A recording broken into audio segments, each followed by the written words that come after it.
Welcome, everybody, to Aruba. It is the 2025 Concacaf Boys Under-15 Championship, and today from Stadion C.D. Jose Weaver, it is Bermuda taking on Antigua and Barbuda. I'm Josh Eastern. Thanks so much for being with us here today. This is the 5th edition of the Concacaf Boys Under-15 Championship. It is a warm day. It is a breezy day here in Aruba, and hopefully the rain stays away. But here in this first matchup, we are in League B and Group E. Bermuda and Antigua and Barbuda starting things off today. Trinidad and Tobago and Barbados will be taking to the field at a later time. We are almost set to go to start off League B here in this competition. This is the 5th edition of the CONCACAF National Team Development Competition. And in League B, a big chance for both of these teams to try to move ahead to the semifinals. The 4 group winners will move on to the semifinals. The remaining teams will have one additional match to determine their final position in the competition. The teams have taken to the field here, and we will step aside for the national anthems of both Bermuda and Antigua and Barbuda.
Getting set to go here from Aruba. It is Bermuda taking on Antigua and Barbuda. It's day 1 here in League B at the CONCACAF Boys Under-15 Championship.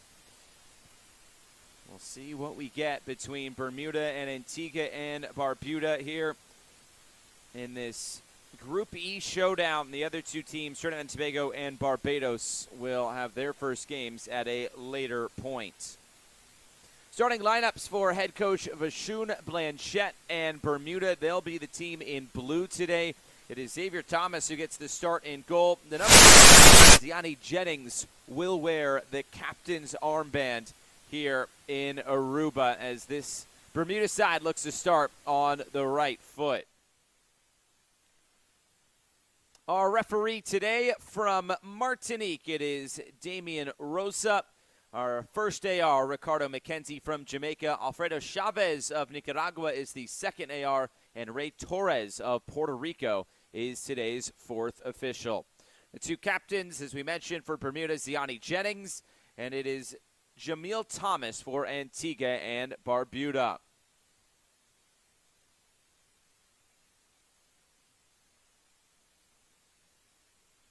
breeze, no doubt, is going to play a factor. You can see the wind whipping on the jerseys. Now the starting lineup for Antigua and Barbuda. Auckland Jarvis puts out this 11.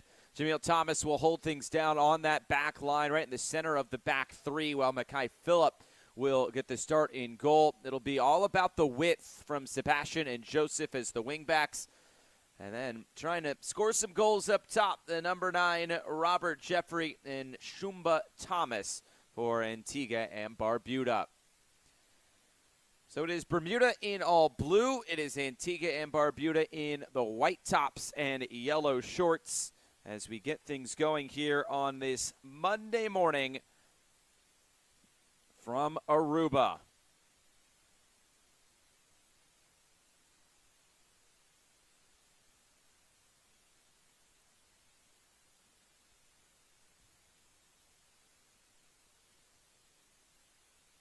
And we are underway today from Aruba and Stadion CD Jose Weber. It is Bermuda taking on Antigua and Barbuda, League B, Group E action. And already starting forward, Antigua and Barbuda trying to get things going. And these sorts of matches, always interesting to see who gets on the front foot early, who tries to dictate how this game will be played, as Bermuda look to settle things down now on the ball. Remember, because we are at the U-15 level, it is 35-minute halves as opposed to the normal 45.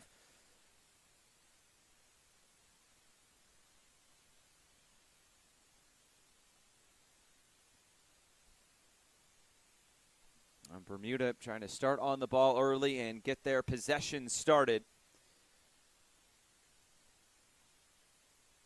The last U-15 championship was most recently held in 2023. The League B fixtures were in Curacao. That's a good move there at the back for Bermuda just to try to keep possession. Now looking for the long diagonal ball.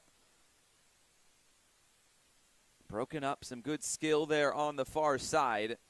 And Bermuda is able to win back the ball.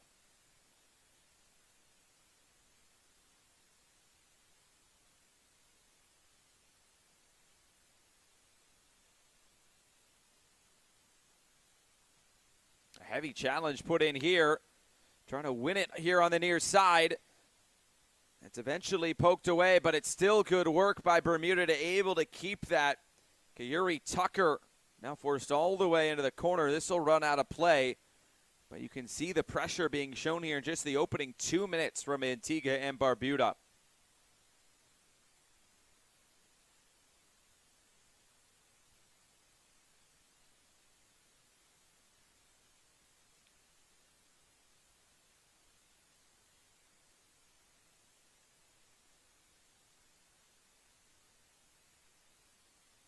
Now trying to come forward, Bermuda, nothing doing there.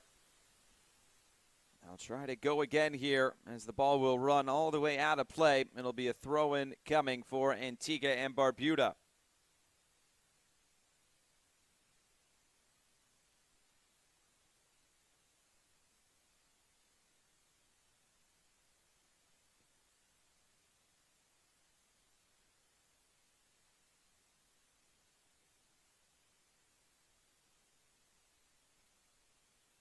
Trying to play long over the top, nodded away. And Bermuda able to get this going again. It's a competition that was won in League A a year ago, or pardon me, 2 years ago by the United States. Honduras, Mexico, Portugal, and the United States are the 4 winners of this competition. It was Nicaragua, though, that won League B. They won 2-1 against St. Lucia. It was Bermuda and Antigua Barbuda who hope to top the group and get a chance to make it to the final. Remember, the 4 group winners will make it off to the semifinals. Looking to play this in behind. It's broken up again. Bouncing around the middle and taken in by Jennings. It looks to be Bermuda, who are trying to get on the ball here early. You've seen Antigua and Barbuda utilize some high pressure, but how long will they be able to keep that up through the remainder of this first half and through this entire game?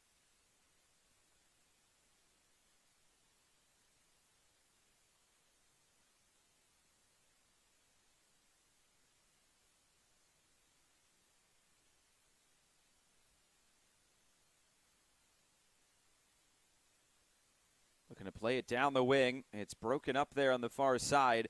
And this will end up looping high in the air. It'll stay in play. I think that was wind aided. It appears the wind is coming from the far side of the field directly at our camera position here. Now that could affect play. Wind always causes havoc. And Bermuda are able to keep the ball here.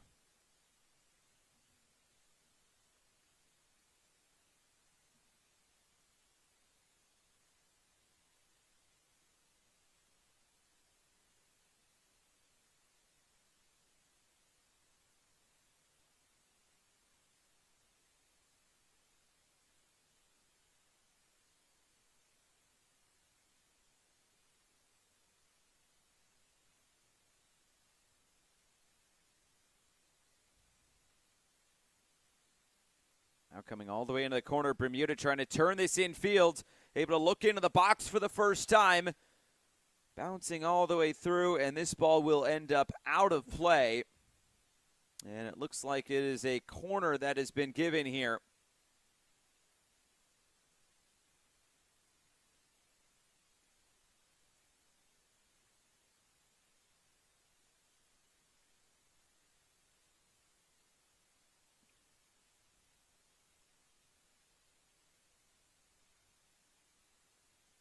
This ball coming all the way through. Another chance to shoot, bounding towards the end line again.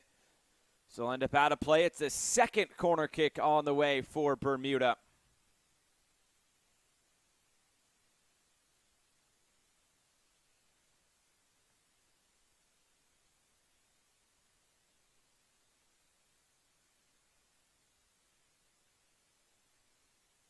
An out-swinging ball again, played to the back post, put back into the middle. Chance to just nod it towards goal. Bounces over the head of the player there at the top of the area as it's now moved back through the middle. Trying to sort his feet there was Deacon Wade. Bermuda staying with it here. Weaving through. Looking to put it in the middle. It's a miscued clearance, but it is taken by Mackay Phillip in goal. Important there for the goalkeeper to be alert.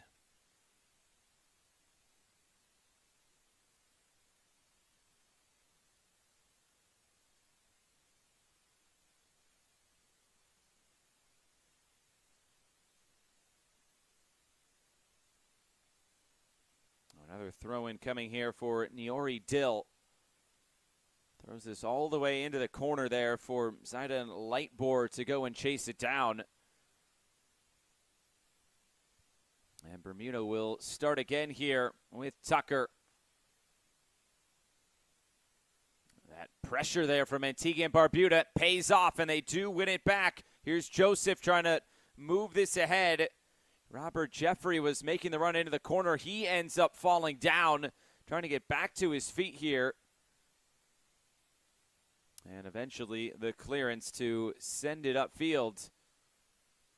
And Bermuda can get this one back, but a header is won back by Antigua and Barbuda. In the end, it'll be an easy stop there for Xavier Thomas in goal.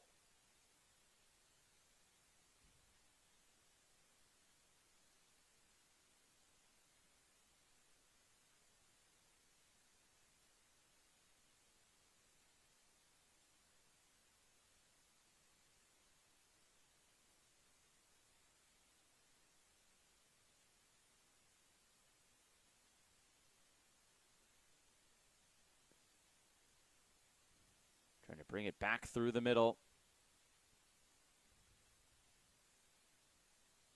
Bermuda working it around again. When they've been able to get on the ball, they have been a dangerous outfit.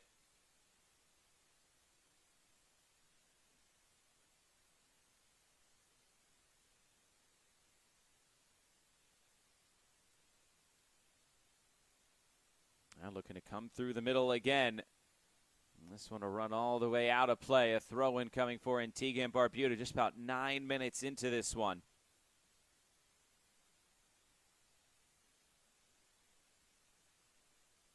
Bermuda win it back quickly. This ball just a bit too high to handle. Antigua and Barbuda will keep this in play, but it's given away right away.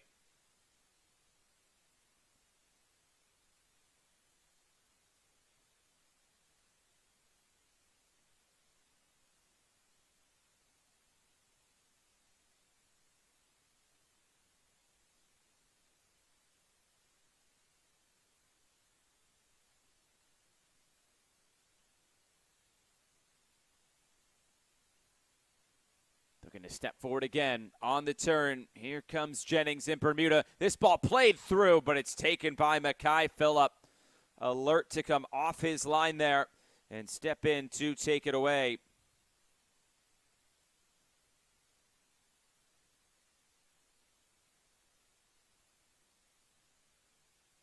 Day one here in League B at the Concacaf Boys Under 15 Championship.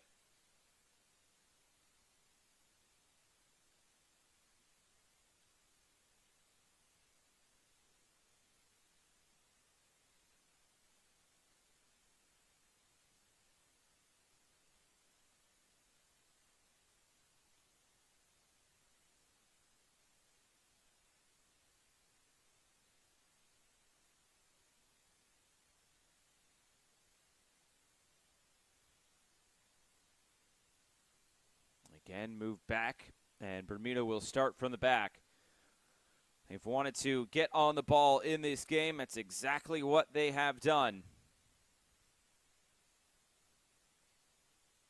Now looking to come forward again with Lightbore. Chance to cut this infield. Now the extra pass. It's moved to the far side. The pressure was right there for Antigua and Barbuda, and a whistle and a foul. Referee points for a free kick, and a chance now for Bermuda to try to either put one in the box or even put one on goal. Ziani Jennings is standing over it. He sets the ball down, but it appears it's going to be handed off to Solomon.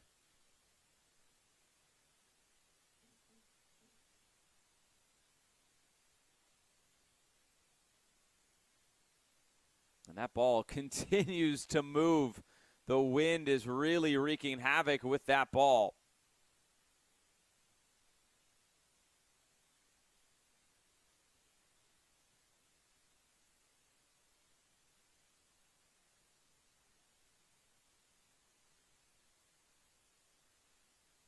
And now ready to go. Solomon takes it on and puts the shot wide. Not able to test Mackay Phillip there in goal as he puts the ball down quickly to try to get it back going again.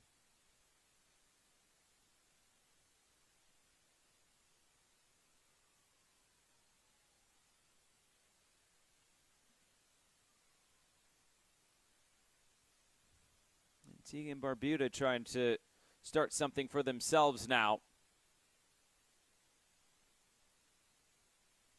But again, it's Bermuda to win that ball back quickly.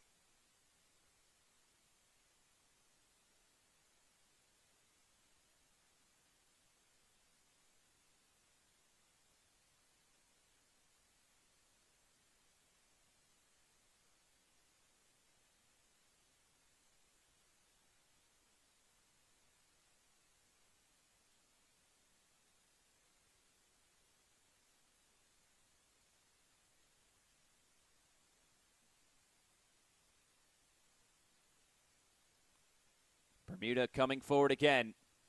This ball looping towards goal. Big bounce off the artificial turf surface and out of play. It'll be a corner kick given to Bermuda here.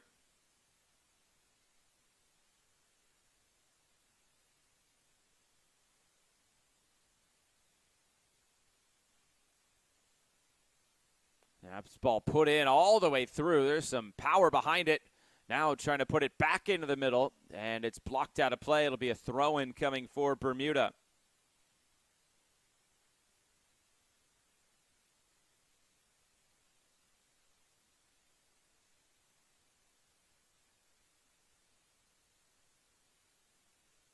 Here's Dill, moving it ahead. On the turn, Jennings. Jennings switches the point of attack. That wind causing some havoc there for Deacon Wade on the far side. Wade may have been deflected as it came through, but now another chance here for Bermuda to attack. Wilkinson forced to turn it back. Here's Solomon. Trying to play it through the middle. Again, cleared away. Just hanging up in that wind. It allows Bermuda to get under this and win the ball back.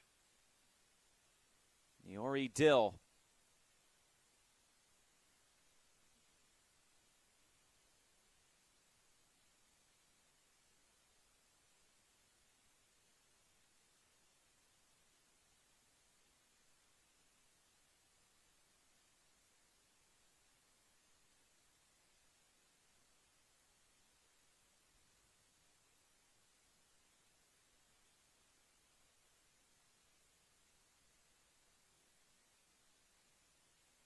Bermuda on the move again.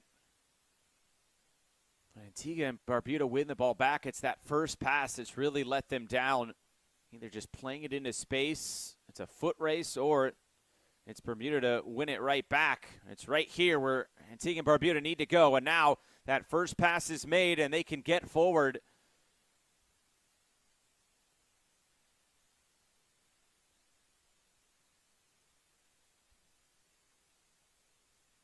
Trying to move it down the line. It's nothing doing and out of play. Bermuda will try to go quickly here.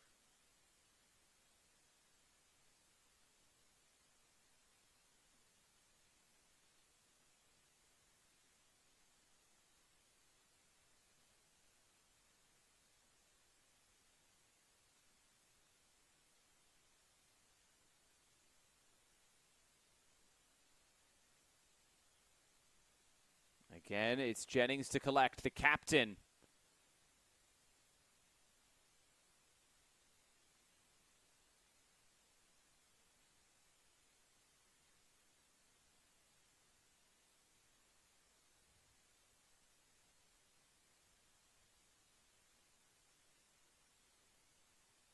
Antigua and Barbuda just trying to get on the ball a little bit. This game has so far been dominated by Bermuda. Almost no chances going forward for Antigua and Barbuda. And it's one back again. Here comes Bermuda forward. This ball moved out wide. Chance to cut it in field. Still weaving. Now at the top of the area. Just hassled a little bit. Thomas. Just a quick touch, and Bermuda keeps it moving here.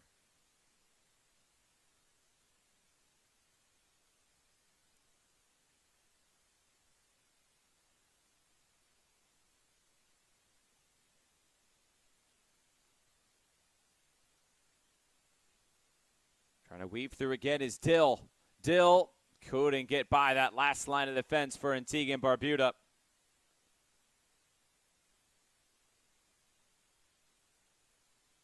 And now a foul here, and it's a free kick that will go to Antigua and Barbuda.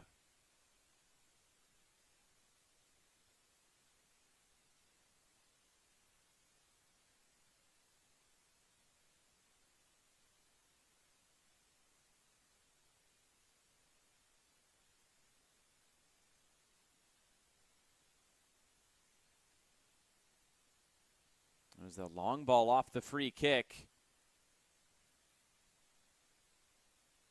And now here comes Bermuda forward.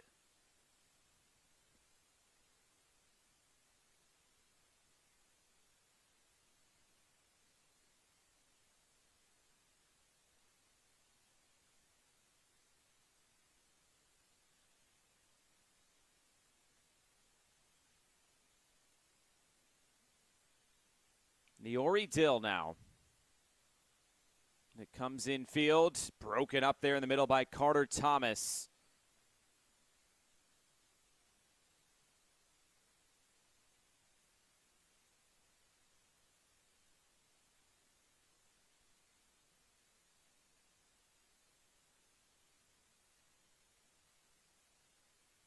Not a lot of big scoring opportunities so far in this game.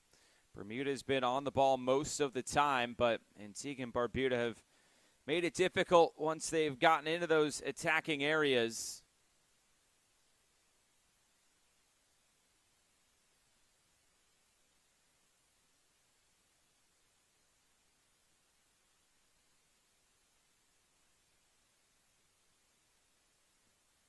And now it looks like a hydration break here for both teams. Temperatures in the high 80 degrees Fahrenheit. So a warm day here on the island of Aruba. It's Bermuda and Antigua and Barbuda getting things started here in League B Group E, the first day of League B action at this 2025 edition of this competition.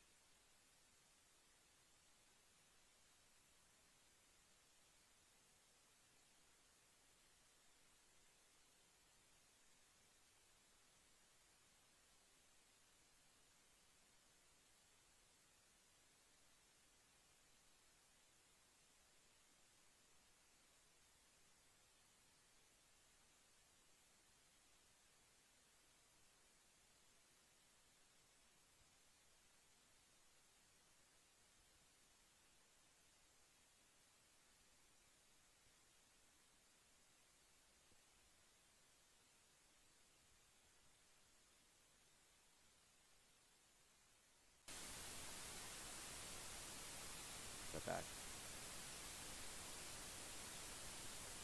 So the players coming back out onto the field here, and we are back underway.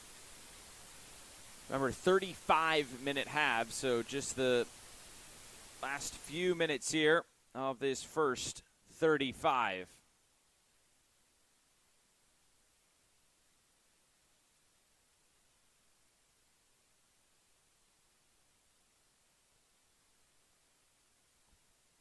This comes through the middle. Chance to shoot. Oh, what a chance for Bermuda.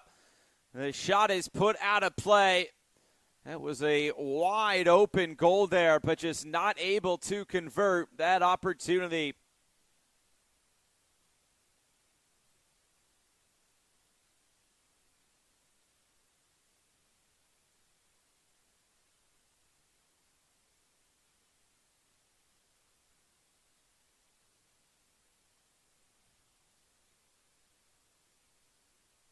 Flying through the air, and this ball deflecting out of play. A throw-in coming for Bermuda.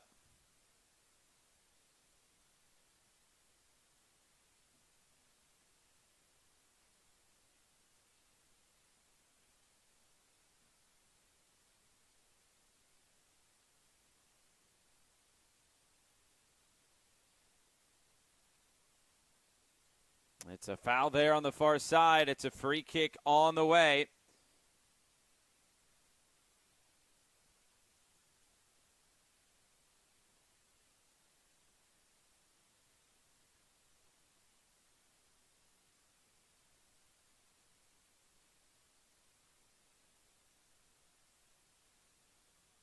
Now Antigua and Barbuda trying to get out and run. This ball played forward, but broken up there by Niori Dill. Dill will have to track this down. The pressure has really been there from Robert Jeffrey of Antigua and Barbuda. He's been a willing runner for this team.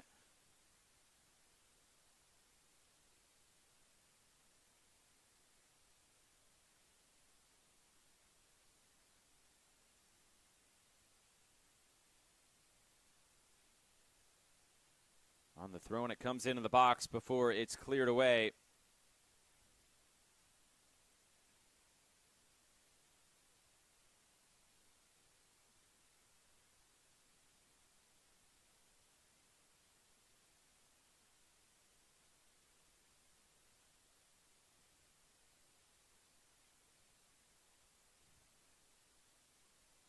Coming forward again A weird bounce off this turf surface. It's still bouncing around. Bermuda finally able to sweep this one clear. So far been a pretty fair game.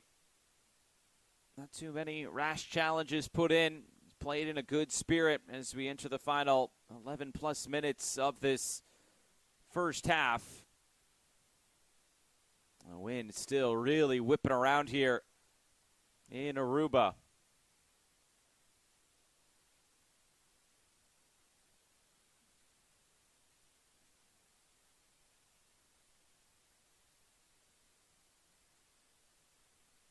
All the way into the corner. This one out of play was last off Bermuda.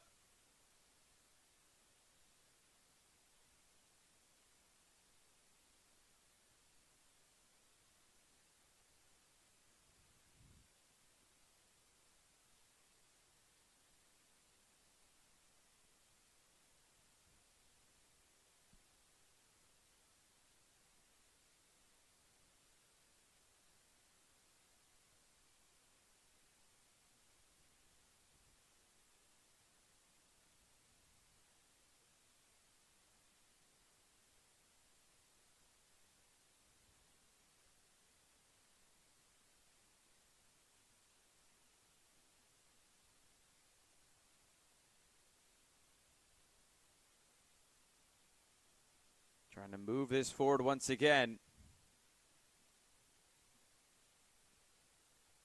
Now served out wide. Bermuda just probing this Antigua and Barbuda back line again. There's Jennings to try to cut it in fields.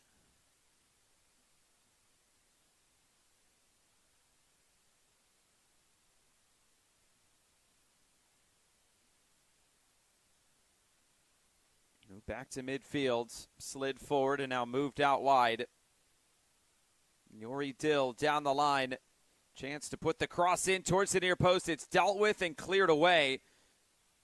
And Team Barbuda taking no chances. It looked like Mackay Phillip could have taken that, but no nonsense defending there at the back. Antigua and Barbuda now looking to run back the other way. This is a good run forward, but it was covered well there by Bermuda. It'll be put out. It's another throw-in coming for Antigua and Barbuda, but again, Robert Jeffrey continues to put that pressure on this back line and be a willing runner in behind.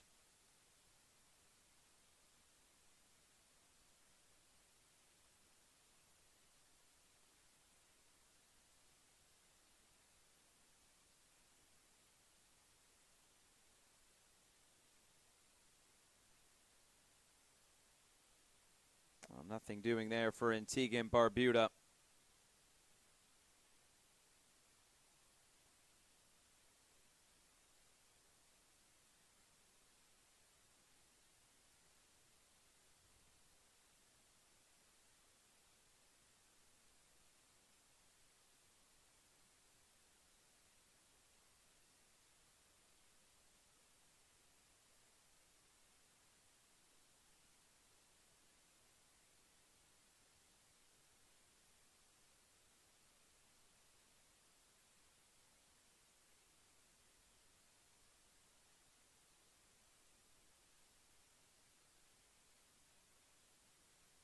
Now Bermuda on the ball again.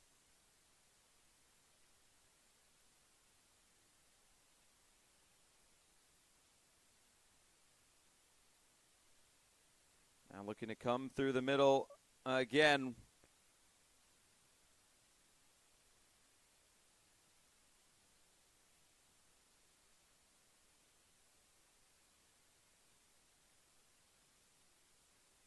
Over the top. Bouncing through, and it'll run through for Mackay Phillip.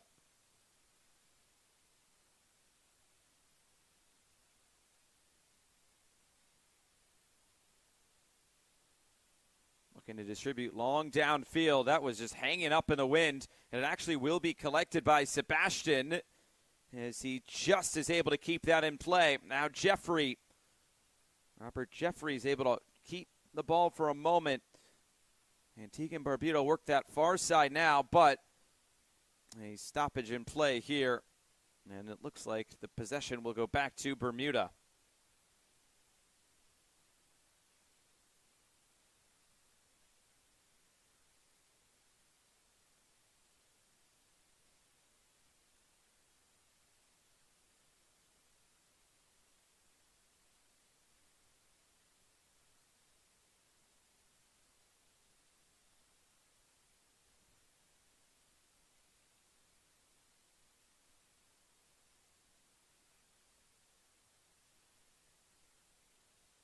Looking to move this forward again. It'll come all the way through the middle, and it will be picked up once more by Mackay Phillip.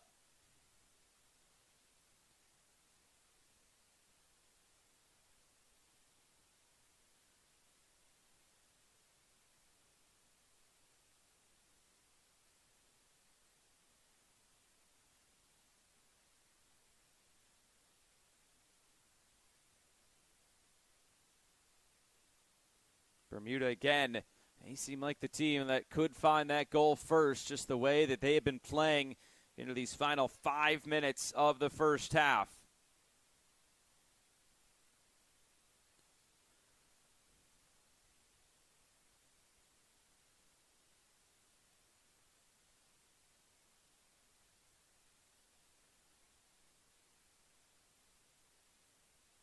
They're knocking it around again.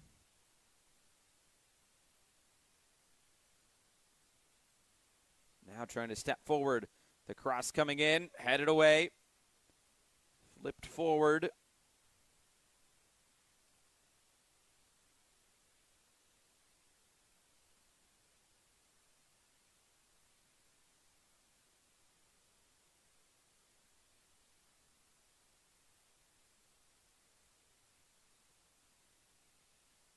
Good, strong header there.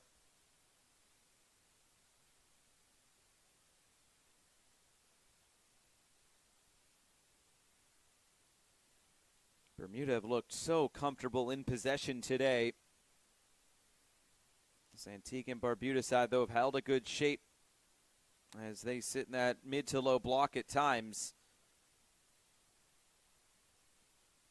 That's a good touch there. Break up the passing lane, but the first touch for Antigua and Barbuda was too heavy.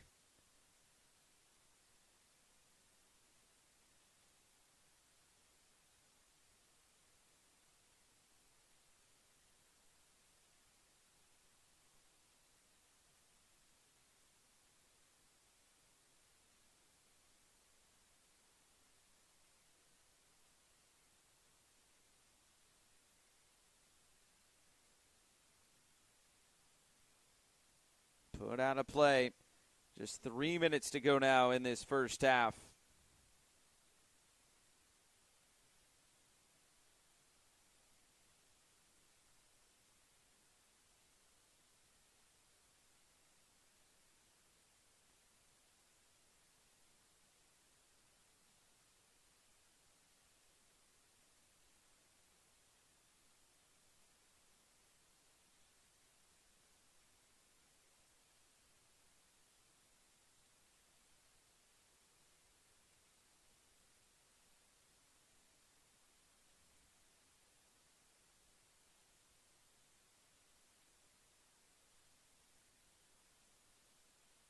Coming back through the middle.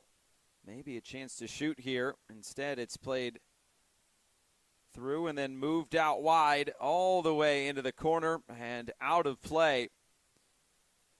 It's just breaking down a little bit for Bermuda, but they have had the main scoring opportunities in this game in this first half.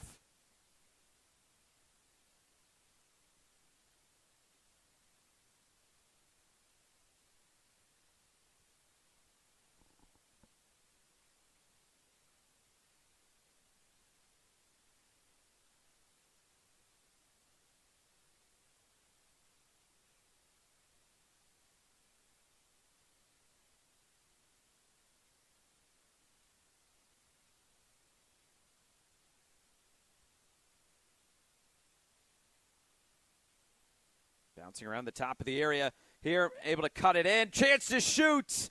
And the shot goes just wide. And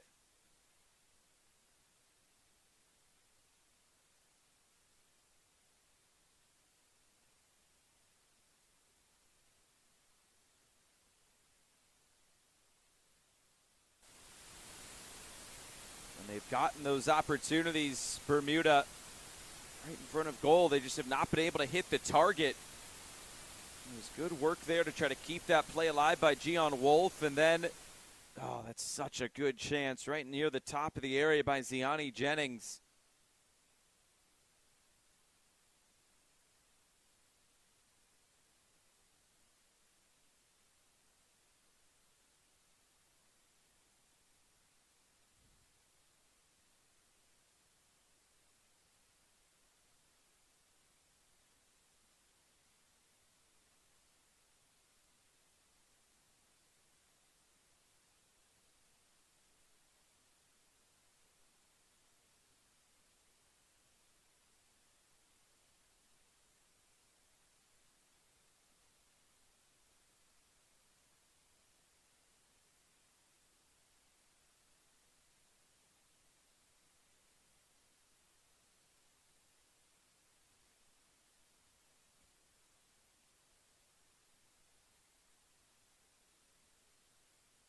Trying to turn this upfield. Antigua and Barbuda, they've had almost nothing going in this first half.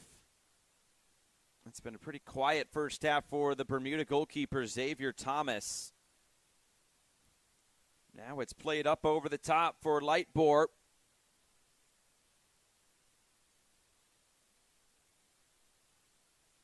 Lightbore again under some pressure. Gets the cross away right into the middle. It hit a Bermuda player, but he couldn't turn it on goal. Now it looked like it came off a hand. It did, and it's a free kick on the way.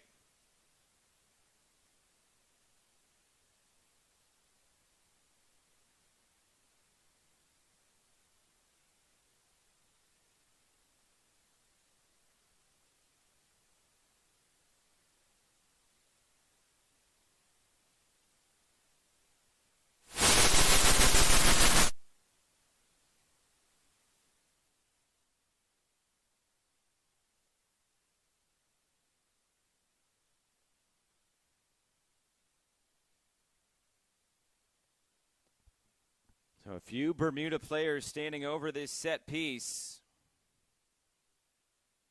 A chance to try to test the goalkeeper here late in this first half.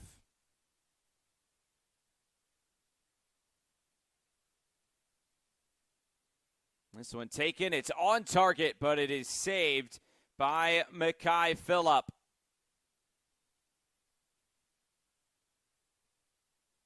And it appears that is the end of this first half. So Bermuda, they had their chances in this game. Couple set pieces, couple of opportunities through the run of play. Antigua and Barbuda, they've been mostly in a defensive posture in this game, and they have held strong defensively. We've reached the break here at the 2025 Concacaf Boys Under 15 Championship. It's Bermuda 0, Antigua and Barbuda 0.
Jeffrey has had those chances to get out and run, he's been trying to. That's the highlights from the first half.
Getting set for the second 35 minutes of action today from Aruba and Stadion CD Jose Weber. It is Aruba taking on Antigua and Barbuda. And we are underway for the second 35 minutes. I'm Josh Eastern, glad to be with you. 3 subs for Antigua and Barbuda at the break. Ethan Camacho, Roshan Samuel, and Shamar Walters have checked in. And for Bermuda, it looked like just one. Shia Davis is the one entering the game for Bermuda.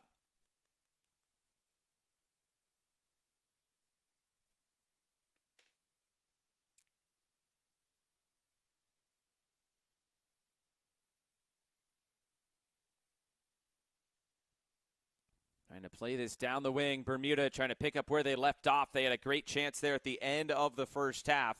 As this ball runs out of play, it'll be an early corner kick now for Bermuda.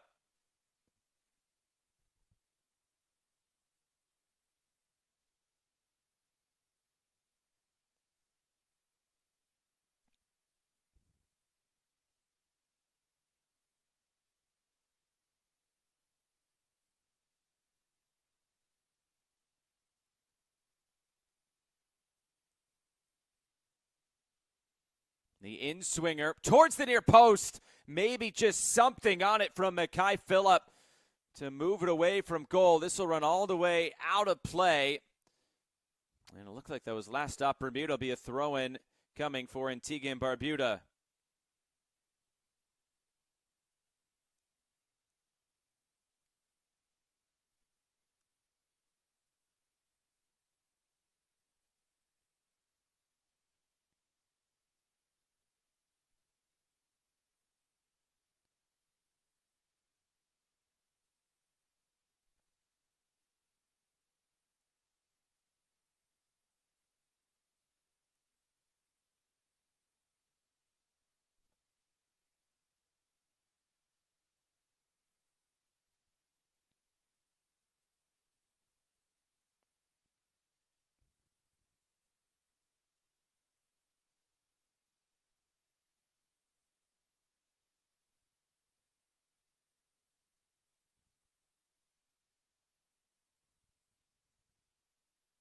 Now Antigua and Barbuda trying to get something going here. The clearance by Bermuda, and they'll get this towards midfield, but Antigua and Barbuda able to keep this in. Now the cross into the box, deflected off to the near side. Shooting chance coming off his line, Xavier Thomas. A big block there by the Bermuda goalkeeper, really the first shot he has had to save today. And those subs starting to make an impact for Antigua and Barbuda.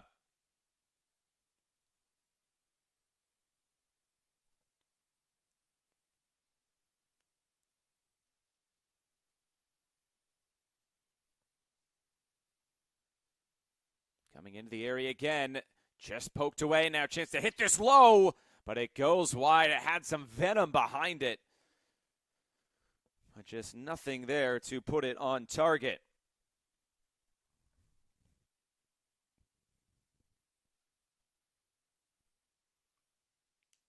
The one sub for Bermuda, Kyuri Tucker, was the one that was replaced. It was Shia Davis entering.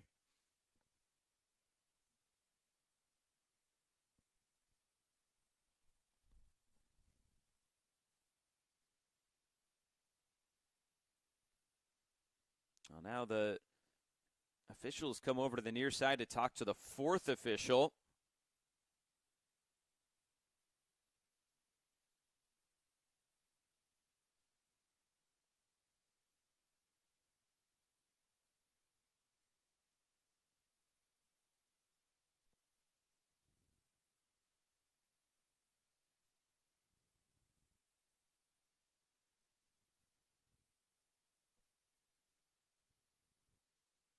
Back to play. Antigua and Barbuda have come out with a little bit something more to give here in this second half. Taken off the ball there was Justin Franco. A chance to run back the other way for Shamar Walters and Antigua and Barbuda. All the way into the corners, the cross bouncing in. It'll be taken by Xavier Thomas.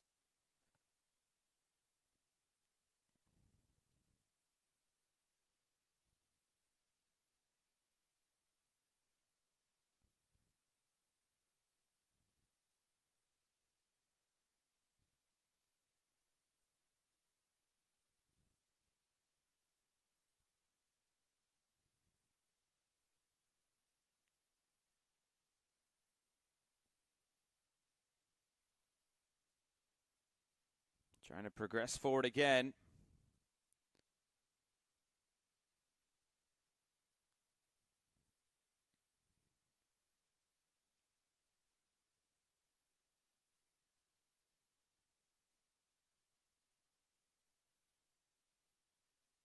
This will run all the way to the touchline.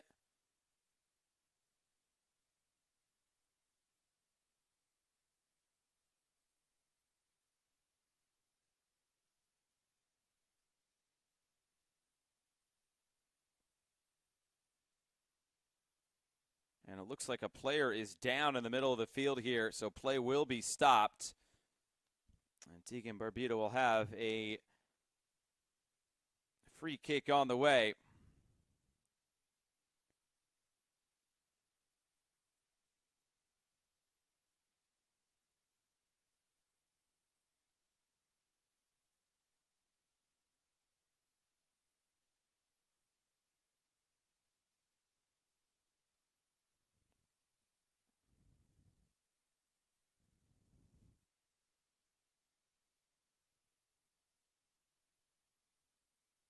Oh, getting back to his feet.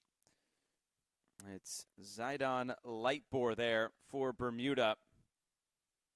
Not needing to utilize the stretcher here as he will walk off the field.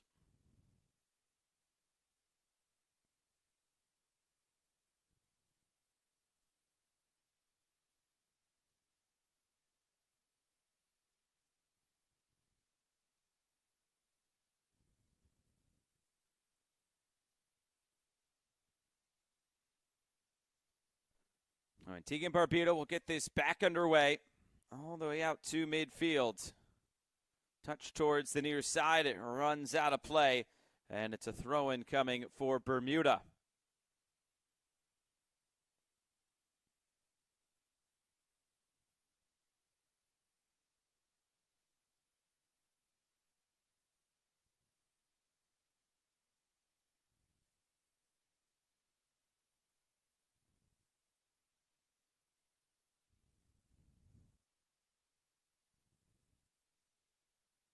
Able to step around one challenge. Moved out wide. And now this come all the way back for Xavier Thomas.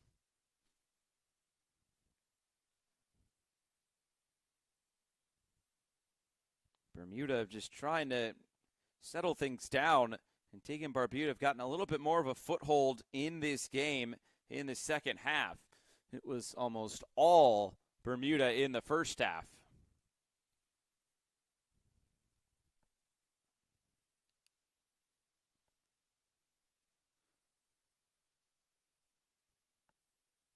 Confirmation on those subs for Antigua and Barbuda. Chase Joseph and Karik Joseph both off the field at the break.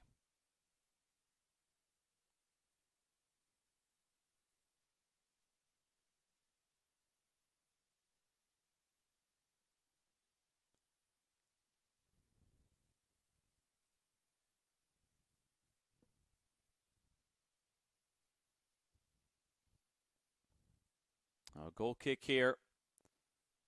We are not approaching the half. We've already had halftime. Remember, 2 35-minute halves at the U-15 level.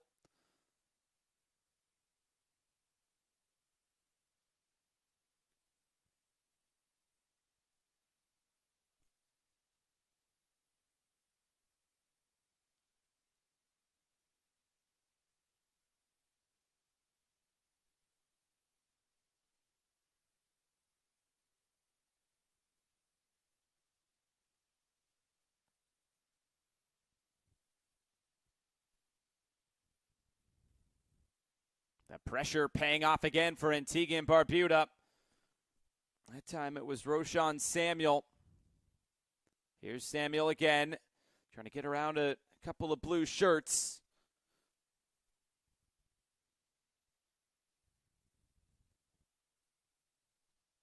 It appears Kayuri Alboui is checked into this game as well for Bermuda.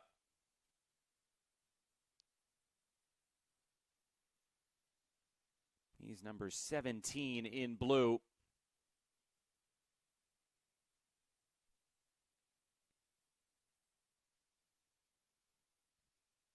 Moved out wide.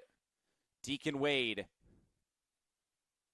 Trying to turn the corner. Nothing on. It's cut off. This will roll all the way to the end line and out of play. It's a goal kick coming here for Antigua and Barbuda. And Bermuda continue to come forward, but it's just been that final product right now that is letting them down.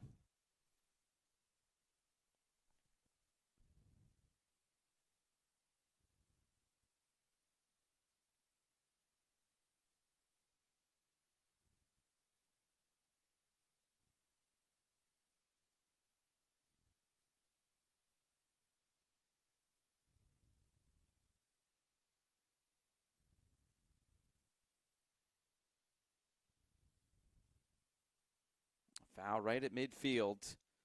It'll be a free kick on the way.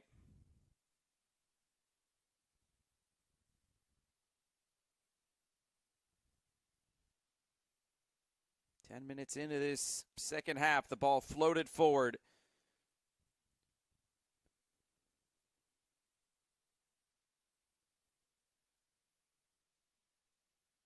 And it's a whistle here. A free kick coming for Bermuda.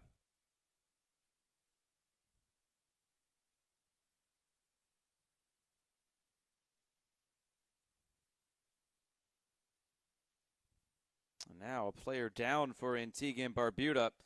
Look back at it here.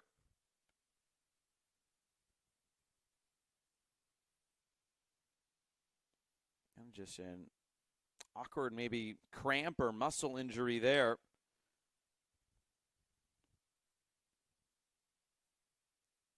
Well, looks like he'll be loaded onto the stretcher here and carried off.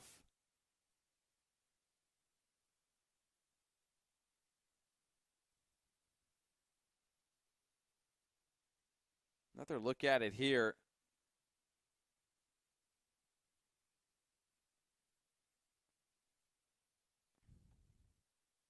Didn't look too awkward, but he did pull up after.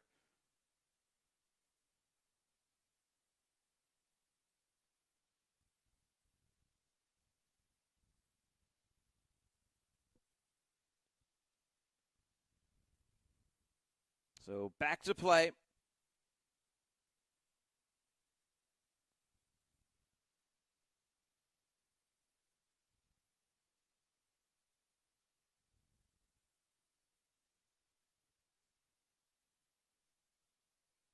Played up over the top, and nothing doing there for Bermuda. Taken there by Mackay Phillip in goal.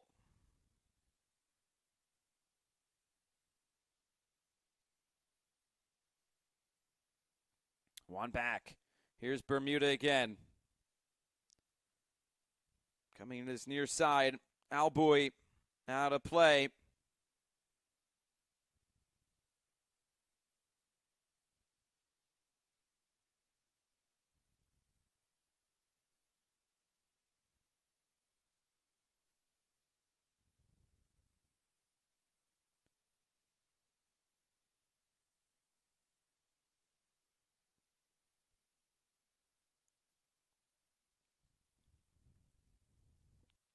Now back into this game is Jadante Griffith, who was the player that was shaken up just a moment ago for Antigua and Barbuda.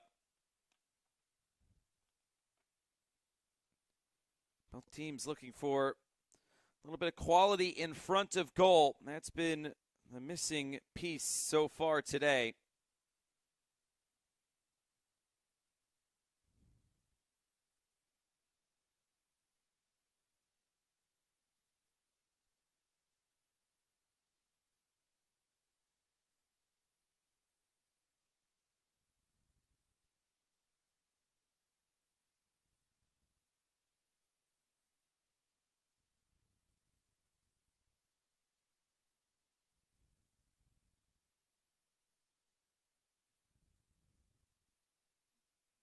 This one moved all the way back for Xavier Thomas.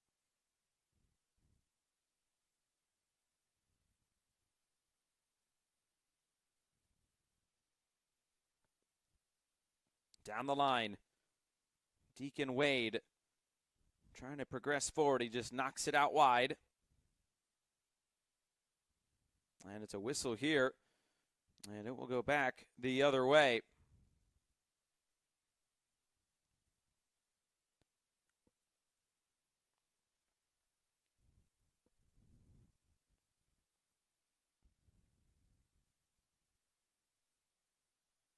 A long throw in. It looked to be a foul there. It is. It's a free kick coming for Antigua and Barbuda.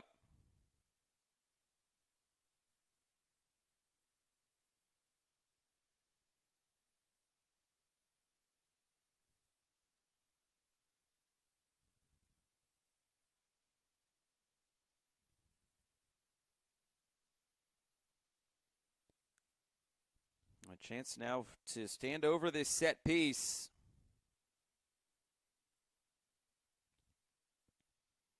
Jamil Thomas, the captain. That ball was moving as he went to kick it. The wind really affecting that. And I wonder if they're going to make him redo this. It appears they will.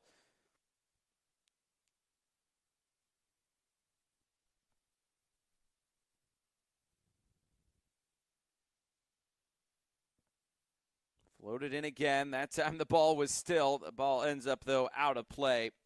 Just been so difficult going side to side in this game because the wind is coming there from the far side of the field to the near side.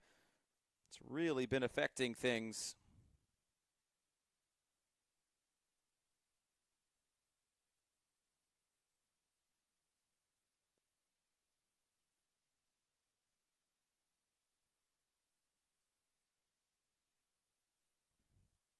Another touch out of play, but it was already out.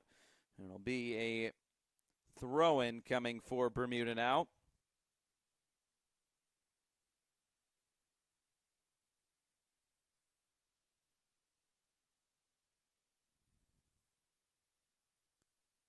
Getting tangled up, but no whistle. Wade continuing on, but didn't get much further before it's put out of play.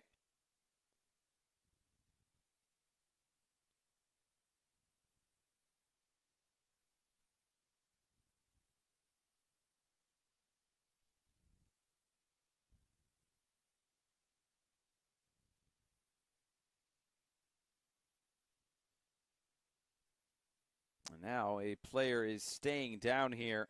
Appears to be Shamar Walters, one of those halftime substitutes.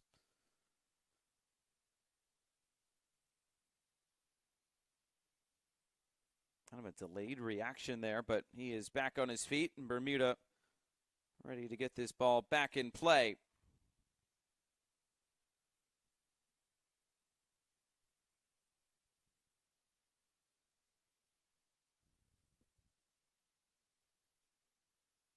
Touched out wide, and now a ball floating towards goal. This is almost out of the complex. It got hung up there in the wind and moved it well out of play. And something all of League B is going to have to consider here today. Even that ball moving on the goal kick, just got to kind of put it down and kick it. Otherwise, the ball's going to be moving all about.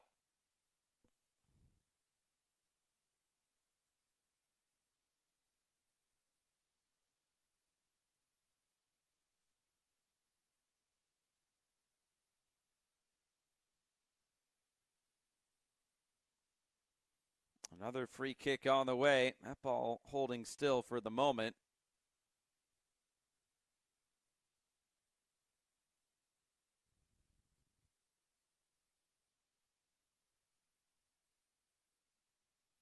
Needing to move it back to the right position.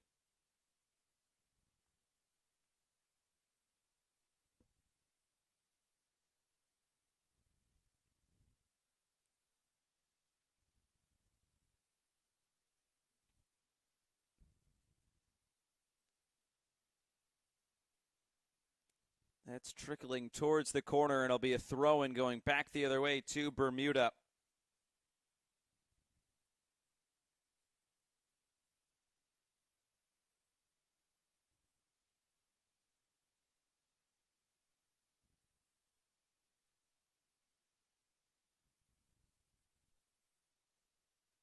And with 15 minutes to go, the cooling break here in this second half.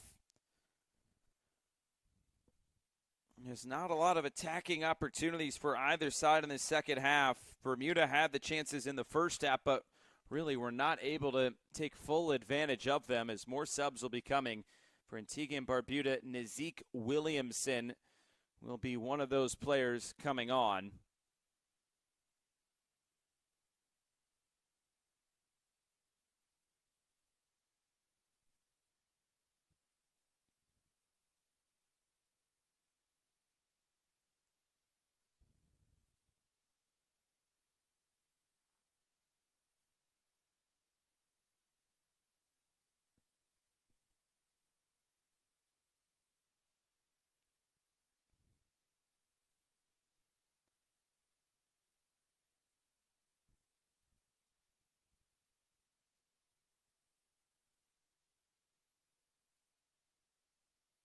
There'll also be two subs coming.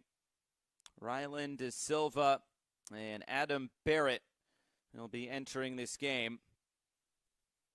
And there is Nezik Williamson for Antigua and Barbuda to come on and replace Sebastian.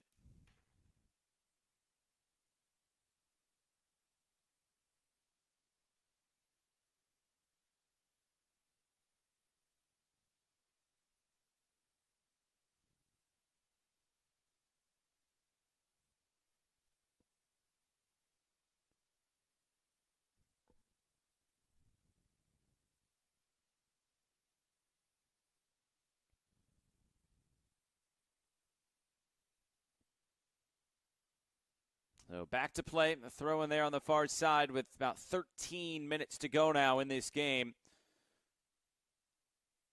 Both teams looking for that breakthrough. Both teams have had their opportunities, some pressure here, and it's been that pressure that has really paid off for Antigua and Barbuda today. It's mostly come from Robert Jeffrey, and Antigua and Barbuda do win this back in a decent area.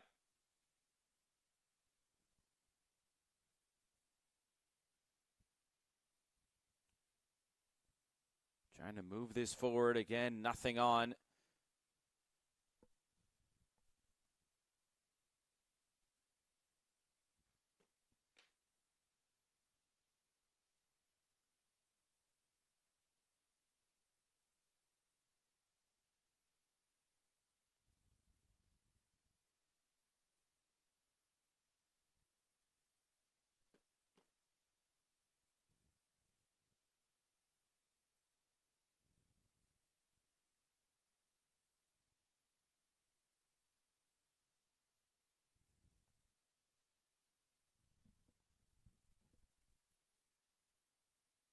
Antigua and Barbuda looking to progress forward again. A touch there for Adam Barrett, his first since coming onto the field.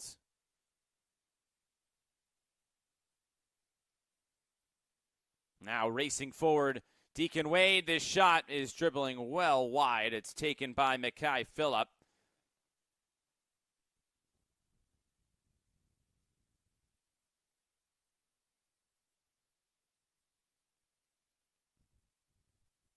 A foul here. That's, again, Robert Jeffrey, who is down on the fields. And it's a yellow card that is coming out as well for Shea Davis. That's the first yellow card of this game.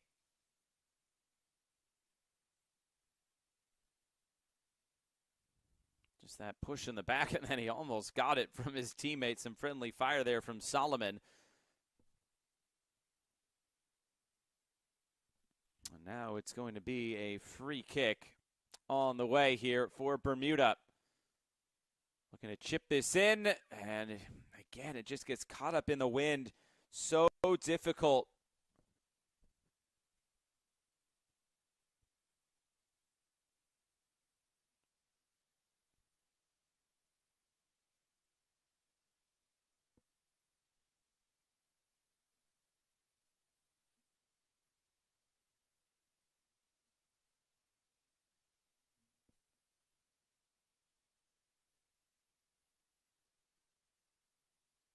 Going to find some space to run into, but it's Mackay Phillip in goal to step in once again.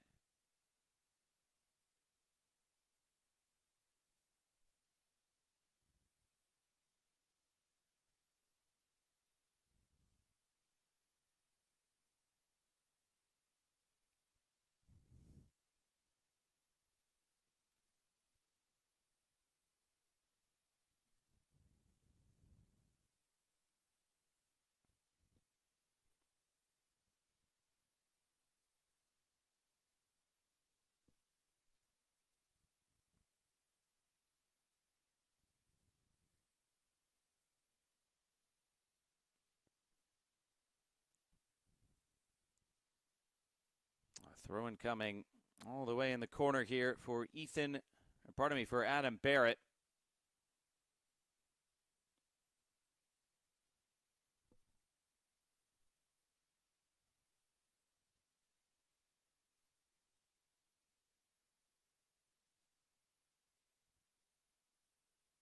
Again, broken up, trying to move it forward, nothing on, and here comes Bermuda once more.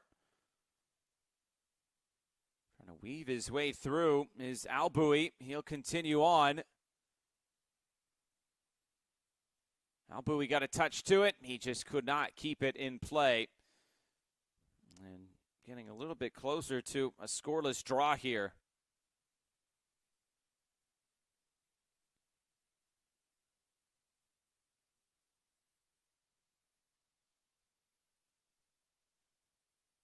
And another player down, this time for Antigua and Barbuda, Shumba Thomas.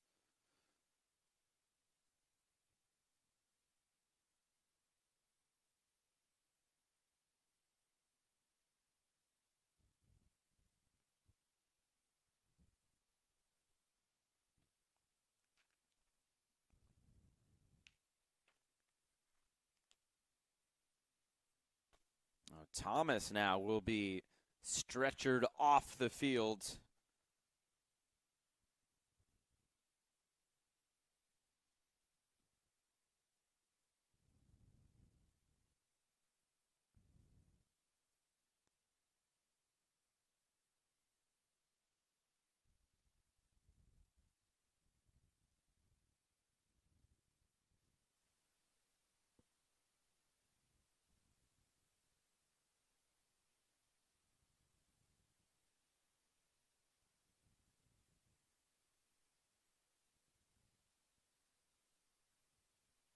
Back to play. Final few minutes here from Aruba in this opening match between Bermuda and Antigua and Barbuda. The top four teams. It's the top teams in the four groups, rather, here in League B that will advance on to the semifinals. The other teams will earn one more game. These teams trying to start off on the right foot with 3 points, and right now, both looking at just 1 point.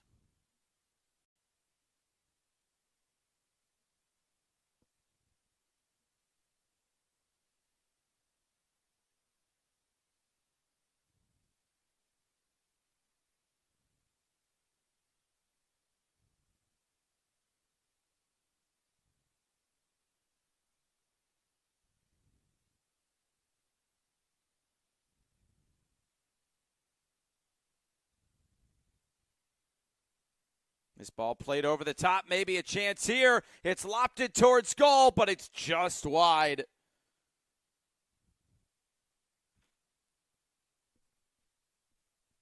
Big chance there for Bermuda.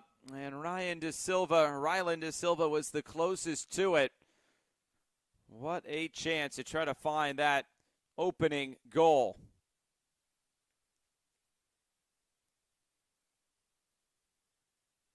It sounds like maybe Colin Harry, number 12 for Antigua and Barbuda, has checked into this game.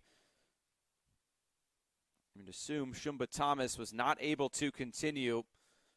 And with only 5 minutes left, maybe just getting some run here for Harry.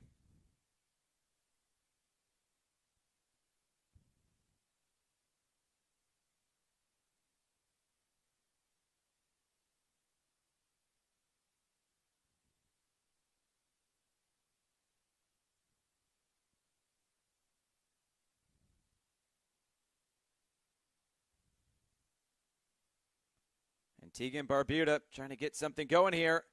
It's the last man back there in Solomon who got a touch to it. This ball will run out of play. It's a throw-in coming for Antigua and Barbuda.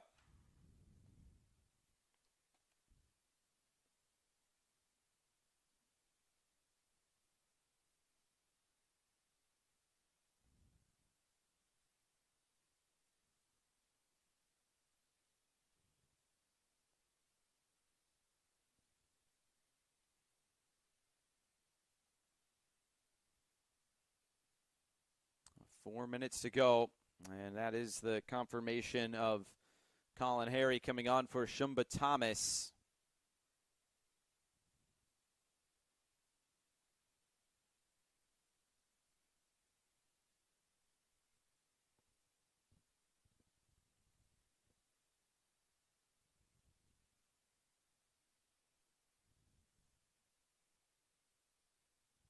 Now racing forward, here comes Bermuda. Jennings, still Jennings, just disrupted enough. It's just swept out of play, and it's a corner kick coming here for Bermuda.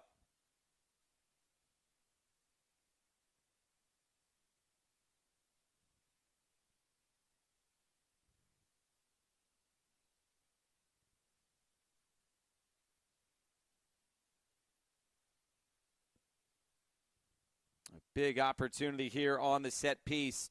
Now this is going into the wind. We'll see how that affects things. Put it right in the middle in a decent area, bouncing around, but finally able to get this out of harm's way.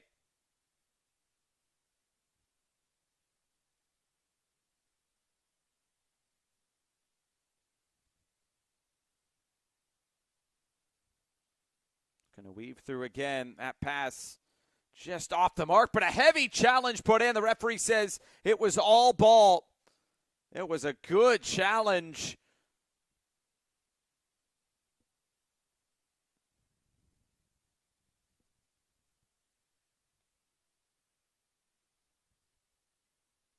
Look, there may have been a foul there, but it's another play on.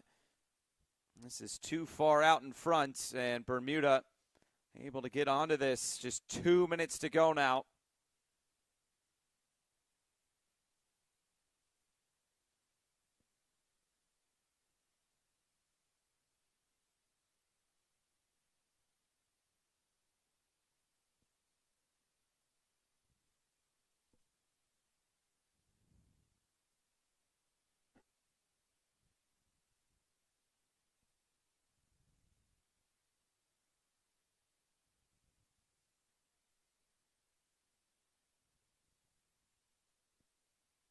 Another player down here. This time it's Deacon Wade for Bermuda.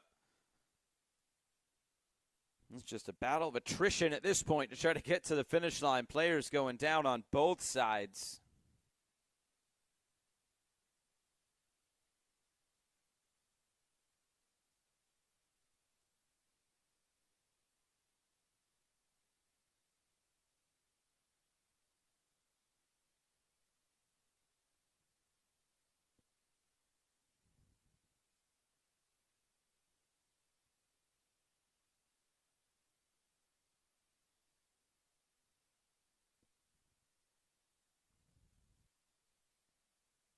So walking off the field is Deacon Wade, and that'll be a throw-in for Antigua and Barbuda there on the far side.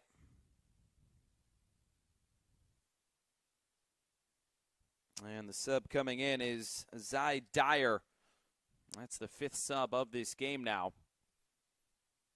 for Bermuda.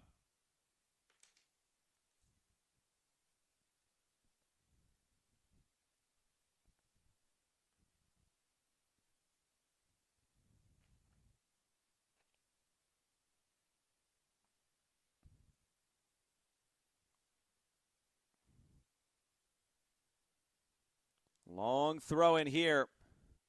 Headed away. We'll see how much stoppage time we end up getting here.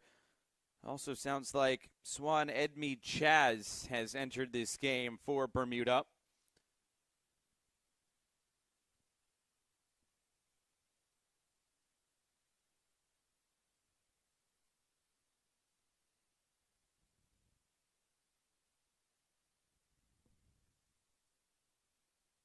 Nothing doing there for Antigua and Barbuda. Xavier Thomas distributes.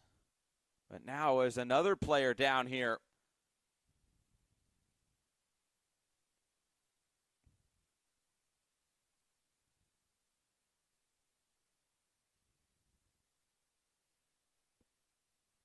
It's two players who are down in the area. One of them is Robert Jeffrey.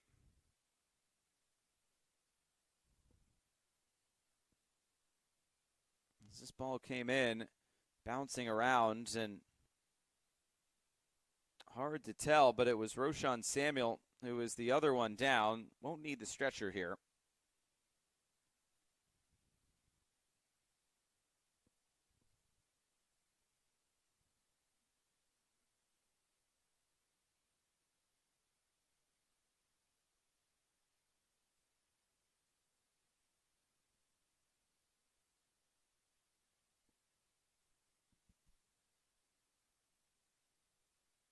Because play was stopped, it will be a drop ball here.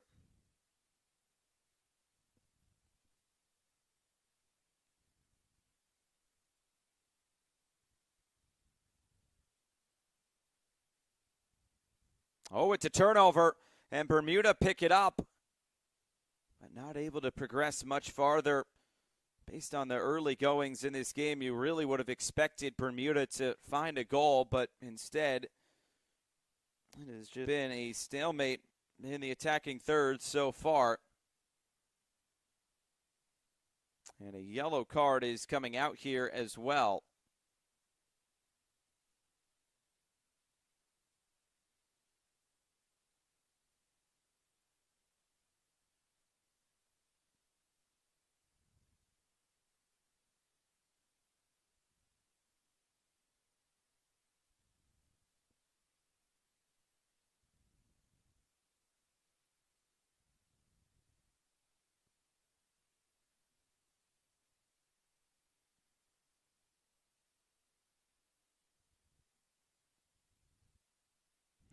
Another player going down here.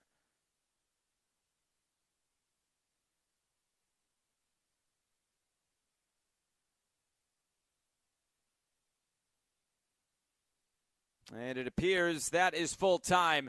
The referee has decided to end play here, and this game ends in a scoreless draw. We finish where we started. Just nothing really in this in front of goal on a windy day here in Aruba. But both teams start off with a point, and it's a point that they will try to build upon in the coming days here in this competition. Full time from Aruba, it's Bermuda 0, Antigua and Barbuda 0.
Full-time highlights today from Aruba. It's the Concacaf Boys Under-15 Championship. Bermuda taking on Antigua and Barbuda. And in the early going in this one, it was Bermuda that was on the front foot. But come the second half, things really changed in this game. But at the end of the day, both teams just lacked that finishing touch in front of goal. This was one of the better chances of the game, just not able to tuck it inside the post. And then this shot right at the goalkeeper, but again, nothing on. And we would go to the break. It would be 0-0, and come the second half, it would be much of the same. As the teams lacking that quality in the final third.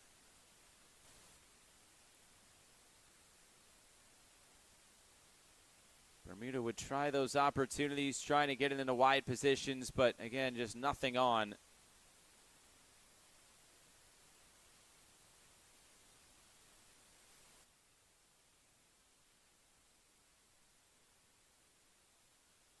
Antigua and Barbuda tried their best to get back into this game come the second half, and they really tried to turn to Robert Jeffrey to help start that press. This was a big chance, and that was the biggest chance of the game for Antigua and Barbuda. It was Xavier Thomas who had to make his only save of the game. And another chance there for Antigua and Barbuda put out of play. It got a little chippy in the end, a few players having to come off the fields. But overall, just a lack in terms of quality in the final third was the big story in this game. As that free kick going out of play. A few more chances here, but a yellow card would come out in this game as well for Shea Davis. Davis had his name taken. Bermuda would try some chances over the top. That's another decent opportunity. It just didn't quite come to be for Ryland De Silva. And then it was Ziani Jennings who would find a burst forward here. I just couldn't get a shot away. It was good defending in the end by Jamil Thomas, the captain for this Antigua and Barbuda side. At the end of the day, though, a clean sheet for both teams. Xavier Thomas, Mackay Phillip starting things off with zeros up on the scoreboard, and that would be that here from Aruba. The League B getting started here today, and our first game between Bermuda and Antigua and Barbuda, it ends 0-0. That'll do it for our coverage here of this game today. I'm Josh Easter, and for our entire crew, so long.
action underway in the Concacaf Boys Under-15 Championship. It is Guatemala taking on the British Virgin Islands for the first time ever in this competition. We say hello and welcome from the capital city of the island of Aruba. Sam Goldfarb bringing you all of the action. It is a warm and humid one, as it is this time of year in the Caribbean, and a very windy day as well. We saw it in the earlier kickoff here in League B. It's definitely going to affect the style of play both these teams might deploy as you get your look at Group F. Casual observers would think Dominican Republic and Guatemala the favorites, both, of course, the highest-ranked teams in the U-17 rankings. Many referring to this group, though, as a potential group of death. British Virgin Islands and St. Kitts and Nevis, no slouches either. Well, it is an interesting backdrop for this first-ever meeting between these two sides. Guatemala is a squad that historically has been in League A the last two competitions in this tournament, a side that even reached the knockout stages, but with the shrinking field that is League A in this year's edition of the tournament, they now are one of the top entities in League B and expected to make significant noise. Remember, whoever wins this group progresses to the semifinals. The rest of the teams compete in a final position match, so very little margin for error if Guatemala is to live up to its pre-tournament expectation. Takes on a British Virgin Islands squad that, as we've mentioned historically, has struggled in this competition. Usually a League C entity, one that finished at the bottom of its group in League C a couple years back, but due to a rise of their U-17 team, they get an opportunity at the higher level here this afternoon. For Guatemala, this comes amidst the backdrop of so much success in the continental sphere specifically. Of course, the senior team reaching the semifinals of the Gold Cup for the first time ever this past year and progressing as well in World Cup qualifying to the final round. British Virgin Islands, it's a squad that has never competed in a World Cup at any level, so it just gives you a sense of the contrast between these two entities here this afternoon. One may say David and Goliath, but when you talk to members of the staff at British Virgin Islands, they don't see it that way. They are up for whatever comes their way in this tournament. Showed you those Group F standings moments ago. Other teams in the group we'll see later today: Dominican Republic and St. Kitts and Nevis. Dominican Republic, the highest ranked team in the group. Guatemala is just one spot behind them at 14th in the Concacaf U-17 rankings, which was used to determine who would compete in the various leagues of this competition. Well, the players are just getting set to take the field. Guatemala, Los Chapines, a country with 18 million people, a much larger selection pool, so to speak, than the British Virgin Islands, which only contains around 33,000 individuals. So it gives you a sense of the contrast between these two footballing nations here this afternoon, as we are just about set to get things underway. The players taking the pitch, Guatemala and the British Virgin Islands locking horns for the first time ever in the Concacaf U-15 Championship. We will step aside briefly. When we return after the anthems, we'll get set to get things underway and show you the lineups here from Aruba.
We welcome you back to Aruba, where we are just about set for kickoff between Guatemala and the British Virgin Islands. A first ever meeting in the Concacaf U-15 Championship is on the cards. We are just about set to get things underway. Guatemala will be in the white strip with the classic blue numbers. Meanwhile, British Virgin Islands in the green kit with the white numbers. And we will show you our starting 11s in a matter of moments, starting, of course, with the designated home side today, Guatemala. We are estimating it to be a 4-2-3-1 for Edgar Coto's side. Keep your eye on Christopher Pacay, one of the creative talisman, and also Jacob Mazariegos, who is a Nashville SC U-16 player. There is a lot of tremendous talent throughout this Guatemala side, both playing in the Liga Nacional as well as MLS Next ranks. So it is definitely one of the more formidable entities, especially in League B. Our captains exchanging pleasantries. Miles Penn, the captain for British Virgin Islands, and of course, the aforementioned Pacay, the captain for Guatemala. Our lead official is Jonathan Layton, as well as his 3 assistants today, overseeing all of the action. On the other side of things for British Virgin Islands, the head coach estimates a 4-4-2 setup. Sandra Gregg at the helm of everything at the moment. Tyreek Charles and Shamori Leonard, the 13-year-old, partnering up front. Miles Penn expected to be one of the creative presences on the flanks, and then the dual pivot of Audini Gengu and Quinn Pasco. And with that, ready to get Group F action underway in the Concacaf Boys U-15 Championship. Guatemala enters this afternoon with expectations of progressing to a second consecutive knockout stage in this competition. British Virgin Islands looking to spring the surprise to begin a loaded Monday in the Concacaf Boys Under 15 tournament. It will be the British Virgin Islands to get us underway, going from right to left on your screen, Guatemala from left to right, and we are underway from the capital city of Aruba. It is Guatemala and British Virgin Islands to kickstart Group F action. For those just joining us, we welcome you into Oranjestad, the capital city of Aruba on the island and autonomous territory of the Kingdom of the Netherlands. Sam Goldfarb bringing you all of the action on a hot, humid afternoon in the Caribbean. Guatemala gets us started on the front foot, which should be to nobody's surprise. It will be a side that presses the issue today and tries to break down the British Virgin Islands, who you'd expect would just try to hold out without conceding for as long as possible before potentially springing a surprise the other direction.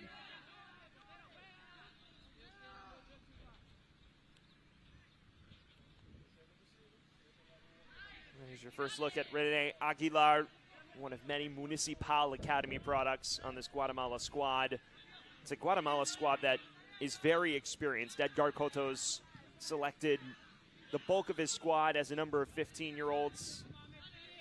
British Virgin Islands, they've mixed it up a bit, giving a couple shots to 13-year-olds even in the starting lineup today. So slight age contrast as well. This is charged forward. A number of Guatemala players giving chase. Johnny Prevost does just enough to usher it clear. There's Caden Freitas. Excellent ball forward.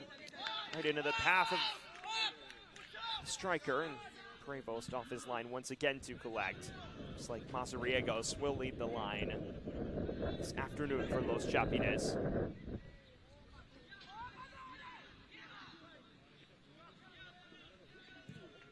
Pacay's first touch. Mazariegos is sprinting down the far side.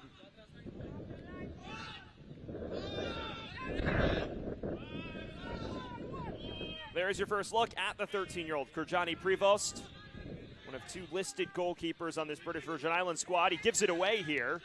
Well, was nearly caught out from quite far out by Pacay.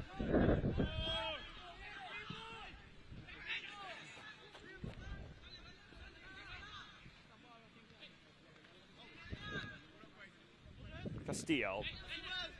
And now Aguilar.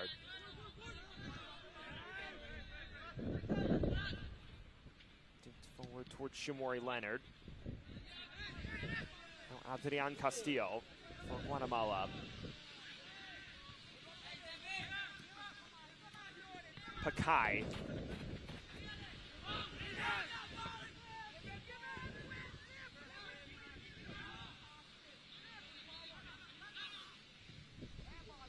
Feeling out process ongoing, but if the first few minutes are any indication, it may be one-way traffic for large spells. Guatemala charging forward again. Christopher Pakai trying from afar. Stings the gloves of Prevost and out for the match's first corner.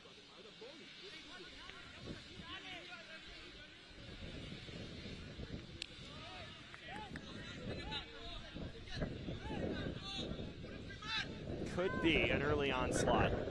Mission for Guatemala and Edgar Cotto is blatantly clear. Win the group and contend for a League B title. This is taken short. Low cross in. Still loose and tapped in. Guatemala with the fast start inside 4 minutes and a 1-0 advantage already. And you can't say it's unmerited.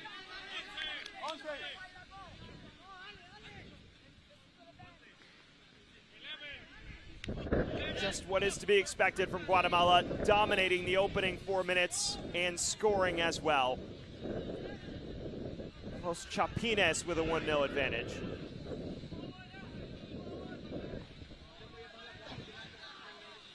Get another look at this, a short corner routine. Andre Abizuris whips it in. And then the follow-up effort, Jacob Mazariegos dispatches. 1-0 advantage for Los Chapines inside 4 minutes. The Nashville SC Academy player, Jacob Mazariegos, an American-based player as well, scores Guatemala's first. I wonder if the floodgates will open from there. It was a great cross from Andre Albizuris.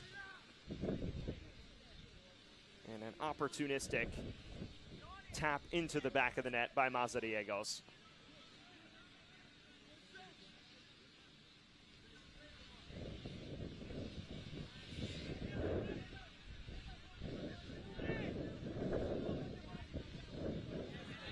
If you've just joined us, already an early strike from Guatemala, and they continue to devote bodies forward.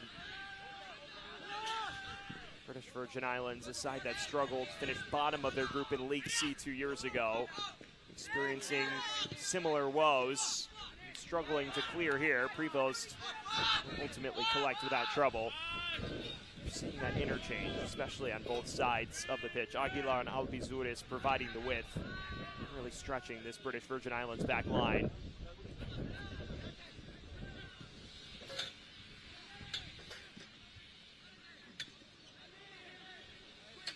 There's the captain, Miles Penn, one of the more experienced presences in this Nature Boys side.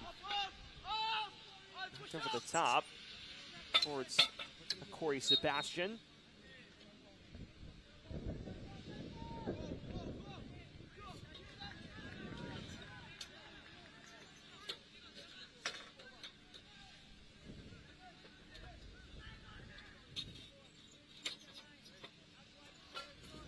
Penn giving chase. Muscled off it before he can create any trouble. Gives us a chance to talk about the Guatemala goalkeeper, Nicolas Merida. Product of the Deportivo Mixco Academy at 15 years of age. His second U-15 call-up. He featured for the U-15s in the October window last year. This Guatemala side loaded with players that are making their trade in their native country, especially in the likes of the Municipal and Comunicaciones Academy. Another foray forward from Guatemala. Quiñones forced wide. Now Castillo.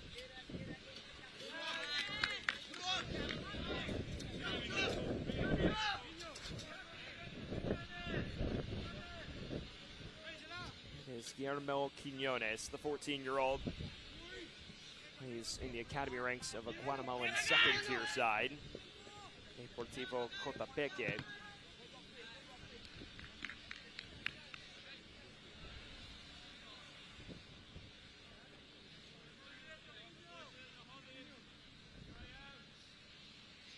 Another long throw now for Guatemala.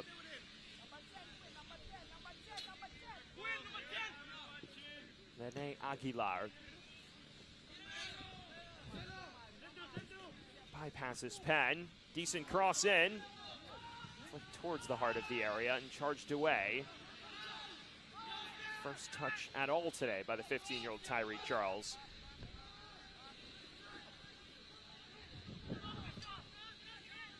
Aguilar.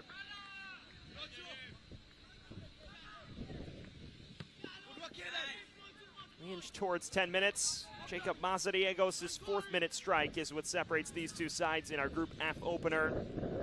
There's 4 groups, 16 teams in League B of the Concacaf Boys Under 15 Championship. 4 group winners progress to a semifinal stage to contend for a League B trophy. Meanwhile, everyone else placed in final position matches that will take place on Friday especially. Today, the opening day of League B action for all 4 groups. Pakai.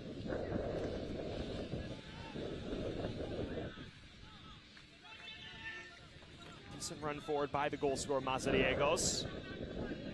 Has options in the box. Picks out Pakai. Loose giveaway this, but one that's immediately run right back down.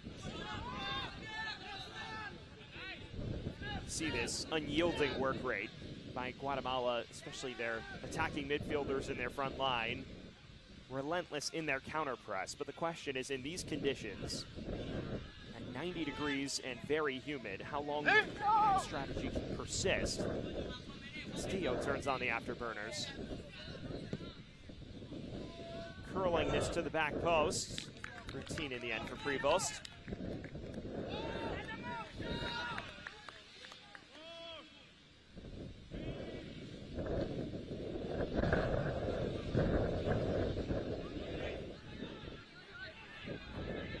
Pakai, the captain. Quinones looking for Mazariegos, carves out space. It's eventually cleared away. An excellent recovery by Bryson Walters in the heart of defense.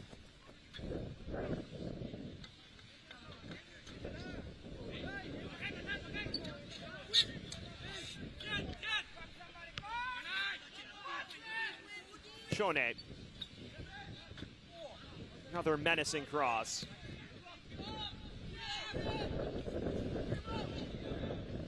Ten minutes gone here from the capital city of Aruba.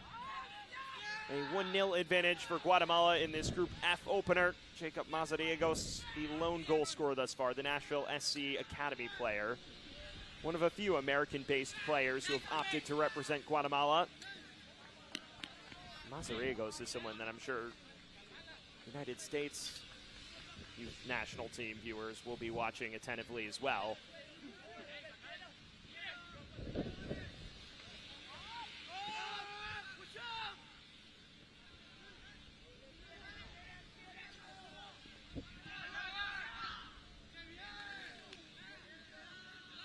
Well worked by Zelada. Aguilar already creating havoc on this right-hand side.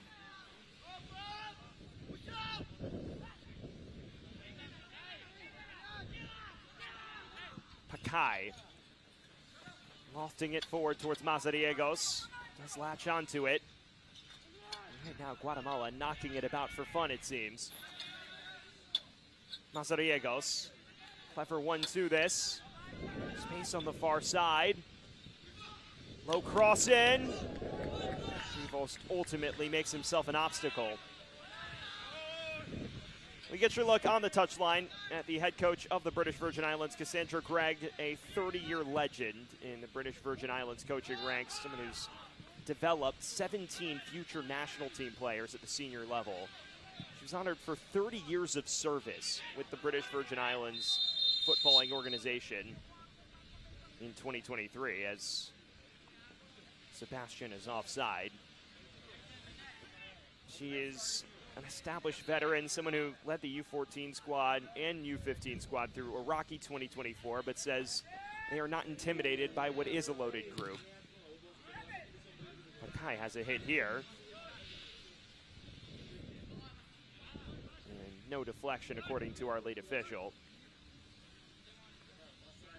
Well, her counterpart is Edgar Coto, who opened his tenure with a bit of a rocky spell. 2 friendlies against Mexico that ended with a combined 11-0 margin. He is someone who spent 21 years of his playing career in his native Guatemala.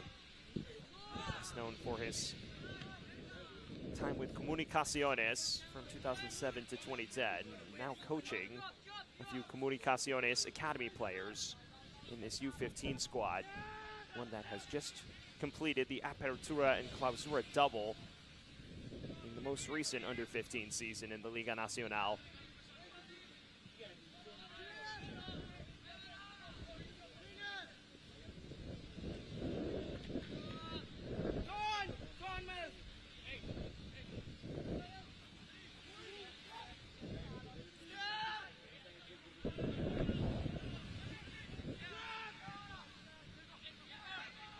Vertical ball. And right now, British Virgin Islands just battling through nightmares trying to build through this Guatemala press.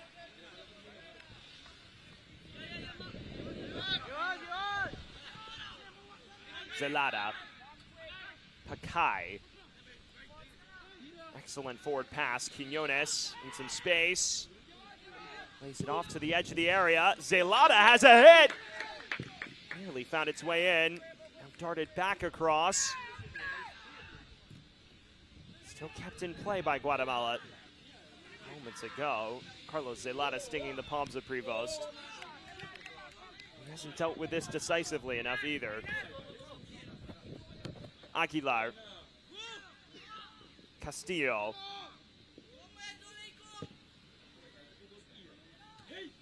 Can he connect with someone at the back stick? And only as far as Pakai. Bashing it wide. And another promising spell for Guatemala as they look to double the advantage.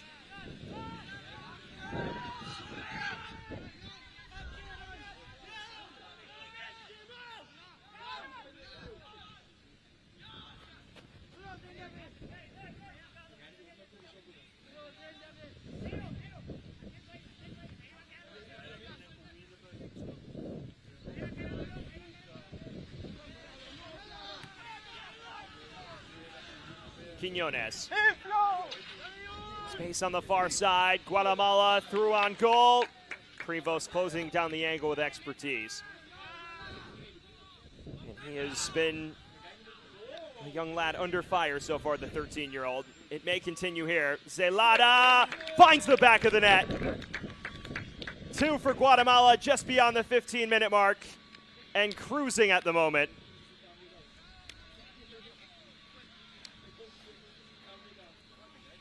He nearly beat him from outside the area. This time it's a couple steps inside, and he picks out the bottom corner with expertise. The Municipal Academy product makes it Guatemala 2, British Virgin Islands 0, inside the 17-minute threshold. And that will present us with a brief breather, a hydration break with temperatures exceeding 90 degrees at the time of kickoff. Guatemala striking twice inside the opening 20 minutes. Goals scored by Jacob Mazariegos in the 4th. Carlos Zelada, the Municipal Academy player, Comunicaciones Academy player who scored against Municipal in the Clausura final. Part of that double winning Comunicaciones side. Of course, his coach, a former longtime senior player for Comunicaciones. Presents an interesting dilemma for Cassandra Gregg because there is virtually no room for her players to build out. Her strikers left on a complete island. They've maybe had 4 touches of the ball within a stone's throw of the Guatemala penalty area. It was always going to be a tall task, but conceding early has not exactly helped matters because you see the confidence flowing throughout Guatemala whenever they knock it about. You see her instructing her lads. She said her team would not be intimidated by anyone in this competition, despite her recognizing that this is a very loaded group. It's not just Guatemala, it's also Dominican Republic, as well as St. Kitts and Nevis, which is no slouch. So she called it herself what effectively is a group of death. And it is an uphill climb here for her squad at the moment in a 2-0 hole before the 20-minute mark. Already a substitution being readied as we hit the midway point of this 35-minute first half. It comes for the British Virgin Islands. Oscar Hardy entering the action. So a rare first half substitution for British Virgin Islands right after Carlos Zelada's 16th minute strike. And we will see what Mr. Hardy can provide. As this is having issues clearing it. That goes over the bar. Hardy is one of 3 English-based players on this British Virgin Islands squad. This is a team that has pulled from their domestic ranks for the most part. Oscar Hardy, player who currently features for Scarborough Athletics U-16 side, placing Devin Daly in the heart of defense as the British Virgin Islands look to rectify what has been a very leaky back line at the moment.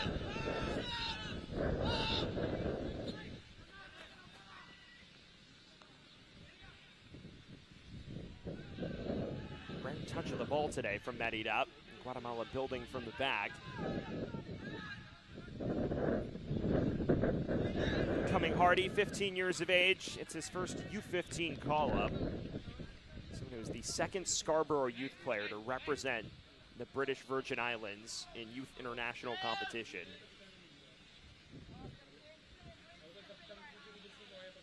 At the 20-minute threshold, 15 minutes before halftime, it is 2-0 to Guatemala. You see the goal scores on your screen, Mazariegos and Zelada. And Los Chapines showing no signs of slowing down. Remember, it is 35-minute halves in this competition for the U-15 age group. So that at least makes the press-oriented style a bit more feasible from Edgar Cotto. Pakai drifting wide this time. Chips it to Castillo. Tried to hit it first time, and it popped up and hit his hand in the process.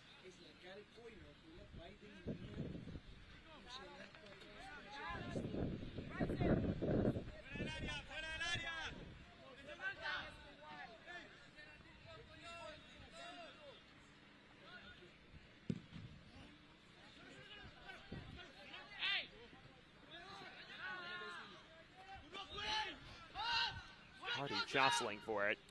Manages to knock it free to Miles Penn. Plays a dangerous ball forward.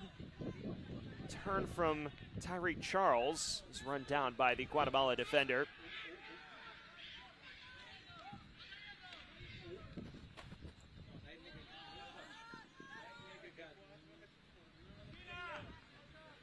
Another corner on the way for Los Chapines.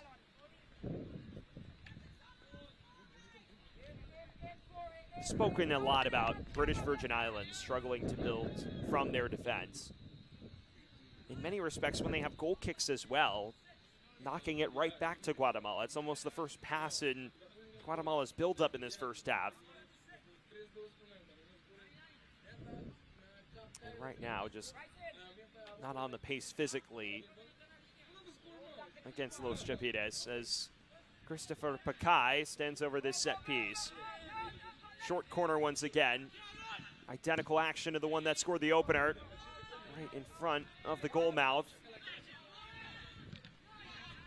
This time cleared away much more confidently by British Virgin Islands.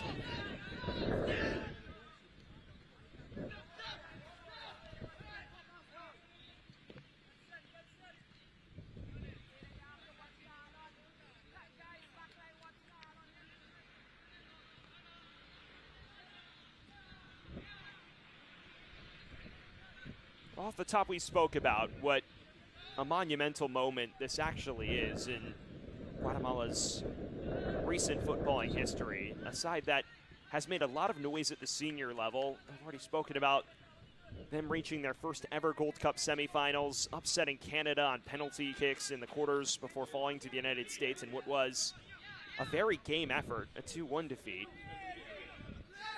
At the youth levels have made noise too. Quiñones cleared only as far as Castillo. Turns his defender inside out, and now Spacel on the byline. Still Castillo down in the area, and the referee has pointed to the spot. No hesitation from our lead official, who has given a penalty to Guatemala with just over 10 minutes to play in this first half. Jonathan Layton did not wait a second. Let's take another look. Castillo weaving a web of lies. Yes, he does get caught on the ankle, it appears, by Bryson Walters, and that's what draws a referee's ire. And will set up Christopher Pakai with a chance to make it 3-0 in this first half. The captain stares down the 13-year-old Kerjani Prevost.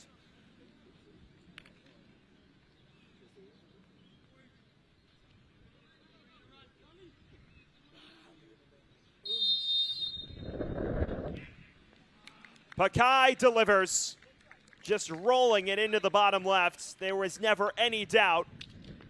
And it is now 3-0 to Los Chapines.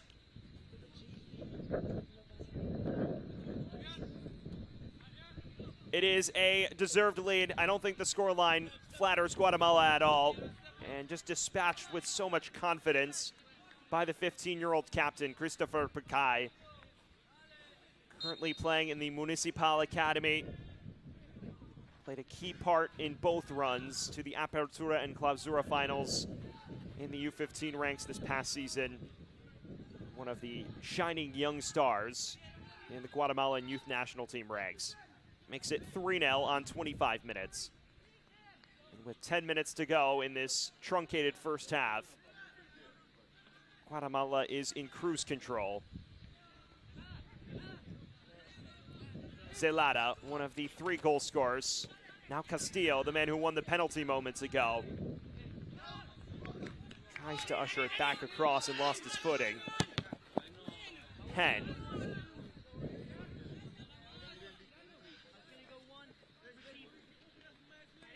I've already spoken about British Virgin Islands and some of the struggles in this competition. This is a side that finished last in their group in 2023 in League C, in Group I. They have been a mainstay, really, in League C or Division III for all of their appearances prior to this year. But with the U-17 team rising in the rankings, they rise a division as well. This is well done from Quiñones. Jumped off it in the area, and once again, Jonathan Layton has pointed directly to the penalty spot, and that one is less questionable than the first even. A blatant penalty. You see Quiñones, a really physical shove from Walters, who goes for none of the ball. Doesn't even complain about the decision. And it affords Guillermo Quiñones, the 14-year-old, a chance to open his account for this tournament.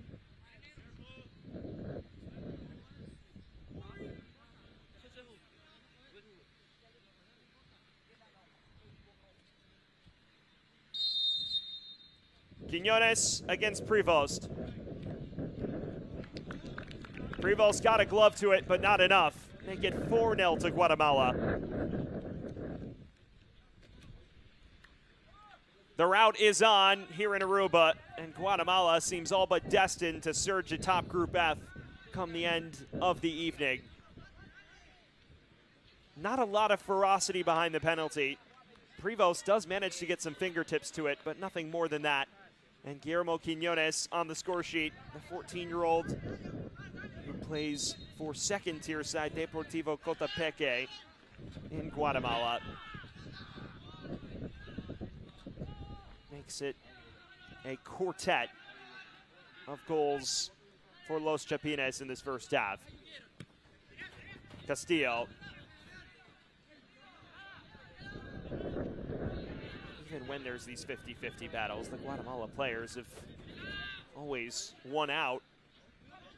And now numbers again. Quiñones looking to create some space. This time he stood up well by Caden Freitas.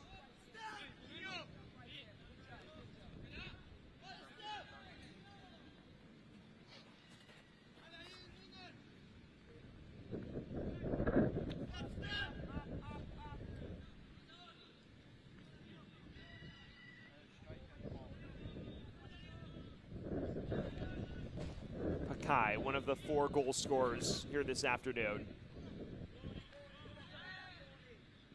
Forced wide. Low cross. This time not on frame, and a goal kick for British Virgin Islands.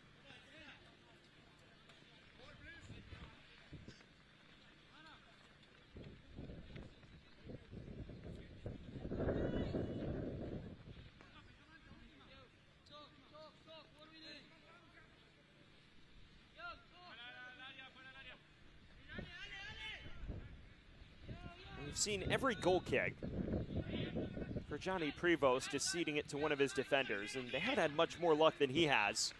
Giving it right back again to Guatemala. Quick turn from Quiñones. Laying this off now. Stabbed away for the time being, and the question is, can the Nature Boys build out a bit? It's been the story of the first half. Rarely able to cross midfield with the ball comfortably in their possession. The lone time you've seen their striker as a free runner, he was well offside. Kai and Salada are just running the game in the center of the park.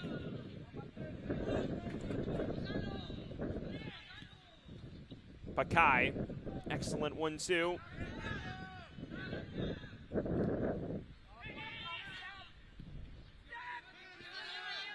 Zelada has a pop from long range. He was not far off.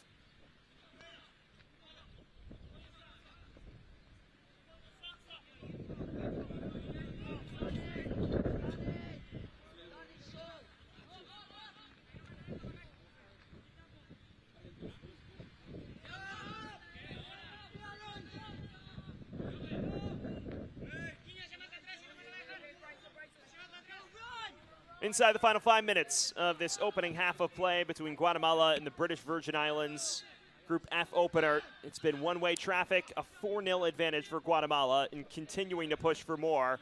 They may have a 5th on the cards, and that wasn't the best final product they would have been hoping for, but continuing to knock on the door.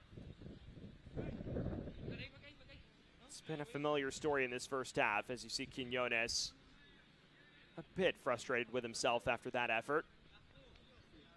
Can't be too upset with himself, though. Already a goal to his name. It's been Guatemala just pushing on, continuing to create chances and win the ball back. British Virgin Islands with no answer. Pakai darts this across goal. Stabbed behind for another corner. Another look at this chance. It's a mazy run. Just unable to pick out the far corner was Quiñones there. Jorge also in the vicinity of that effort.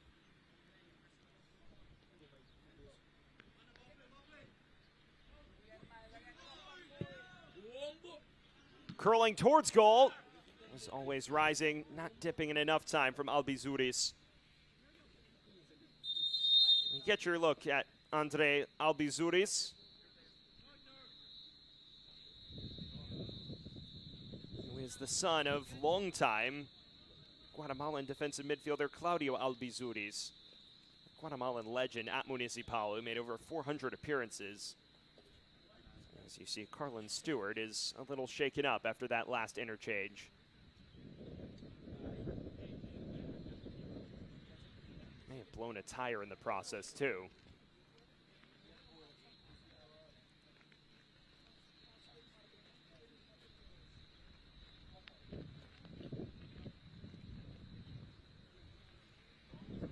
Well, a reminder that we are just 3 minutes from halftime, 35-minute halves in the Concacaf Boys Under-15 Championship.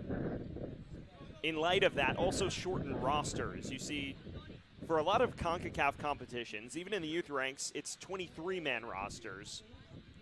For this competition, it is an 18-man roster to account for the significantly less time the teams are playing, 70 instead of 90 minutes. It also affords an opportunity for a lot of players to feature. Excellent interplay here. Comes to the edge of the area for Mazariegos. One back by Jorge Yol. Pakai driving it. Oh, what a strike that is! An unbelievable goal from Christopher Pakai, and it's 5 for Guatemala. A second for Pakai in spectacular fashion.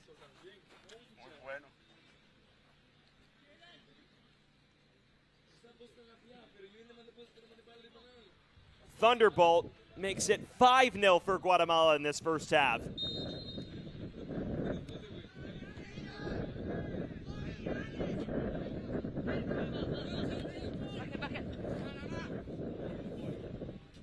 Quiñones.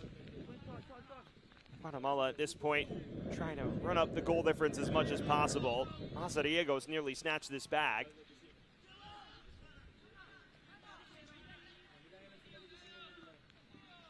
Not only as far as what appears to be Jorge Yol. 5-0 in favor of Los Chapines. Christopher Pakai scoring his second of the day in sensational fashion from about 23, 24 yards out. A rocket that Prevost had no chance at.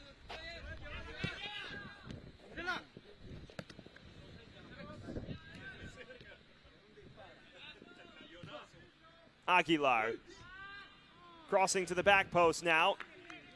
Just underneath at that time.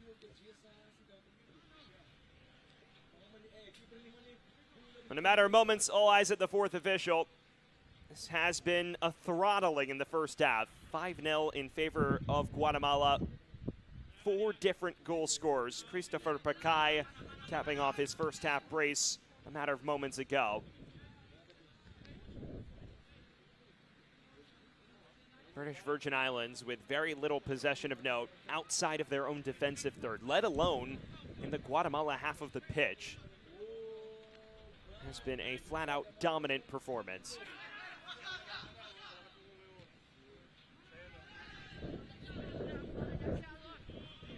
Can they tack on one more before intermission? They might just do so. Flashing cross. Still loose. Fell briefly for what appeared to be Castillo.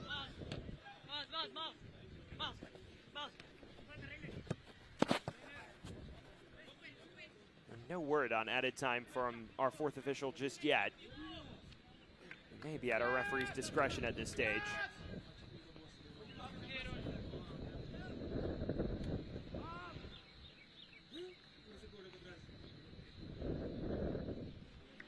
Very rare foray forward from the Nature Boys here.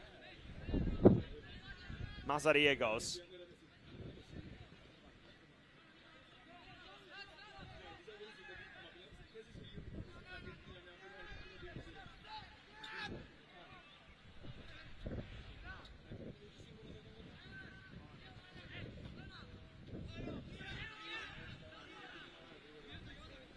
Quiñones, one of the 4 goal scorers this afternoon, plays it wide again.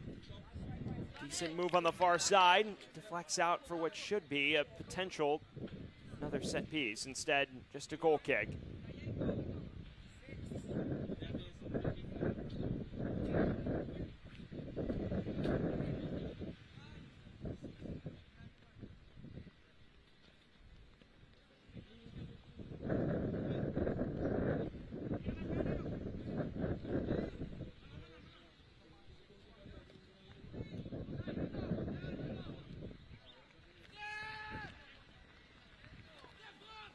Well beyond our allocated 35 minutes. Aguilar falls for Miles Penn, who's had very little runway. Now looking to play this through and does so quite nicely. A major chance for Charles that is just skewed wide. that British Virgin Islands' best chance of the afternoon so far. And Charles just unable to put it on frame.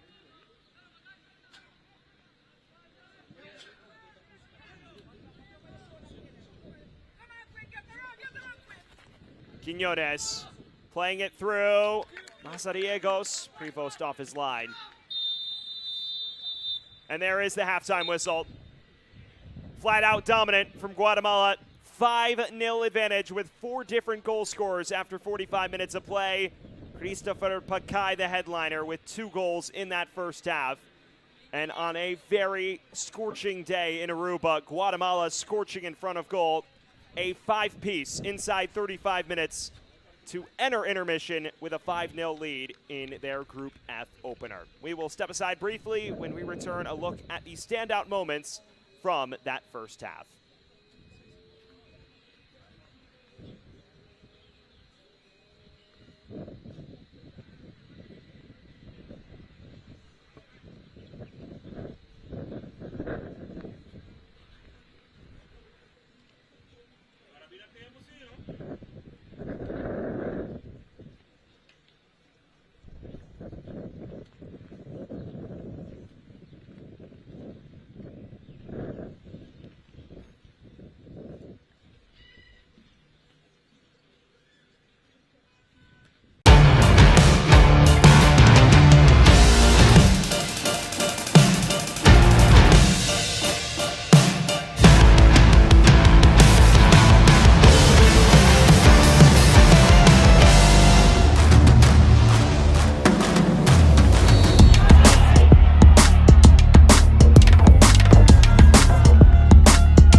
back here from Oranjestad, Aruba, the capital city of the island of Aruba, where we are just about set for the start of this second half. Guatemala making a number of changes at intermission. We will get those to you when we have them. As things stand, though, a 5-0 lead and a chance for them to flex their depth a little bit in a fixture that is all but effectively steeled. That first half, dominant, overrunning them for pretty much 30 of the 35 minutes and taking their chances with relative aplomb in the final third. Back underway, the Group F opener between Guatemala and British Virgin Islands, and it favors Guatemala decisively at the moment. 5 goals, 4 different goal scorers, and surely a path atop Group A come the end of the afternoon's action. Of course, later today as well, the second match of Group F, I should say, between St. Kitts and Nevis and Dominican Republic is up next as well. Here's a lovely cross in, some danger from the British Virgin Islands. Ultimately run out of danger, and maybe a chance to counter now for Guatemala. Knocked forward. Falls for Audini Gengu, a rare touch of it from him this afternoon. Sent tumbling to the deck as Pakai caught him. There is the man who's scored a brace, Christopher Pakai, a penalty kick in the 25th minute, and then a 34th minute firecracker to make it 5-0 just before intermission.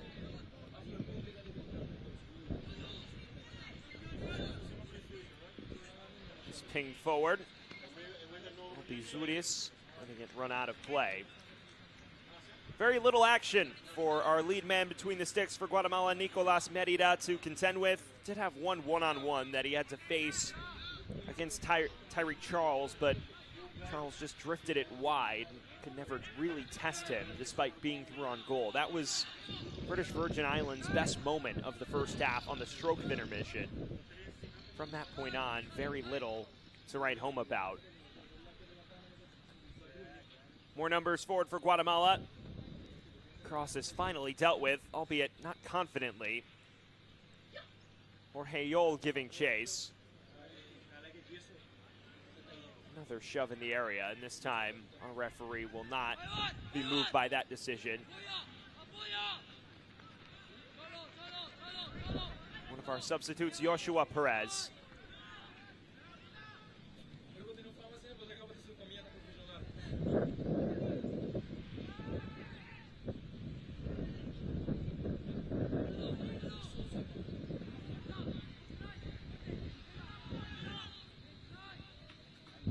For those, a friendly reminder, just joining us, 70-minute matches, 2 35-minute halves. As this cross is knotted over the bar by Guatemala.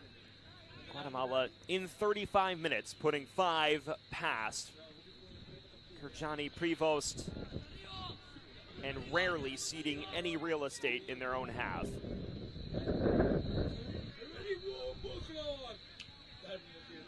Team that entered this week with aspirations of not only winning the group but making noise deeper into the competition is off to a fantastic start.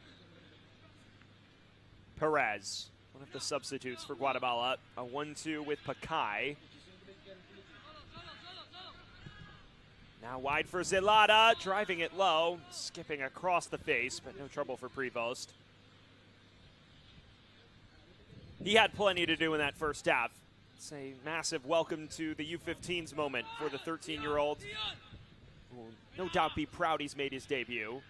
Not much he could do about many of the goals that have sailed in. He's been left on an island to make a lot of big stops. May have to do another here. Excellent link up. Yol across the face. Good save by Prevost. The follow-up tapped in. It is 6 for Guatemala. And picking up right where they left off with the substitute, Joshua Perez, striking.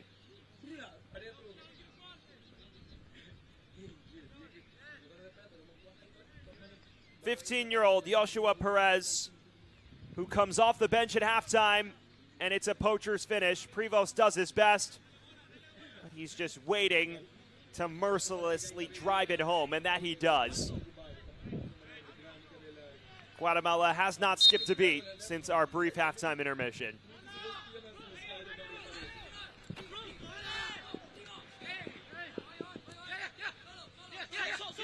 It's important to note that especially in a group that may be this tight at the top between Guatemala and Dominican Republic, goal difference should play a major role. Charles nearly created some danger, but Quinn Pasco unable to pounce.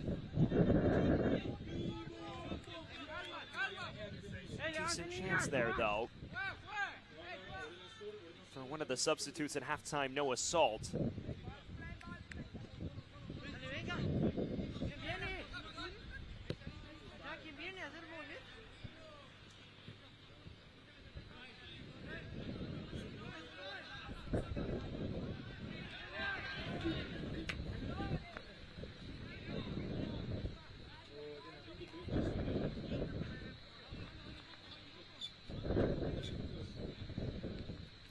We mentioned some substitutes at halftime. Joshua Perez in for Guatemala and scoring.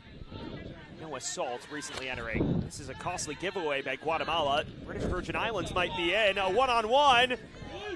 Across the face, not dealt with just yet, and British Virgin Islands are on the board. It is the substitute, no assault. Well, what a moment for the Nature Boys. They create some danger at the back. And Nicolas Merida beaten 6-1. It's a costly giveaway. It's not dealt with properly by Nicolas Torres, who tried to clear it off the line. And no assault, just waiting to bash it home. British Virgin Islands do have a goal in this competition.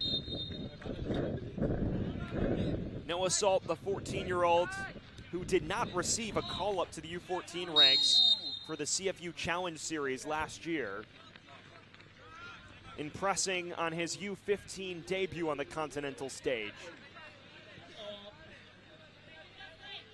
While it may turn out to be academic, there are signs of life from British Virgin Islands. And again, we mentioned goal difference, pretty crucial, not just for Guatemala, but if you can reduce the deficit you lose by in this match, if you're British Virgin Islands, it at least may open the door for you to make some noise later on in the competition.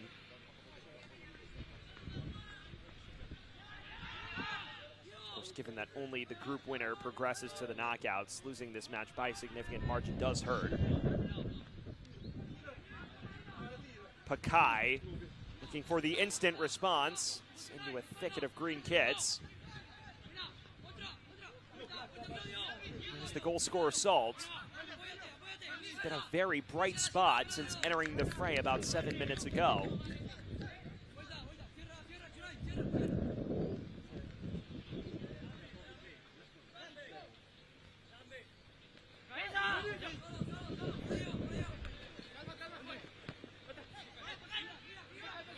Pakai, already a brace to his name. He has been one of the stars of the show. Does lose out here, though. It is a decent ball forward from Gengu. Over to another substitute forward in Josue Barrios, a decorated striker in the Guatemalan Liga Nacional U-15 ranks with Comunicaciones.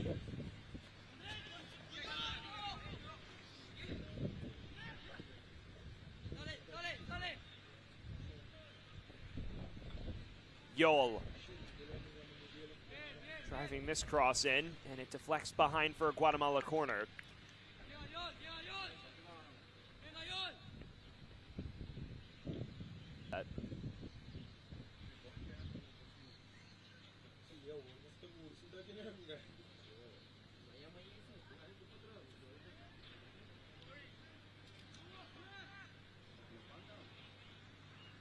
Corner taken short.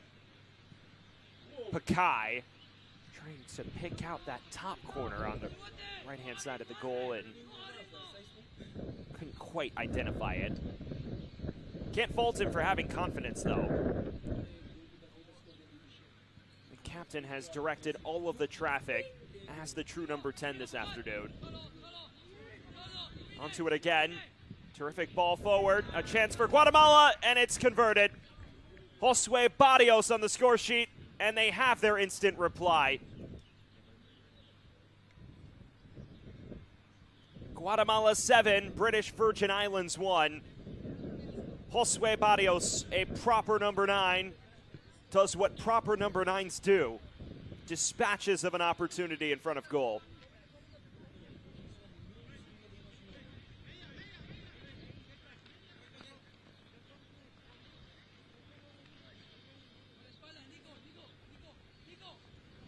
Now changes coming for the visitor for British Virgin Islands. Adoni Gengu is out. He's replaced by Albie Lawton, one of the 3 English-based players on this British Virgin Islands squad, and then Tyreek Charles, after having a couple of opportunities in front of goal go awry, is replaced by Kenroy William up front. One more change as well, as Carlin Stewart is out.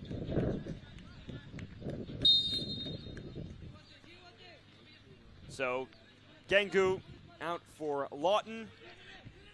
Kenroy William in for what appears to be Carlin Stewart at the moment. 7-1, Josue Barrios, the most recent Guatemala player to strike. Yol, a never-ending, unyielding onslaught from Los Chapines in this Group F opener.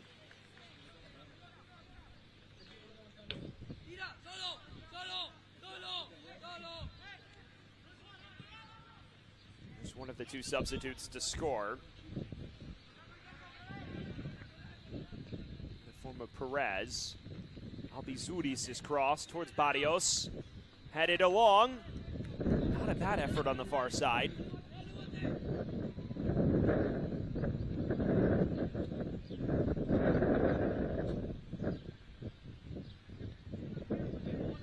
Has been a tough day for Mr. Prevost between the sticks. Well, as we mentioned, very little he can do about a lot of the opportunities that actually have flown his direction.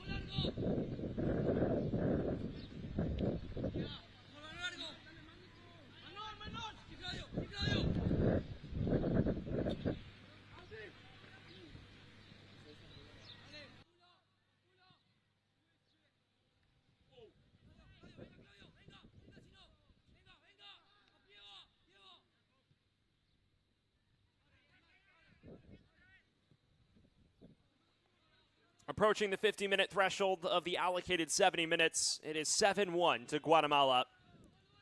Scoring twice in this second half and looking for more carnage. It's off the post. Floated away for the time being.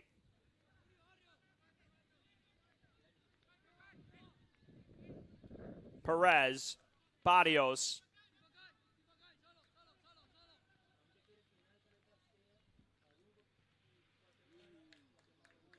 Albizuris unable to keep that in play, but charged away in the end by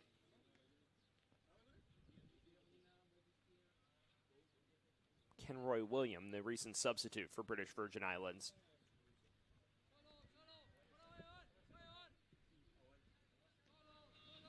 Perez. White shirts packing the British Virgin Islands area.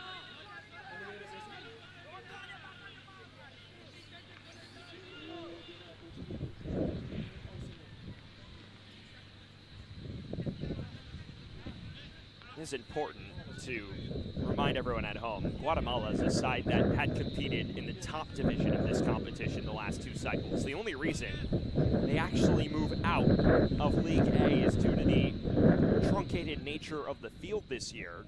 In League A, only 8 teams, plus Saudi Arabia, the special guest in this competition, are featuring. So that leaves a lot of sides like Dominican Republic and Guatemala on the outs as they make another triple change. And now they can really flex their depth. Christopher Pacay exits after his race ruled the day for Los Chapines. 3 alterations for Los Chapines. João Martinez, Williams Viagran, 2 to enter.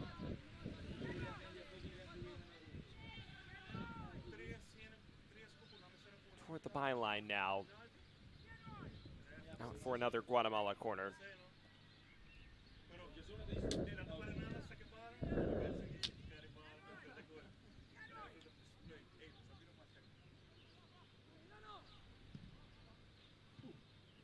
Decent cross in.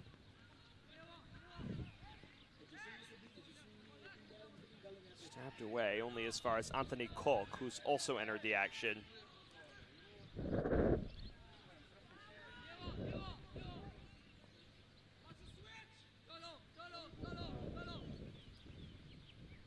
Martinez. Kolk. Perez seems to be picking up where Pakai left off as that number 10 between the lines.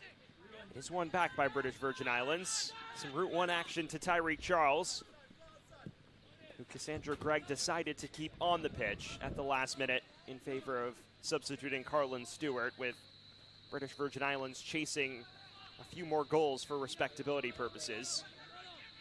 On the 50-minute mark, 7-1 to Guatemala.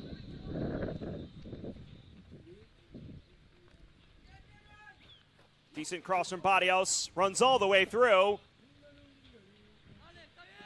An appetizing opportunity that just goes begging on the first time hit.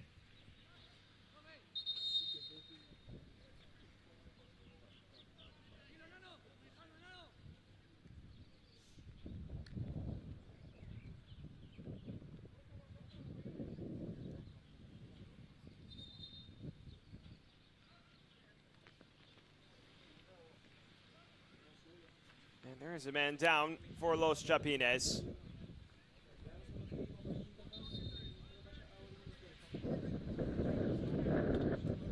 Point of concern at the moment. You see Josue Barrios, he's the man that ultimately falls over after this, and he's already provided a lot of promise going forward. A goal to his name coming off the bench, one of the more proven out-and-out strikers in the Guatemalan U-15 ranks. We will take a quick breather as the physios devote attention to the fallen number 9. Definitely a lot for Cassandra Gregg's side to work through, but continuing to teach. That's always been her MO. We've mentioned the 30 years of service, now over 30 years of service with the British Virgin Islands and their youth national team ranks, player development ranks. Rightfully honored for her services 2 years ago with a plaque and banner.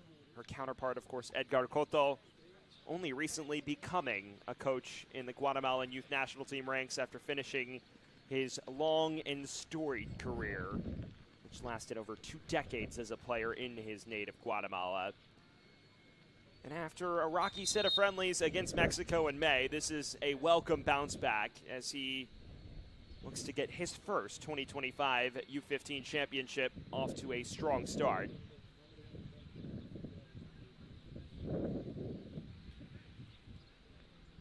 Quick cooling break here with just under 20 minutes to play of the allocated 70 between Guatemala and British Virgin Islands. It was 5 in the first half for Guatemala. More respectable outing so far for British Virgin Islands in the second half, even scoring, courtesy of the substitute Noah Salt. They find themselves trailing 7-1, and that would all but certainly put them bottom of Group F, barring a rout in the Dominican Republic St. Kitts and Nevis match. We are in the capital city of Aruba at the Stadion Jose Weaver. Sam Goldfarb bringing you all of the action here for the Group F matches this afternoon. A loaded slate throughout League B getting underway here on this Monday in the Concacaf Boys U-15 Championship, which started with League A action 2 days ago, and now a jam-packed slate of 16 matches across our 3 divisions of competition here on Monday. Group stage for League B runs all the way from today through Wednesday. Then there will be a rest day with the exception of a rescheduled Trinidad and Tobago match. And then on Friday, our final position and knockout matches. Barrios picks this up. It's good to see he's content to continue after his slight injury scare. Now Perez. João Martinez.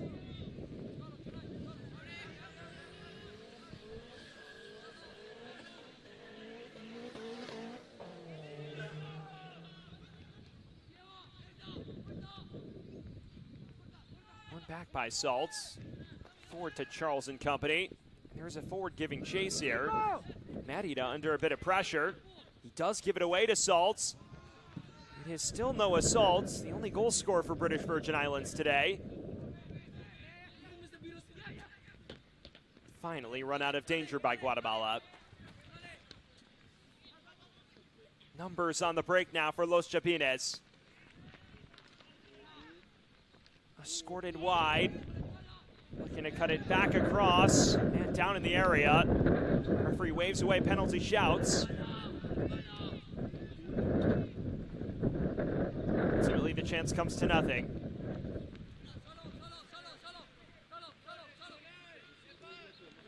Perez. Beginning to see the wind pick up, now north of 20-mile-an-hour gusts in Aruba. Has not affected Guatemala's style of play, aside from maybe their long-range efforts floating a bit further wide than usual. I don't think they'll complain, though. 7 on the score sheet, and they've shown no signs of slowing down at the moment.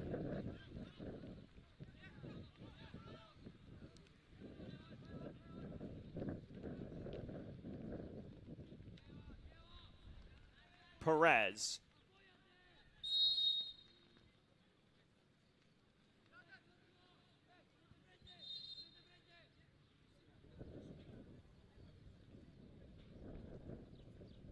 Strong spell by the substitute in his 21 minutes since halftime. Scored the goal that allowed Guatemala to pick up right where they left off. 2 more changes. It is Caden Freitas who exits. He's replaced by Kyrique Matthew. And then finally, Mayan Baptiste also enters the action. 2 more changes for British Virgin Islands as Cassandra Gregg goes deeper and deeper into her substitutes. With the hour mark fast beckoning.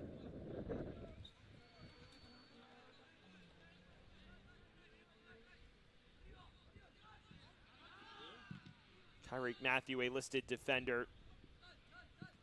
That is a like-for-like alteration in place of Freitas, and then Quinn Pasco out for Mayan Baptiste to change in the center of the park.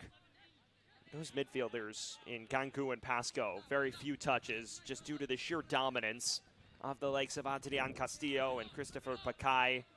Quinones also playing a role in that possessional supremacy. Ball over the top, and the offside flag is raised this time.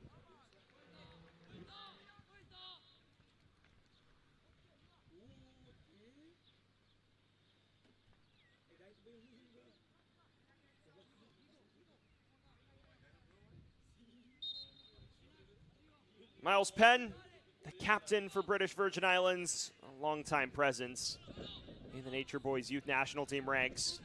Not his dream start to a Concacaf Under-15 championship, but definitely a major experience for him and his teammates alike, and now has the chance to captain his side through at least 2 more high-stakes group matches before their fate is determined.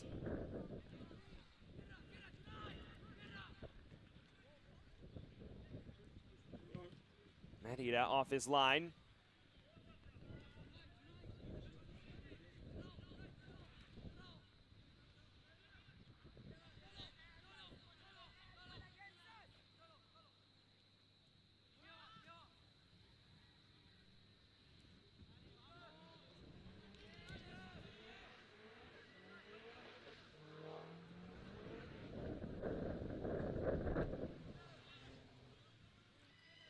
Inching towards the closing stages of this one. For those just joining us, Sam Goldfarb bringing you all of the action from the island of Aruba.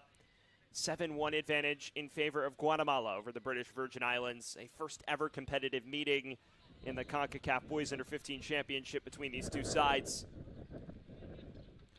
And as things stand, it's going according to script for Los Chapines, who will now gear up for that clash with St. Kitts and Nevis before rounding out the group stage on Wednesday with the banner match of the group against Dominican Republic. Many feel that will be the group decider, and if this match is any indication, Guatemala seems to be doing their part.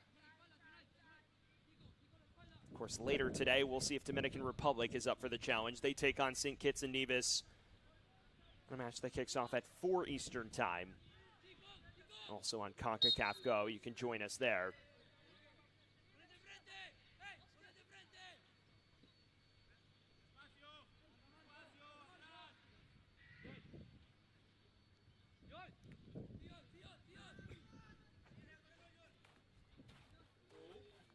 Salt. Has flashed plenty of brilliance on it since coming off the bench. Decent bit of interplay here from British Virgin Islands. It falls quite kindly for Sebastian. Got his boot on it first time, but no accuracy in the effort. But that is much better from the Nature Boys.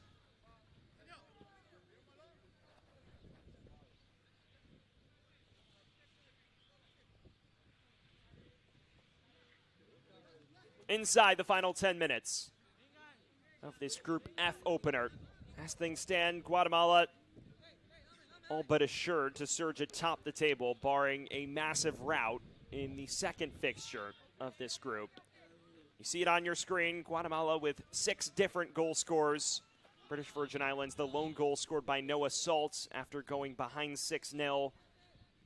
Definitely a more respectable effort in the second half, though, from Cassandra Gregg's bunch. They played him to a 2-1 scoreline effectively and have had more of the ball with more half chances to come with that, I should say. Perez.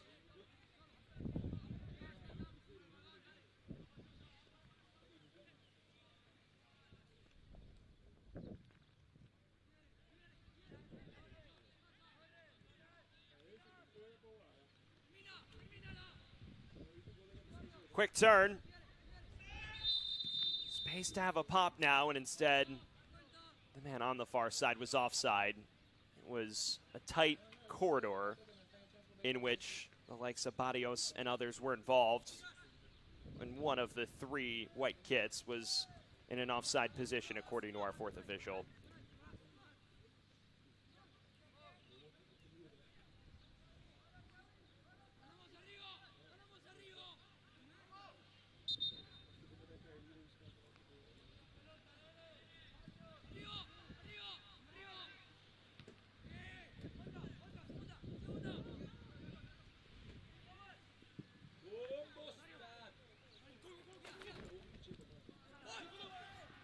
Long ball.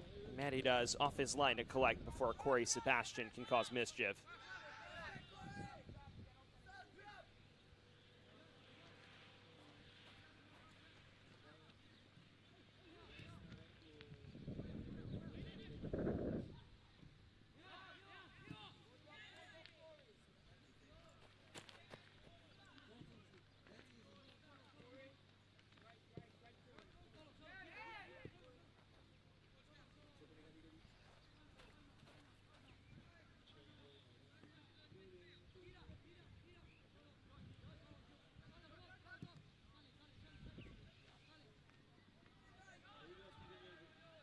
Cuffed wide. Chance here for Guatemala to make it 8. Darted back across. Unable to put one on frame. Chaos for a matter of moments for British Virgin Islands. Chance not lost just yet, though. And well, now it may be.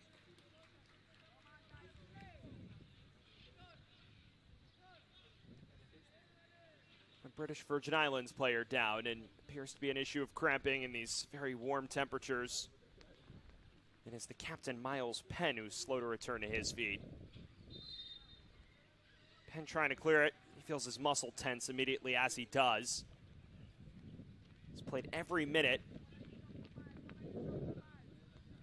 of this more than hour-long contest in the sweltering heat. You see him trying to stretch out one of those calf muscles.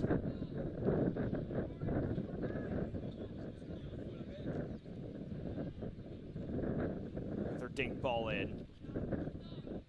This time floated over the crossbar. For Cassandra Gregg and company, it will be about regrouping. We've already mentioned it doesn't get much easier. A clash with the Dominican Republic tomorrow. And then St. Kitts and Nevis on Wednesday. Coming in, many would have felt St. Kitts and Nevis would have been the match British Virgin Islands would circle as their best chance of 3 points in the competition. For Guatemala, meanwhile, they could surge atop the table and remain there if they can take care of business tomorrow against St. Kitts and Nevis before that Dominican Republic clash looms on Wednesday. That will be the one that many expect, especially given this result, to define the group, although Dominican Republic has to do its part later this afternoon. It is far from a done deal by any means. Arcing cross in, overcooked for a player on the far side. Cleared only as far as Aguilar, who has run the game on the right-hand side.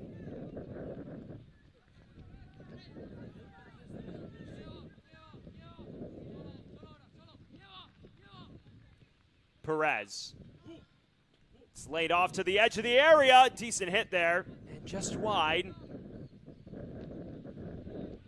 Villagen had a decent effort there.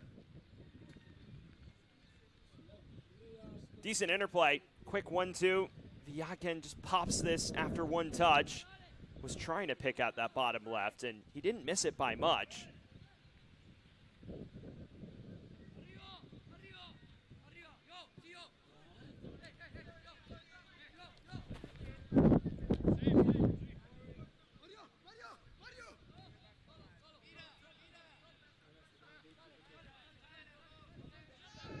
Cook.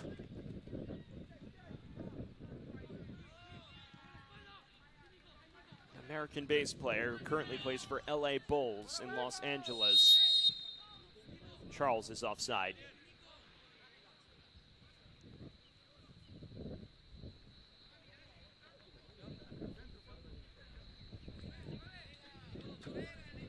You're beginning to see why this Guatemala side was such a threat in League A 2 years ago. Obviously a much different side, but it is a more experienced one that Edgar Cotto has picked from. The bulk of them 15 years of age. Very few players actually younger than 15. Experience on full display here. Ushered wide now, low driving effort. Prevost doesn't quite deal with it properly and then pounces on it at the second time of asking.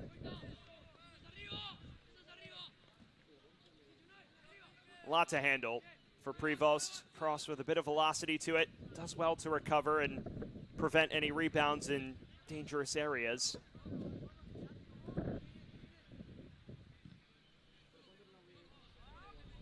At this point, it is just about damage control for the British Virgin Islands goalkeeper.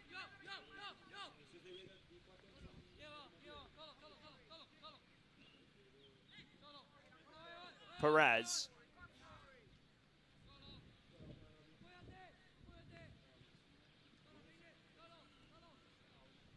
Well, you see on the far side, players beginning to warm up for Dominican Republic, as well as St. Kitts and Nevis. That is the match up next in the first day of League B Group F play. Dominican Republic hoping to keep pace with Guatemala, a squad that has flown out of the blocks here this afternoon. And at this point, it is about just seeing this over the line and potentially boosting the goal difference by one or two more if that's possible. Just knocking it about with so much confidence. Can't be touched at the minute.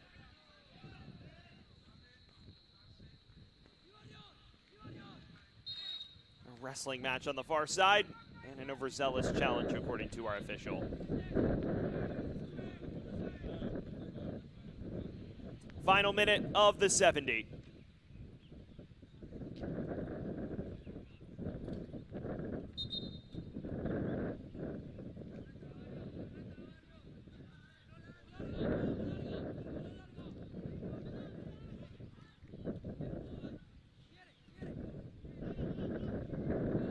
Anthony Cook.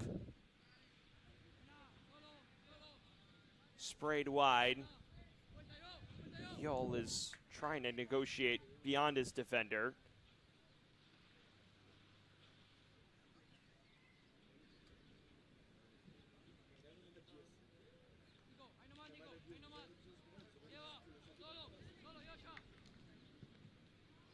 Long range effort from Perez. Was hoping to pick out that bottom left. Just dragged it a touch wide. We are now beyond the 70 minutes. It is all at our lead official's discretion.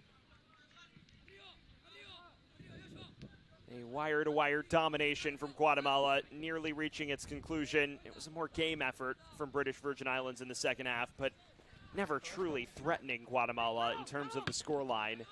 The goal will be a silver lining that is very nice for Cassandra Gregg, but I'm sure she'll be expecting much better come their matchup with Dominican Republic tomorrow afternoon.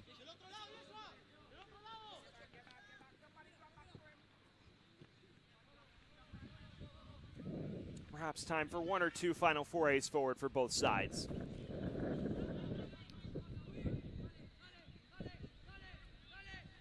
Decent ball into the half space. There are numbers for Guatemala. Through on goal.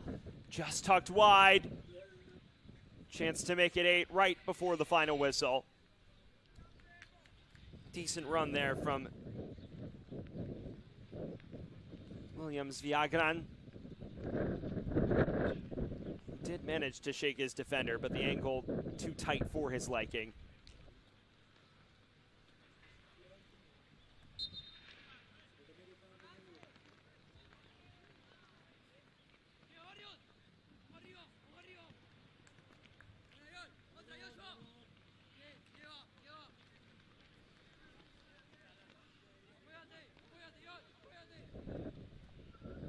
Yul. Viagran again, carving out space. Falls to the edge of the area. Quick turn, ushered on. Is this the 8th? It is. Right before the final whistle, Guatemala makes it 8. And a lovely finish from Derek Alvarado, the substitute.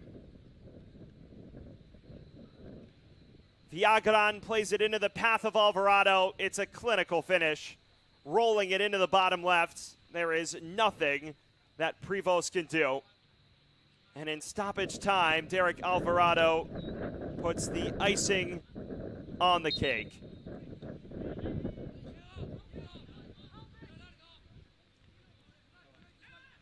Question is that the final involvement? Or will the referee allow play to continue on? An 8-1 thrashing by Guatemala. And it may not be done just yet. Curling effort is in! What a hit that is!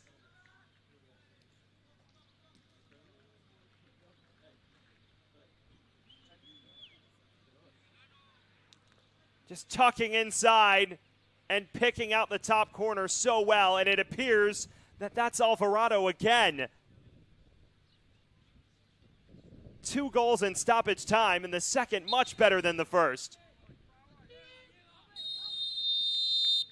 There is the final whistle. Derek Alvarado striking twice in stoppage time to make it 9-1, a throttling of British Virgin Islands by Guatemala. They jump out to the 5-0 advantage come intermission. And after a more game performance in the second half by British Virgin Islands, they tack on more goals to make it 9. And despite a silver lining in the form of a no assault tally to make it 6-1 at the time, that is the only point of solace British Virgin Islands truly has from those 70 minutes. Well, after a full 70 of action in our Group F opener, Guatemala takes care of business, and they do it in emphatic fashion. A 9-1 victory over Cassandra Gregg's bunch. A hard-fought effort by Los Chapines to get their campaign off on the right foot in League B. We'll step aside briefly when we return a look at the full-time highlights here from Aruba. It finishes Guatemala 9, British Virgin Islands 1.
We welcome you to the capital city of Oranjestad, Aruba, for the second match in the opening day of Group F between Dominican Republic and St. Kitts and Nevis from the Stadion CD Jose Weaver. Just about ready to get things underway. Dominican Republic, a group favorite, opening the competition against St. Kitts and Nevis, trying to keep pace with Guatemala, which just triumphed in 9-1 fashion over British Virgin Islands. It is a sweltering day at 4 p.m. local time in Aruba. We're getting close to that 90 degrees. It has been warm and windy, so that definitely will wear on some tired legs as the match goes on here this afternoon, especially with it being later in the day. And here is your look at the Group F table. After one match, Guatemala atop it, a 9-1 thrashing of British Virgin Islands, a result that was never in doubt after they opened the scoring 4 minutes in, and that forces Dominican Republic to try to keep pace. The highest ranked team in the group, but one that has never reached a knockout stage of the Concacaf Under-15 Boys Championship. They are hoping to change that this afternoon against a St. Kitts and Nevis squad that has been mainstays in Group B, League B, but has struggled mightily in that span.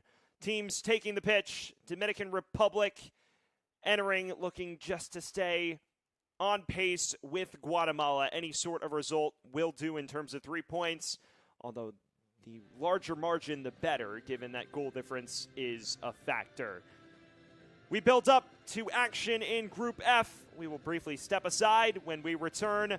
Kickoff and lineups from Aruba. Stick with us.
We welcome you back to Oranjestad. in Aruba, just about set for kickoff in the nightcap, if you will, in Group F. Dominican Republic and St. Kitts and Nevis locking horns, with Dominican Republic hoping to keep pace with Guatemala, who thrashed the British Virgin Islands 9-1 today.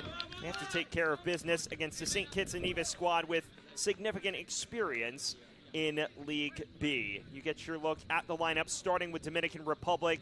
We look like a 4-2-3-1, we think.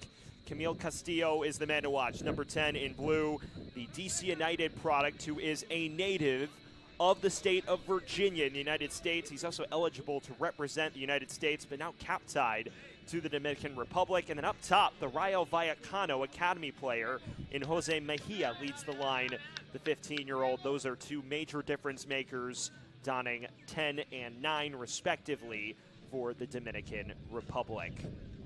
There is your look at St. Kitts and Nevis in their 5th consecutive Concacaf U-15 Boys Championship. They have yet to notch more than 3 points in a single 3-match group stage. They logged 3 points to finish 3rd in their group 2 years ago.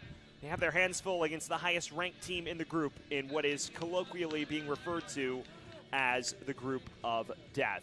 Our captains in Brian Collins, the goalkeeper, and Iker Nunez exchanging pleasantries. Our officials are Ray Torres, the lead referee, Luis Granados and Javier Burgos as assistants. Damian Rosa is the 4th official.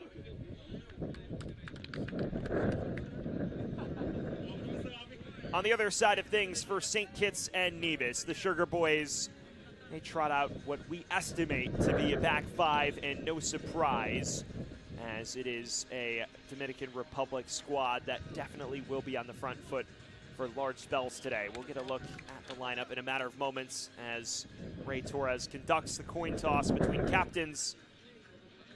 The question is, how long can St. Kitts and Nevis handle this dynamic front line of the Dominican Republic? We will see in a matter of moments. Their lineup under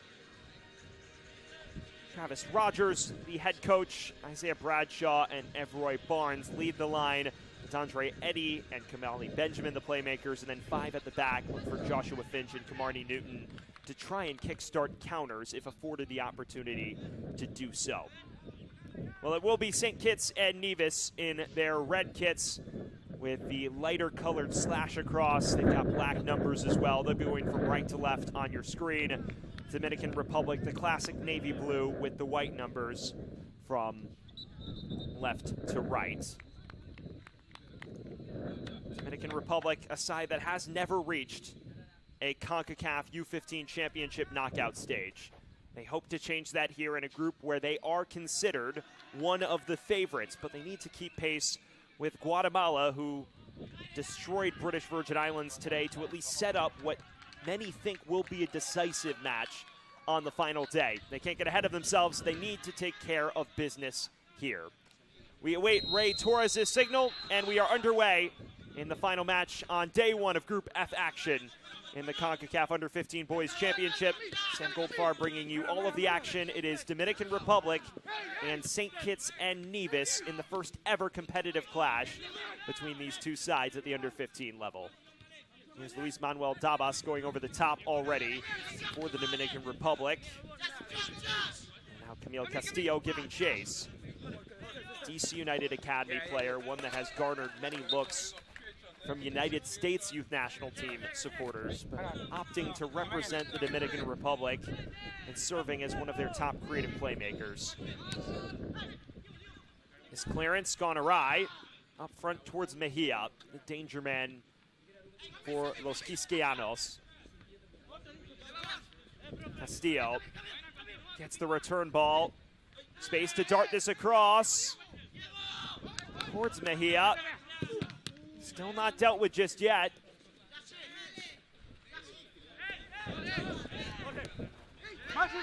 It is an unyielding onslaught to begin the afternoon from Dominican Republic. Kurgal. Castillo giving chase. An early cross. Bouncing across the face of goal to the back stick, and an early goal for Dominican Republic. A brilliant move, and what a finish it is from Axel Lundvoas. 1-0 inside 2 minutes.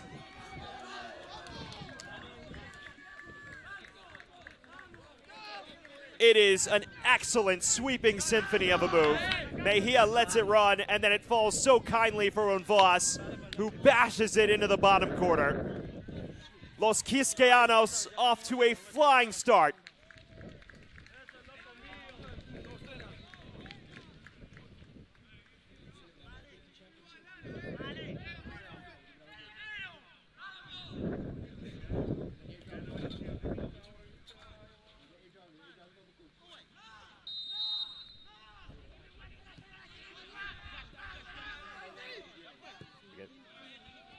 Well, the goal scored by Axel Unvas, a 15-year-old who plays in Cavigal Nice Football Club, which is the youth club of the French Liga side Nice. And now St. Kitts and Nevis on the back foot. 2 minutes gone. Axel Unvas breaking the deadlock even faster than Guatemala did in the first match of group play. One of the many talented attacking presences. We spoke so much off the top about Mejia and Castillo that we didn't even get to Unvas, who is currently playing in France in the youth ranks of Nice. Just part of a Dominican Republic side that has gone global in terms of its representation club-wise. A lot of key players going abroad, and it's growing the Dominican game abroad, and of course, increasing the quality of the national team in the process, with many players being challenged at a very high level. Castillo.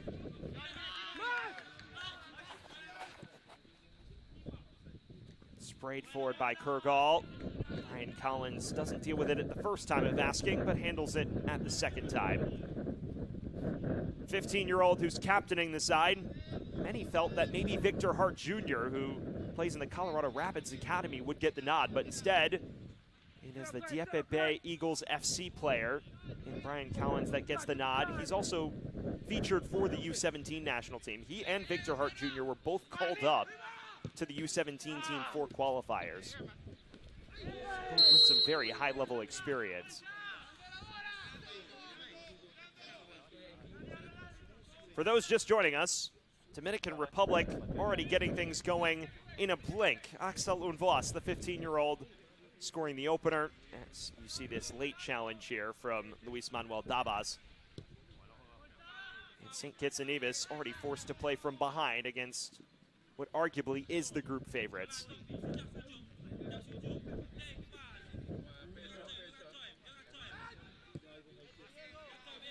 Throughout the day, we've spoken about the loaded nature of this particular group in League B. Group F, both Dominican and Republic and Guatemala separated by just one spot in the recent edition of the U-17 rankings. Dominican Republic actually overtaking Guatemala. Meanwhile, St. Kitts and Nevis, they are just a spot below British Virgin Islands in the U-17 rankings. So definitely one of the more balanced pools we have in the four-group League B. As Castillo snatches this back, and options ahead once again for Los Quisqueyanos. Diego Day had a pop that was snuffed out at the source. And an overzealous tackle in midfield. We've spoken about some of the woes for Dominican Republic in this competition. A side that historically has been in League B, but last cycle featured in League A and went pointless. A -8 goal differential through 3 matches. It was a brutal campaign to say the least, but now with the League A field shrinking, Dominican Republic back in League B and well positioned to contend for a first ever knockout berth in this competition. As there is a Dominican player down on the pitch at this current moment.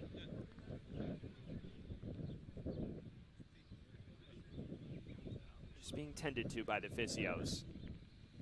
Just a grappling match between Rodrigo Linera and the forward Isaiah Bradshaw, and Linera has come off worse for wear here.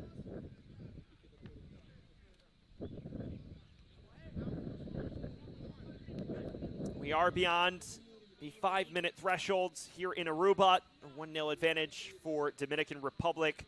Los Quiscanos striking after 90 seconds. Axel Unvoas, the difference maker. Earlier today in Group F, Guatemala destroying British Virgin Islands 9-1 as Rodrigo Linera is set to re-enter, so a positive sight for supporters of Los Quiscanos. At this point, Dominican Republic just trying to match that result. Castillo already has wreaked plenty of havoc down this near side.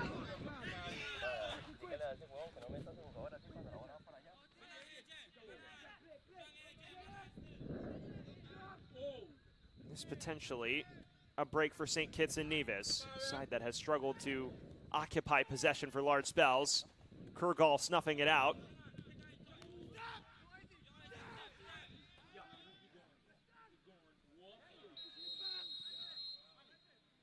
And a free kick given against Dominican Republic, so a chance for the Sugar Boys to alleviate this unyielding pressure in the early stages.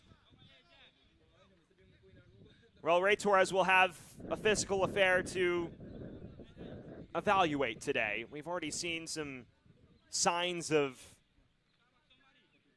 hard-fought coming-togethers between Bradshaw and Linera. Teams both seem up for what might turn out into a scrap if all remains tightly contested. Early set piece for the Sugar Boys.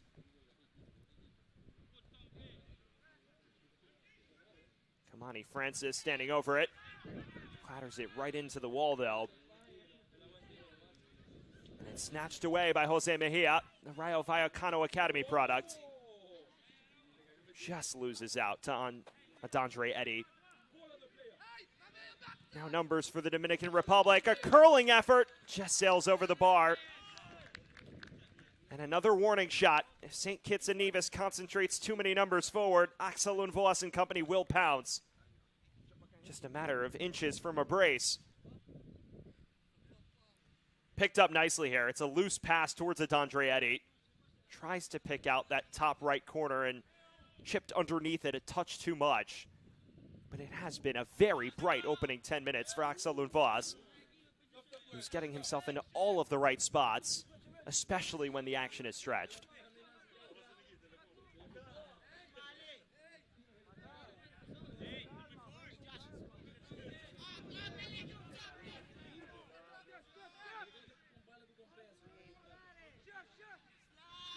For St. Kitts and Nevis, it is an interesting proposition, this. A side that's been a mainstay in League B, but has never matched up with the Dominican Republic. And it is a squad that has struggled mightily. We mentioned 3 points or less in each of the last 3 tournaments. Went third in their group in 2023 as well. It's definitely a side that on paper you'd think would be overmatched, but only 10 spots separate these two teams in the Concacaf U-17 rankings, which of course is what was used to determine the league structure in this U-15 championship.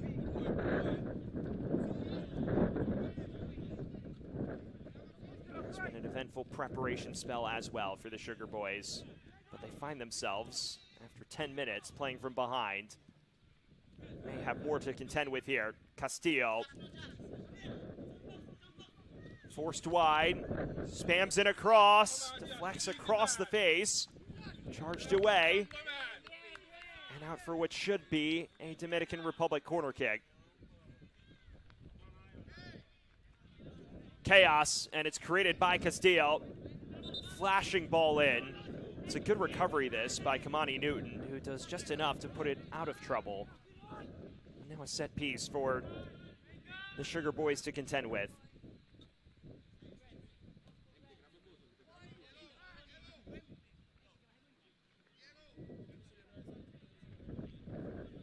Axel Unvoas, the lone goal scorer, stands over this.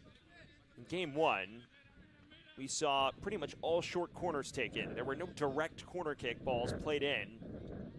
Let's see if the strategy is different here. Unvoas whips it in with outswing. Nearly ran towards the edge of the area. Kurgal was waiting menacingly. And a first touch of the day for Eddie.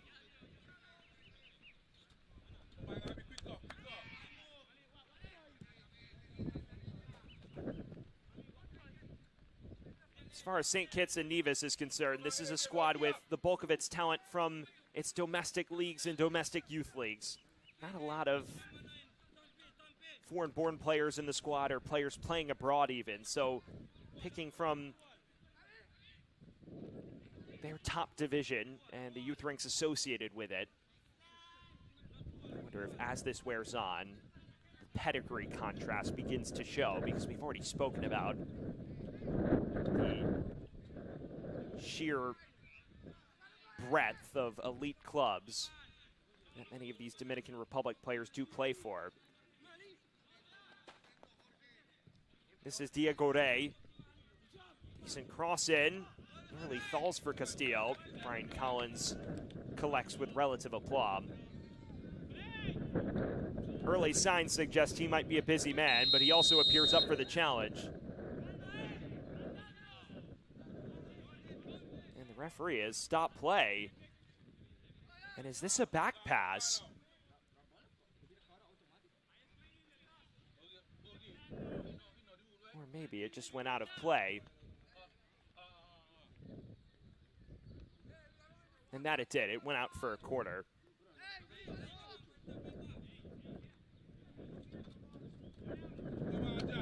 Second corner of this first half would have been a harsh back pass, seeing as the ball was whipped in by a Dominican Republic player.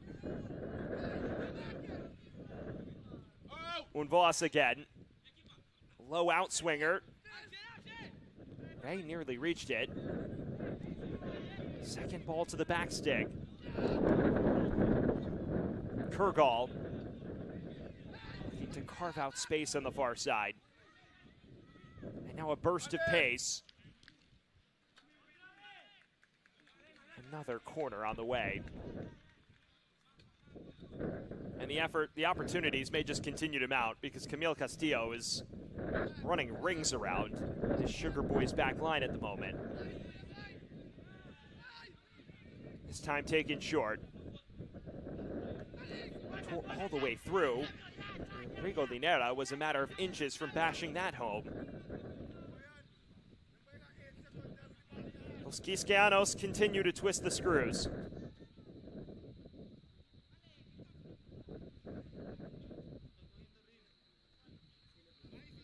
It was an eventful preparation period for St. Kitts and Nevis. Obviously, Travis Rogers tasked with building a competitive squad, one that is an underdog on paper in this group.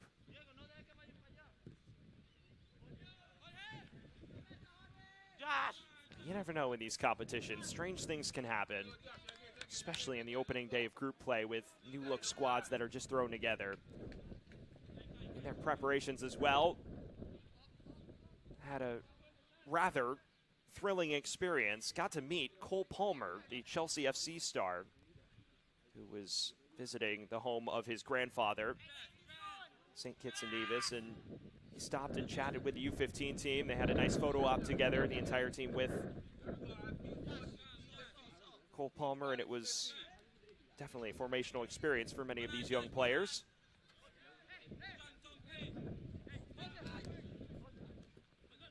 Mejia.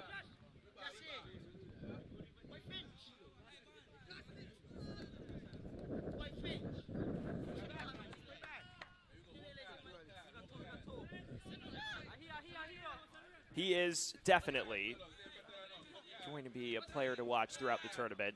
Jose Mejia. He is based in Spain, already mentioned Rayo Vallecano.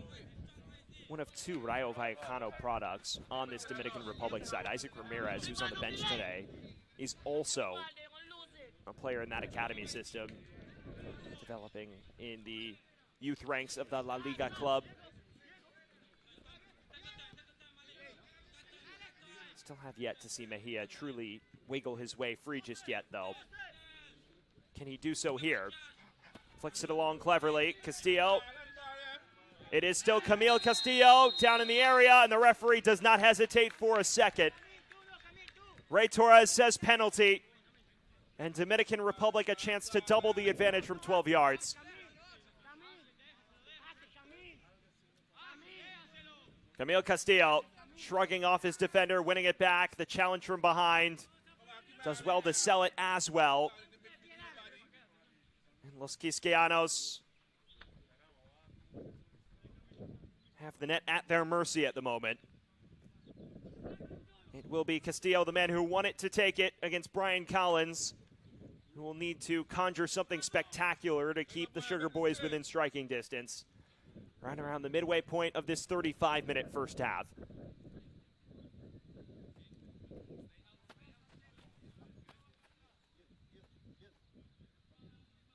Castillo and Collins stare each other down.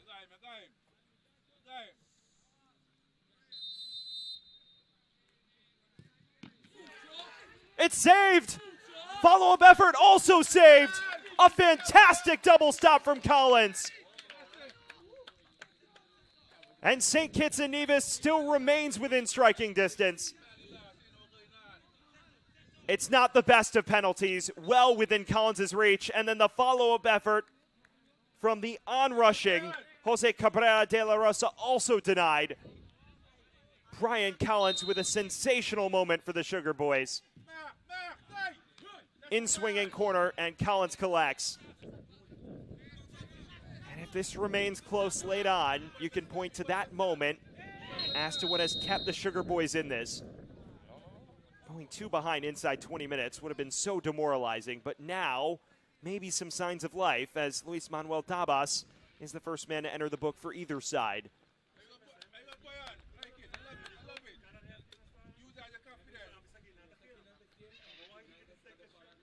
Now you see the wind in St. Kitts and Nevis' sails a little bit. They've just been provided with a sensational momentum moment. And now it is about capitalizing. As Dabas, the Barca Academy player, is now in the book. You get your first look at Collins' counterpart, just shy of the 20-minute mark. It is Ian Flores, the American native who plays for New England FC on the MLS Next circuit. Someone who earned the Greatest Effort Award as well at the Fay School in Massachusetts, a boarding school where he also plays his high school soccer. This ball through to Mejia, trying to carve out an angle to shoot. Forced to touch wide. Dealt with well by the Sugar Boys.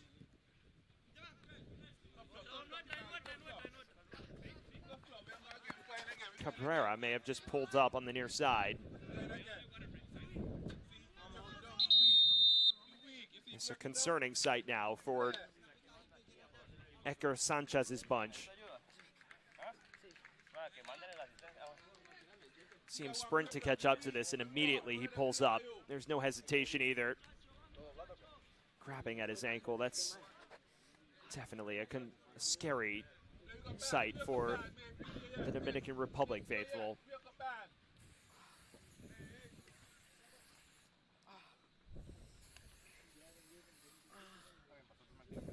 It's the 15-year-old who plays in the Barca Academy in the Dominican Republic, one of 3 players in the U-15 ranks to represent the academy at the youth international level. And that prompts us with a quick breather here as we enter the final quarter of an hour of this 35-minute first half. You see Eker Sanchez's group off to a strong start, but squandering a chance to go 2-0 in front moments ago after Camille Castillo's missed penalty around the 18-minute mark.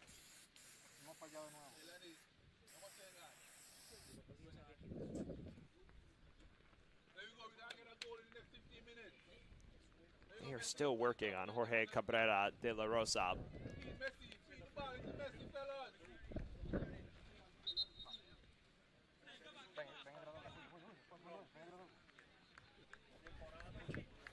As a non-contact concern, those are always the scariest of injuries you see on a football pitch, and definitely is a question whether we will see him again today.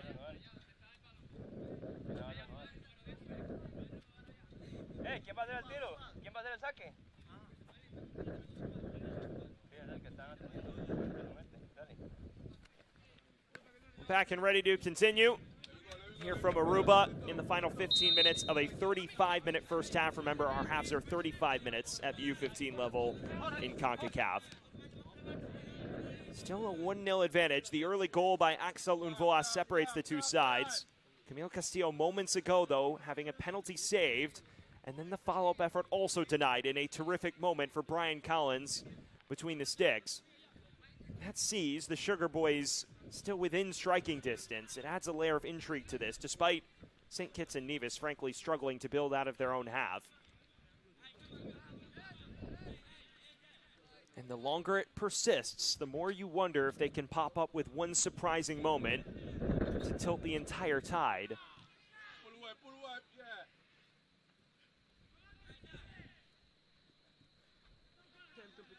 Time.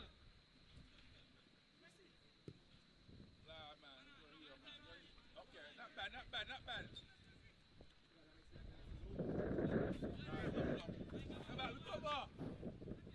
Unvoas. Luis Manuel Dabas, already on a yellow card, but definitely one of the premier midfield talents in Los Quisqueyanos ranks.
Back.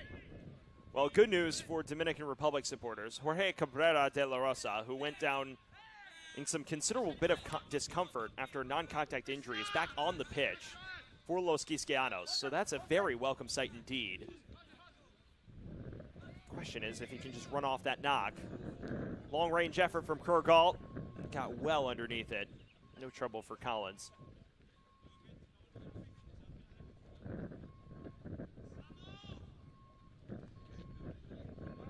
I've already spoken about our manager matchup. Travis Rogers overseeing his first U-15 championship campaign. Ekar Sanchez, meanwhile, also doing the same.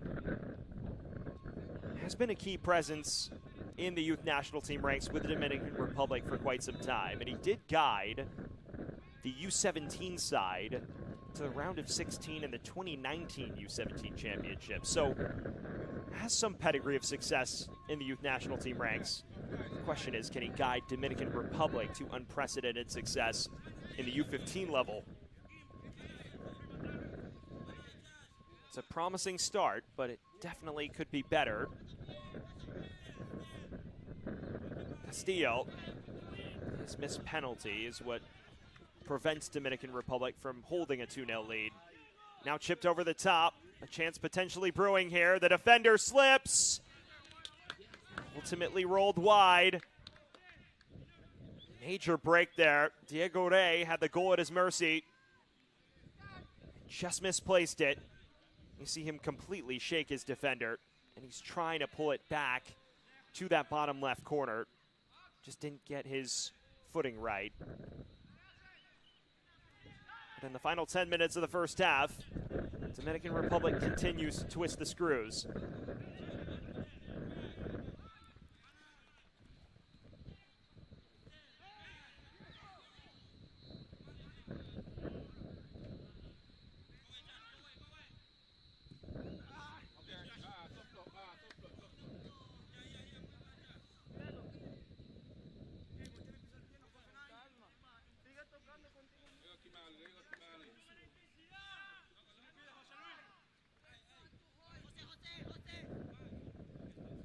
Well, there is Jorge Cabrera de la Rosa. has wreaked some havoc in that wide midfield fullback role today.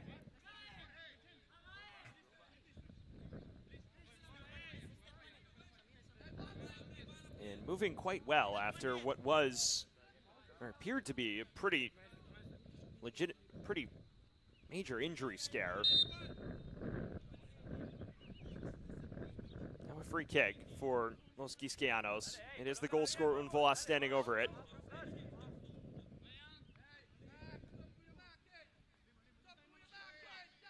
Second would be just what the doctor ordered at this current moment for Dominican Republic.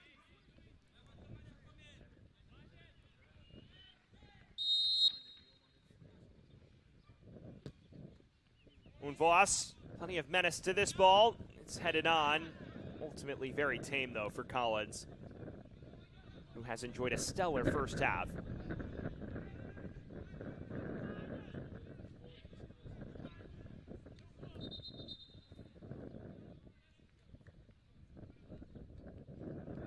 Substitution will take place. So Jorge Cabrera de la Rosa unable to run off his knock,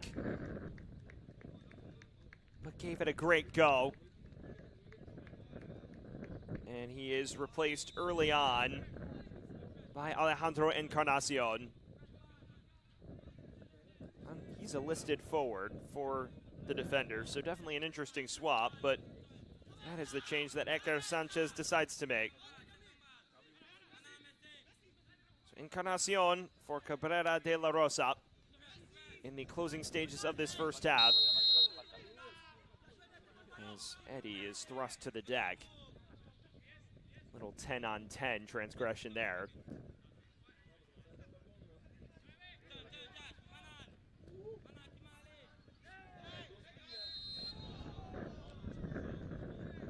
Now Benjamin is fouled. We may see another yellow brandish. That we do. So the substitute Encarnacion's first involvement is a booking. Just late on the challenge and continued to slide in. Caught his defender on the follow-through.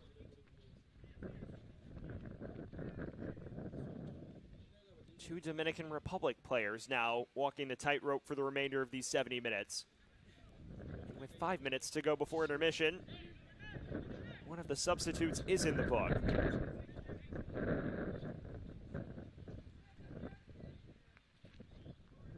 These are the moments where if you're Travis Rogers, you feel your side can pop up with something. They haven't had much of the ball, but set pieces are often the great equalizer. Here's a training ground routine.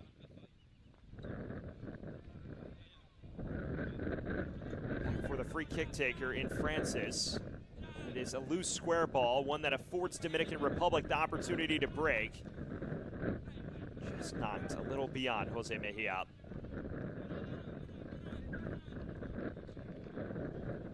We are in the final 5 minutes of the first half. Half an hour gone, a 1-0 advantage for Dominican Republic over St. Kitts and Nevis. The goal came after just 90 seconds. Axel Unvoas finishing a sweeping symphony of a move. Camille Castillo missing a penalty and a chance to make it 2-0 about 15 minutes later. And that's where we find ourselves, with maybe some nerves sitting in to our clear-cut favorites. Space to break forward now. This is Kamali Benjamin curling inside. Hooks it over the goal. No trouble for Ian Flores. More signs of life, though, with each passing moment.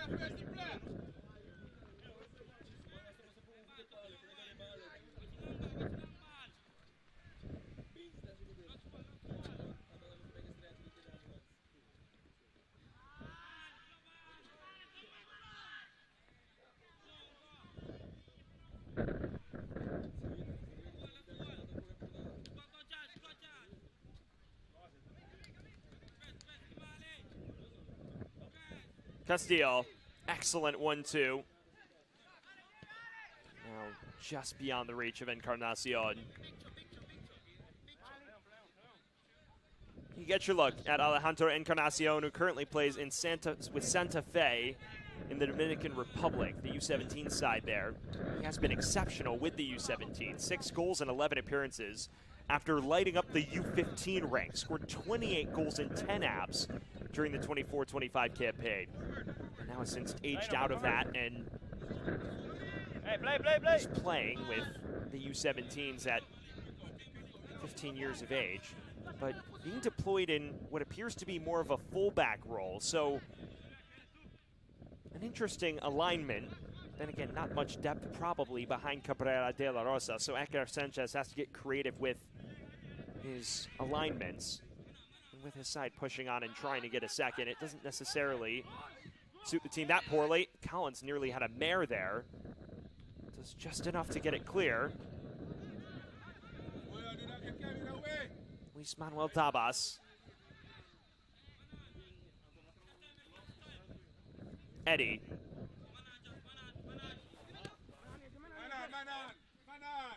Is there one final plot twist before the break?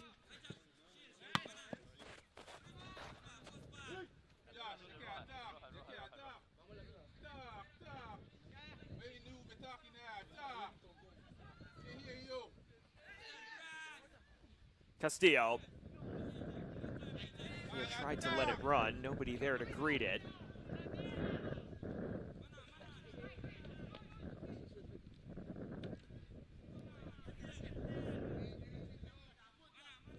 Ray. Headed along towards Castillo. Drifts wide.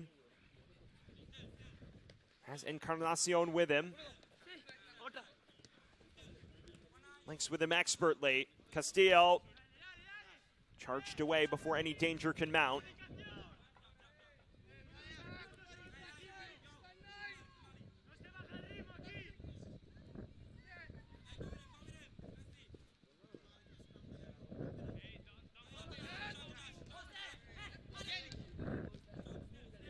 Encarnacion. Square ball. Cross deflected, and nothing ultimately comes of that move. In the final minute of the initial 35, it has been a very game effort indeed by St. Kitts and Nevis. Just trying to get to halftime with a narrow deficit intact and hoping nerves may mount against within the vast favorites.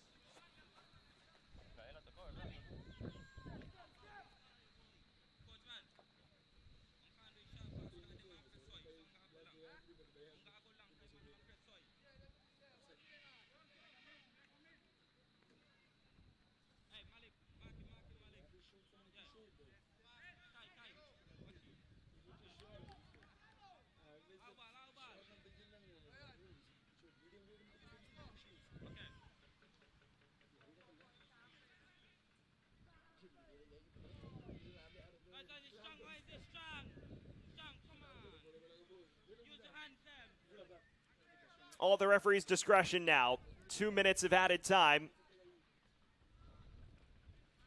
St. Kitts and Nevis still within striking distance with halftime beckoning.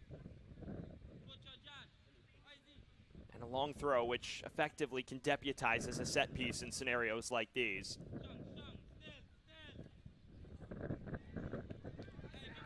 Castillo ushers it free. Maybe some room to navigate. Encarnacion.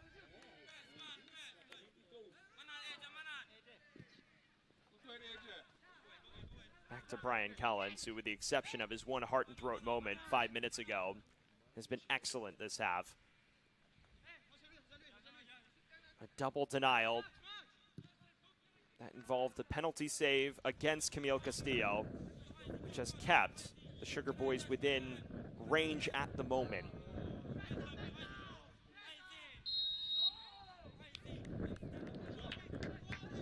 Nera whistled for his follow-through.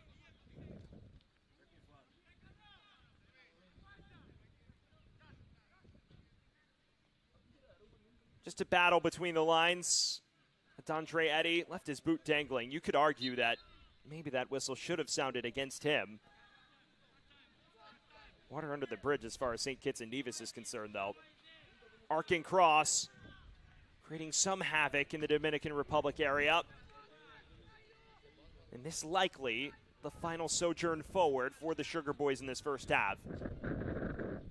Trying to spring one final surprise before intermission.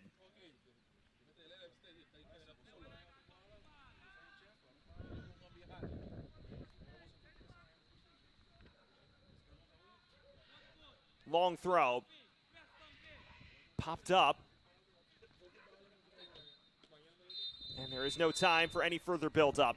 Now, at the end of 35 minutes, a strong performance from the Dominican Republic, but lacking that insurance goal. The second-minute goal from Axel Unvoas, the difference maker. But after Camille Castillo denied from the penalty spot by Brian Collins, there is a sense of St. Kitts and Nevis momentum entering intermission. At halftime, it is Dominican Republic 1, St. Kitts and Nevis 0. When we return, a look back at the opening 35 minutes of this Group F opener. Stick with us.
We welcome you back to Oranjestad in Aruba, just about set for kickoff for the second half between Dominican Republic and St. Kitts and Nevis to round out Group F action for this afternoon, the opening day of League B in the Concacaf Under-15 Boys Championship, and some changes being readied by St. Kitts and Nevis. 2 to be precise, as they look to rectify what is a 1-0 deficit, but one in which they've shown some promise as well throughout the opening 35 minutes. So 2 changes being readied here. One man vacating appears to be Everroy Barnes, who didn't have much impact on that first half. Just a double swap for St. Kitts and Nevis here. So we wait our referee, Ray Torres' signal. Dominican Republic looking to continue what was a strong first half and find a second, which was really the thing that eluded them in the opening 45 minutes. St. Kitts and Nevis hoping to spring a surprise. One more change, this time for Dominican Republic, though. Isaac Ramirez, the other Rayo Vallecano Academy product, replaces Luis Manuel Dabas, who is already on a yellow card. Back underway here from Aruba, Group F action in the Concacaf Under-15 Boys Championship. St. Kitts and Nevis trying to get off to a flying start. And they've got Dominican Republic under pressure a bit here. Foul committed by the Sugar Boys. So the 2 changes for St. Kitts and Nevis. Demillion Williams enters, as does Jonathan Phillips.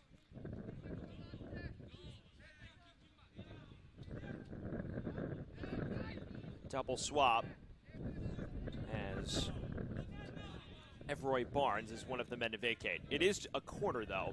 Went out off of a Dominican Republic player. Taken without swing. Runs all the way through. And snatched back by Los Quisqueyanos. Hoping to send the goal scorer, Axel Unvolas, free.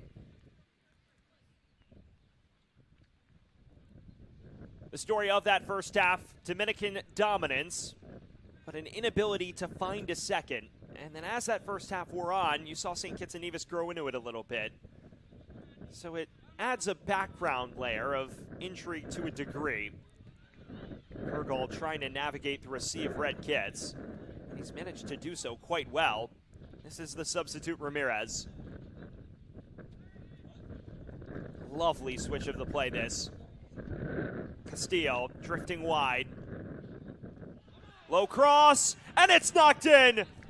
There is that elusive second for Los Quisqueyanos. Jose Mejia strikes. It was brewing. The question is, would it come? And that it has. Camille Castillo navigates to the byline. The cross takes a slight deflection and sits so nicely for Jose Mejia. And all he has to do is tuck it home. Dominican Republic 2, St. Kitts and Nevis 0. And that background layer of intrigue we discussed may have just completely faded. The Rayo Vallecano Academy player, Jose Mejia, with the most simple of finishes after Camille Castillo wreaks all of the havoc on the right. St. Kitts and Nevis now with a very steep hill to climb if they hope to salvage anything from this. It was such a bright start to the second, winning that corner, creating some semblances of danger around Ian Flores' goal, but then immediately picked apart the other direction. Football, a cruel game sometimes, but you can't argue it's undeserved. And now maybe the floodgates may just open. Castillo, low driver is in. It is 3 for Dominican Republic, and it is surely 3 points. Camille Castillo with an assist moments ago and a goal now. 2 goals in as many minutes. Castillo just deletes 2 defenders and from an exceptionally tight angle still rolls it into the bottom left. What a finish from the DC United Academy player. His quality on full display all afternoon. But some frustration as well after missing the penalty late in the first half. That all eradicated with a sensational performance to open the second. Dominican Republic 3, St. Kitts and Nevis 0. And it appears the game effort we saw through the opening 35 is completely a fixture of history at this stage. Castillo this time loses out.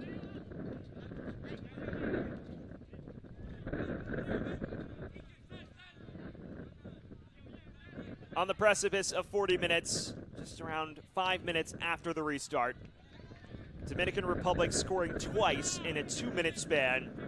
Jose Mejia after the cross from Camille Castillo, and then Castillo striking 2 minutes later.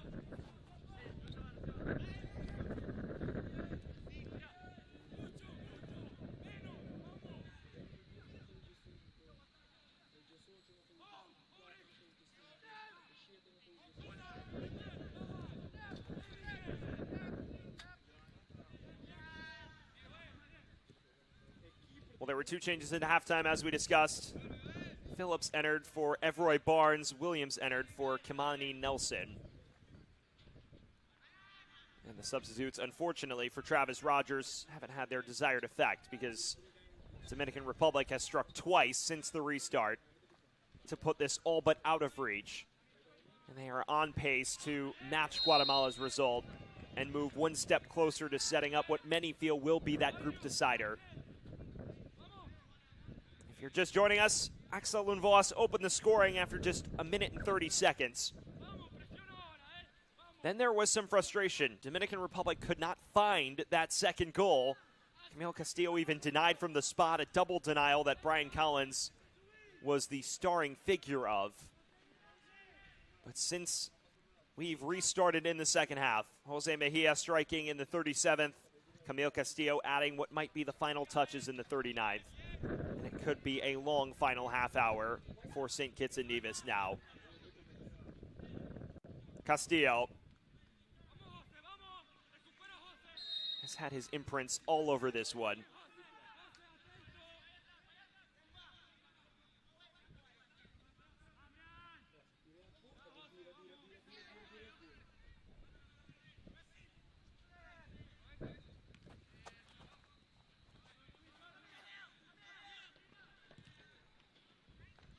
Now knocked over the top towards Lundvås. May have been in an offside position anyways, but he didn't win the foot race.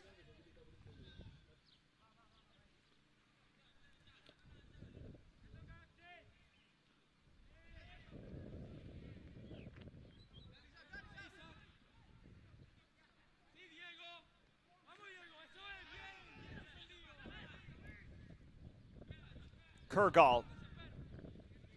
Played across, now in front of goal, a chance. Deflected out, and just a goal kick. Ultimately handled rather well by the Sugar Boys back line. Promising interplay. You see this run from Ramirez, his first real involvement as a substitute. Just a step late from potentially making it four.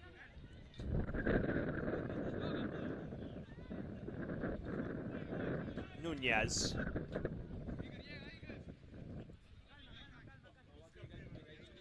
Well, what a promising start to the competition this would be. In fact, this would match Dominican Republic's most points in a group in quite some time, considering they went pointless in the 2023 edition. Side that almost reached the Division II knockouts in 2017. They were 3 points shy after losing a group decider in that tournament. Since then, though, a very rocky road through the competition, and this would be a massive step towards a bounce-back tournament after what was a disappointment in League A 2 years back. As you see, a slight bit of frustration now showing for St. Kitts and Nevis. Phillips, the substitute, shoving Ray to the deck.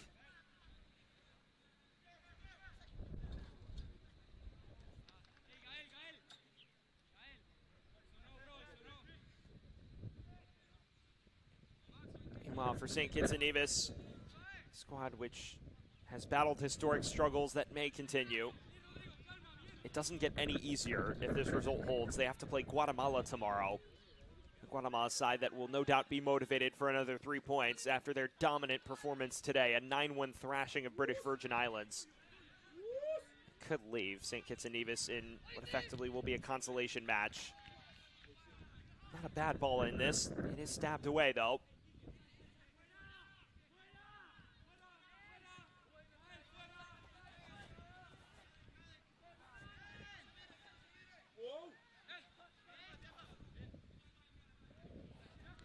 Decently worked. Some space in the center. Now through on goal. Effort deflected, though. Out for what will just be a St. Kitts and Nevis corner, but a decent foray forward this. It's a great run from Williams, the substitute. Joshua Nias has a hit. That one of the better spells of interplay we've seen all afternoon from the Sugar Boys.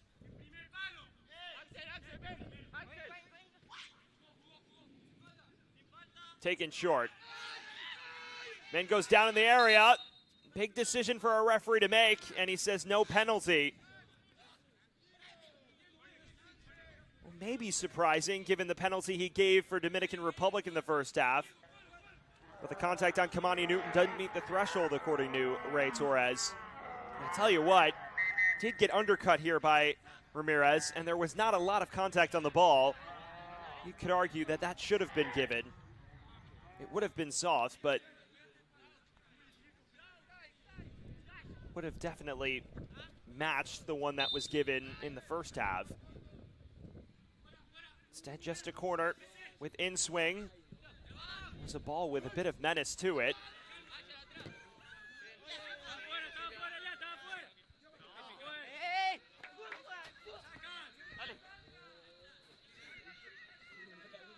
St. Kitts and Nevis undeterred by the scoreline, continuing to push forward and try to create something.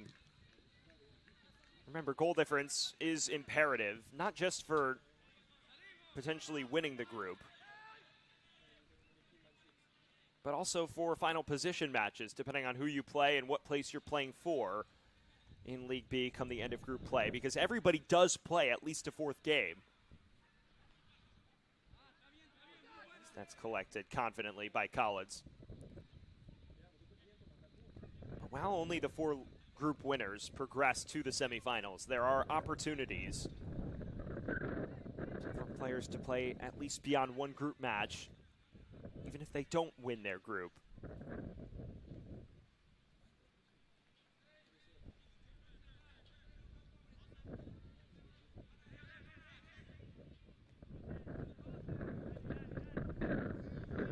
We move towards the final 20 minutes here from the island of Aruba.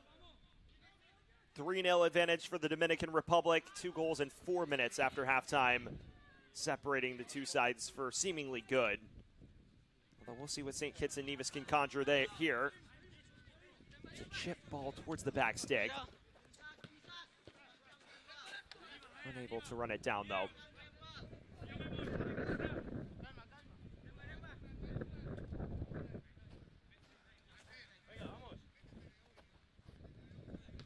Forwards on an island for large spells today for the Sugar Boys. Isaiah Bradshaw with very few touches of it. Meanwhile, the forwards for Dominican Republic continue to surge forward. It's ushered towards Mejia. He does latch onto it. It is still Mejia in space, rounding the keeper and finishing. 4 for Dominican Republic and a brace for Jose Mejia. And any doubt has been eradicated now.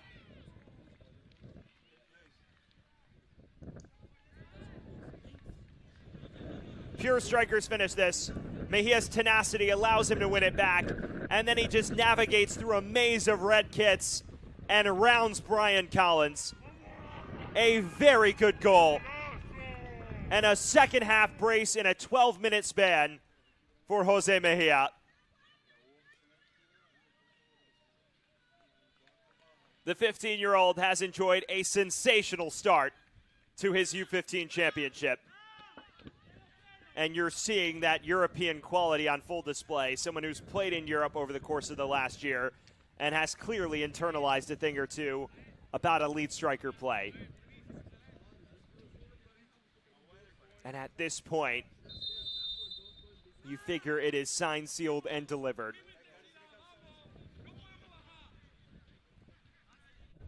Floodgates have burst open in this second half for Los Quisqueyanos.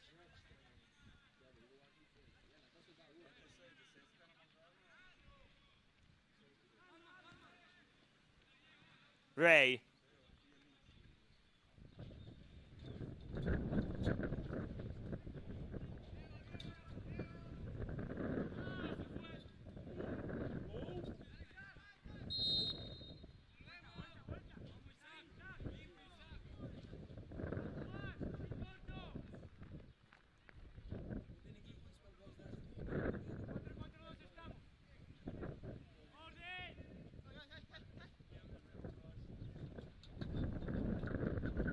This is a scoreline that certainly reflects Dominican dominance, and that it has been. St. Kitts and Nevis did have their 5-minute spell towards the end of the first half where they made people think that maybe there was a semblance of doubt in where the result would go. The Dominican Republic have been decisive since the second half whistle blew. 50 minutes gone, a 4-0 cushion for Los Quisqueyanos. The early start from Unvoas, a frustration period for the remainder of the first half. But Jose Mejia a brace, Camille Castillo pitching in with a goal himself. And inside the final 20 minutes, it appears that it's a question of goal difference rather than who will actually win the match, or if anyone will actually win the match.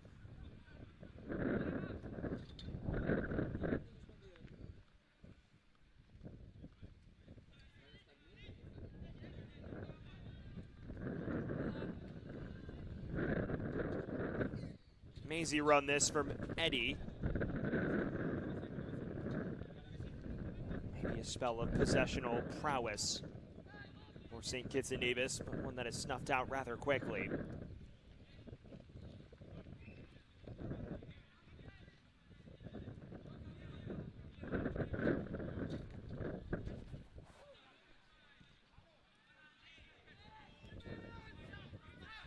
Kurgalt.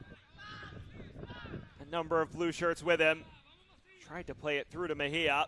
And now ushers it wide. Space on the far side now. Encarnacion. The first half substitute. Weaving a web of lies. Decent cross to Mejia. Nearly found the far corner. His hat trick may have been beckoning for a second there.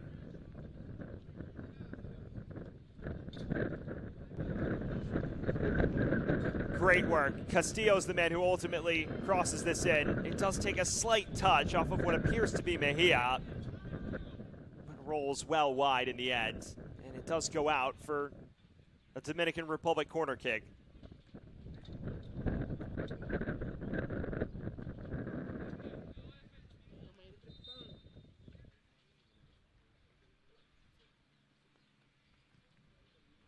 With in swing towards the near post. It's charged away. Unvoas lets it run out for a throw. More changes being readied. Dominican Republic gets to flex their depth a little bit. Rodrigo Linera is out of the action. He's replaced by Francani Brito in the heart of defense. Meanwhile, in addition, Camille Almante Brugal and Fernando Alvarez also entering the fray.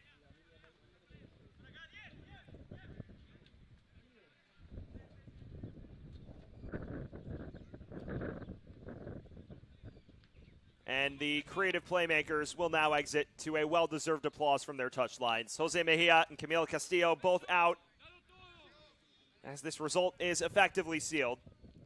Mejia a brace, got in position for a potential hat trick moments ago, but a lovely performance, and Camille Castillo bouncing back emphatically from his penalty miss in the first half with an assist on Mejia's first and a tally that made it 3-0 shortly thereafter.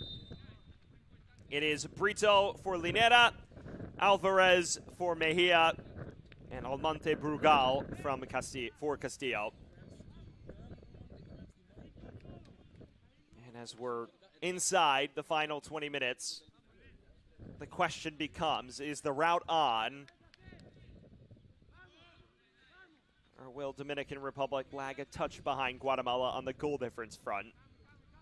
Which, of course, would matter if they play a deciding match and they draw, because then goal difference is the first point of contrast between two teams.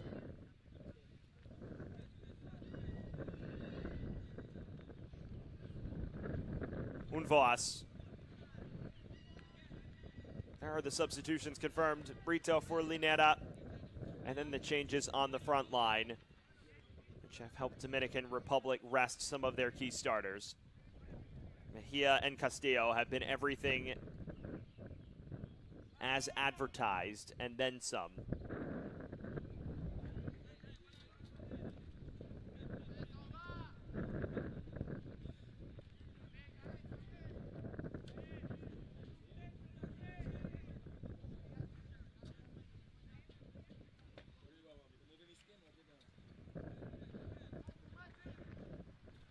Quick turn. Decent cross here. Kurgal doesn't find anyone in blue, though. Maybe a chance to kickstart a counter for St. Kitts and Nevis. Decent ball forward, this. Not a lot of support. Darted back across. A potential chance. A good stop. The first of the day from Flores to keep the clean sheet intact. But there is the sign of life from the Sugar Boys, continuing to play to the final whistle. And the offside flag shoots up. That was definitely St. Kitts and Nevis' best opportunity of the day.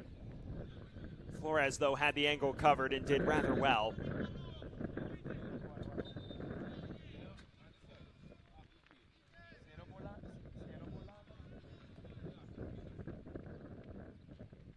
the man who attempted that shot is still down, so temporarily St. Kitts and Nevis playing with 10. Issues clearing. A chance! Bashed over the bar this time. Maxime Kurgal trying to get in on the goal-scoring party. Did well to create that chance for himself.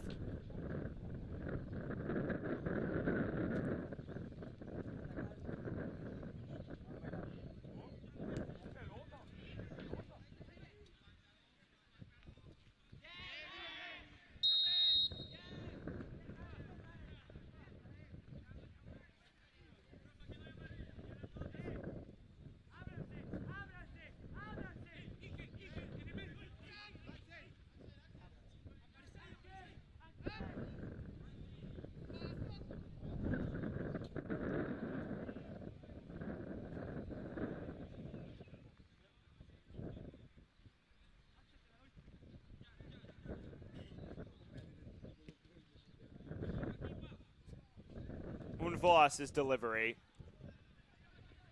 It is a solid one. Ray curling it to the back post.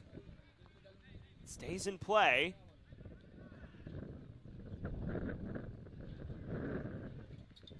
Now a low cross into the area. No one there to provide the final touch.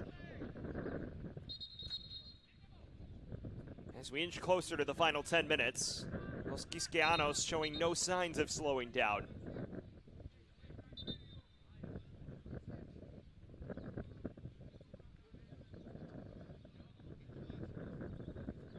And there's a man down for St. Kitts and Nevis.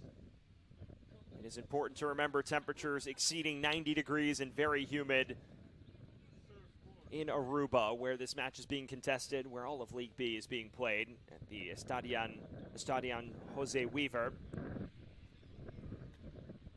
Although they'll wave off the stretcher now and try to allow their defender to walk off this crab.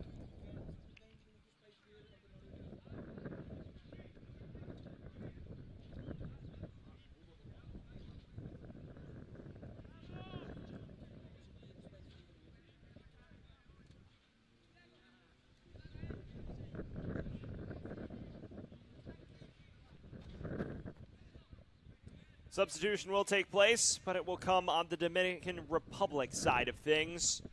Maxime Kergal, who enjoyed a strong shift in the heart of midfield, exiting the action. He's replaced by Ali Campos in a very defense-minded swap. Campos currently playing in the youth system of Dominican Giants Cibao, a team that reached the Central American Cup final, Caribbean Cup final in 2024 as one of the title contenders, and once again is a favorite to contend for the trophy this year. That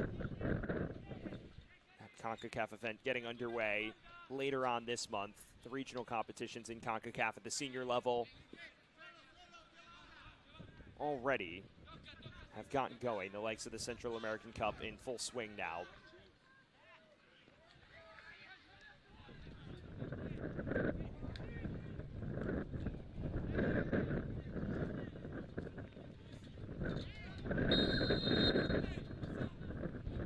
A late challenge that affords St. Kitts and Nevis a set piece in the final 10 minutes.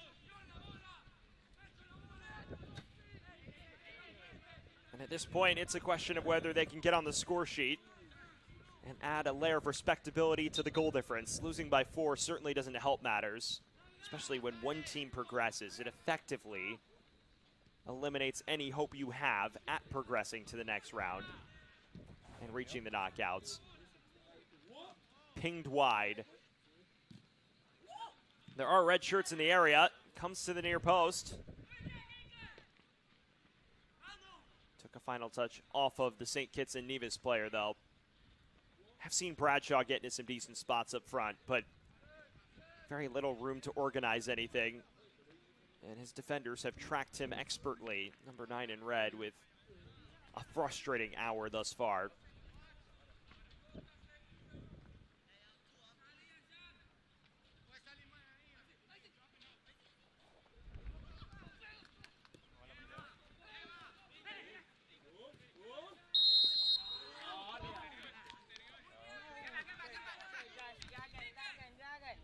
For Dominican Republic, we've mentioned the schedule builds up to what could be the deciding clash with Guatemala on Wednesday. Tomorrow they take on the British Virgin Islands, a side desperate for points after falling 9-1 earlier this afternoon. As you see the late whistle sound against St. Kitts and Nevis.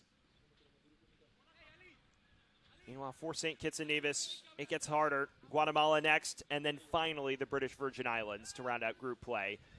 It would take a miracle at this rate for them to progress. This is very well done by Eddie. It's cut back. Just over the bar, though.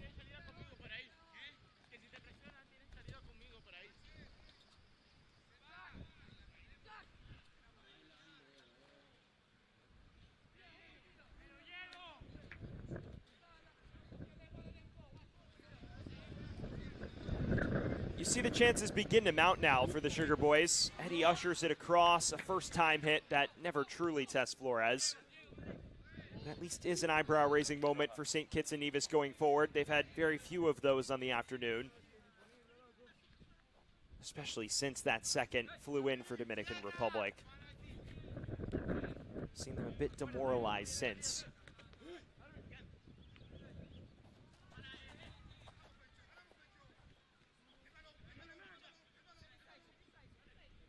Newton.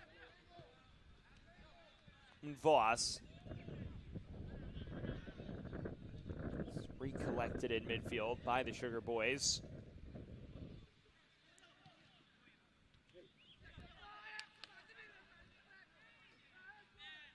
Maybe something brewing for Dominican Republic.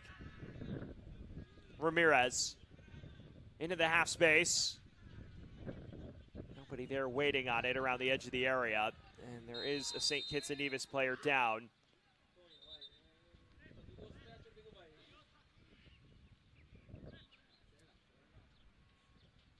Another cramping issue for the Sugar Boys. It's the third or fourth time we've seen a player struggle with cramp today. Dives in with the challenge and then likely felt the calf tighten up.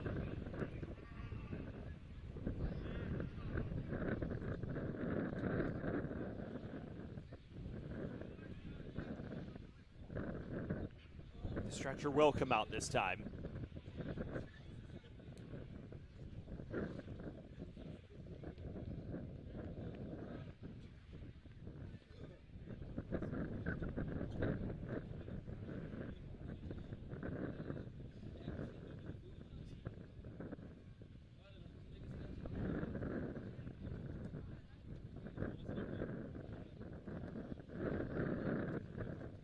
Definitely a concerning sight for St. Kitts and Nevis.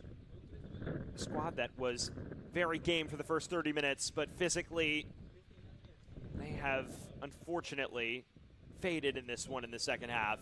And now a lot of their players feeling the after effects of an hour plus of football on a sweltering day in Aruba. You get another look at this coming together. It's a pretty routine tackle, but it's one that leaves the defender prone on the deck. Definitely not what you want to see at the closing stages of what has been a rather fun affair.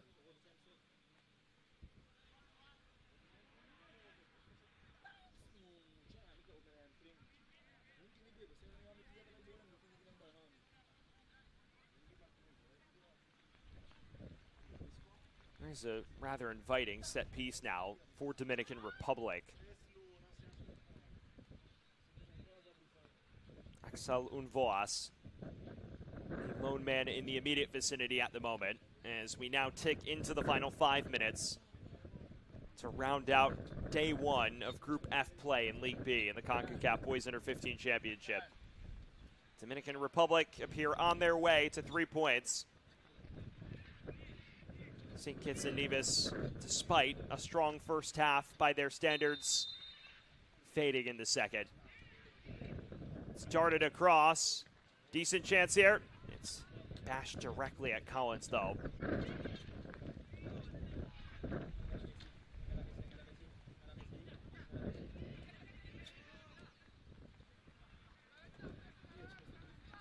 Encarnacion.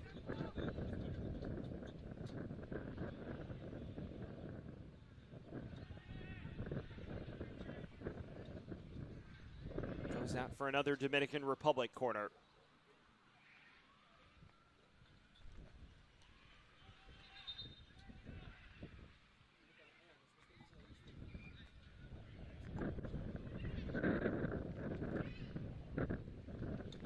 Well, 2 changes. One of them is the exit of Joshua Finch. Departs in the late stages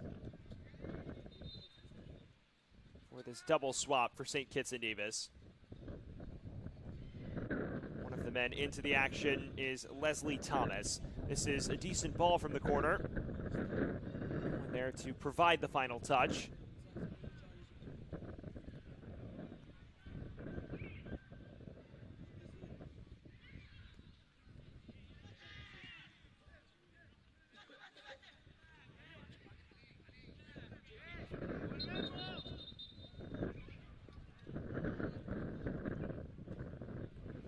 Bradshaw is down, and again, concerned with his calf.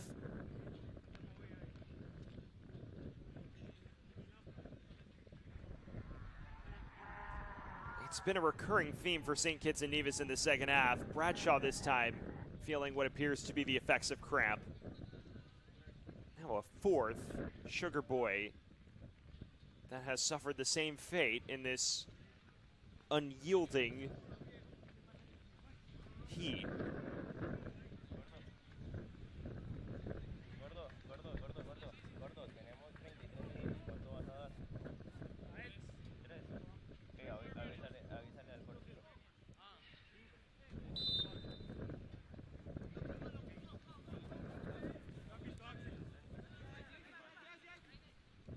Inside the final 2 minutes of the initial 70.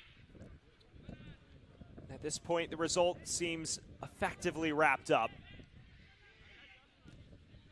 A slight break forward for St. Kitts and Nevis. Goes out for a throw, and there is another St. Kitts player down. It appears Bradshaw is still struggling with the effects of that cramp.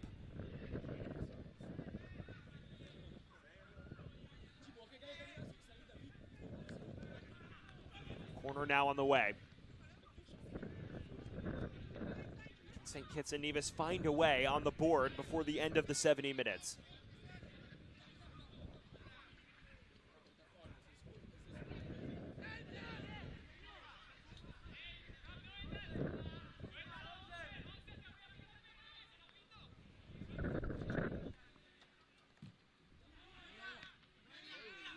Decent cross, claimed confidently, though, by Flores at the near post.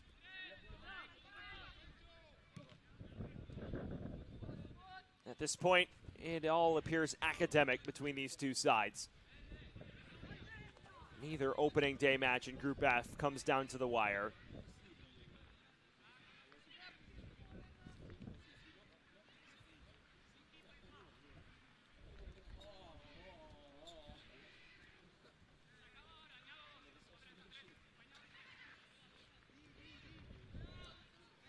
Not too much business to attend to for Ian Flores, although he passed whatever test thrown his way with flying colors. His counterpart, Brian Collins, was the star of the show in the first half, but unfortunately for him, not much chance about many of the opportunities that came his way in the second. You can maybe argue he could have handled the cross into the box for Mejia's first a little better, but otherwise, it would be hard to critique his performance, especially considering his side has spent the lion's share of this one well and truly on the back foot. It is 3 minutes of added time that separate Dominican Republic from a well-deserved 3 points in their first Group F match. Ramirez darts past his defender. He left Newton in the dust, but lost it out of play in the process.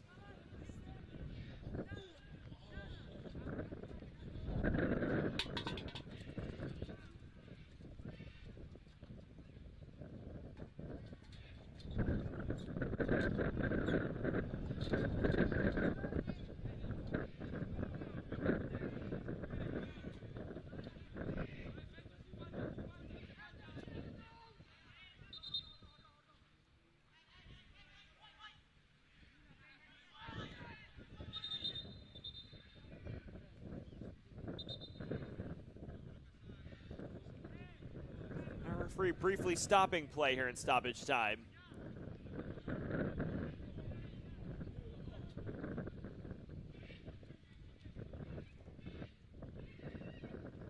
Clearly wants to look at something that's going on away from the actual action.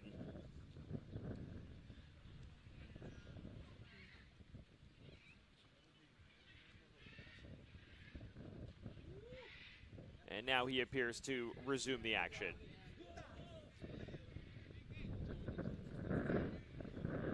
Ray Torres, not many big decisions to make. A couple of yellow cards in the first half. The one penalty that he gave to Camille Castillo before waving one away for St. Kitts and Nevis.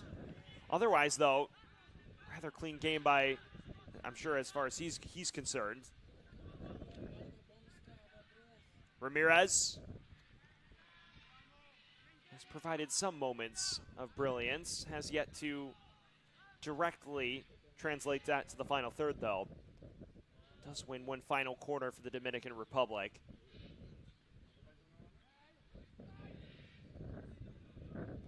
.30 seconds remain of the added 3 minutes. Referee may let it roll a bit beyond it, given his 30-second stoppage a little while ago. But the result has been evident for the last 25 minutes. In swinging ball. Charged away. It's not dealt with fully, though. Ramirez.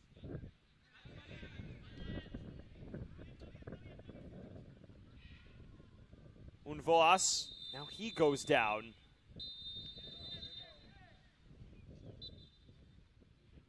Well, the full-time whistle blows.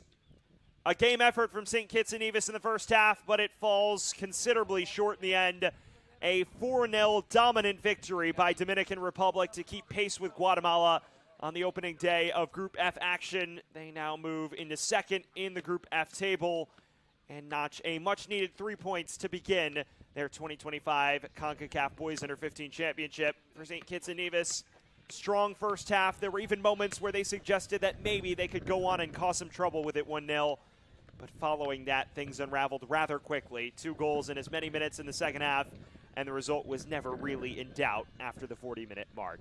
We will step aside briefly when we return a look at the standout moments from those 70 minutes here in Aruba. Stick with us.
Time to look back at the 70 minutes that just transpired here from Aruba, the Group F opening day finale between Dominican Republic and St. Kitts and Nevis.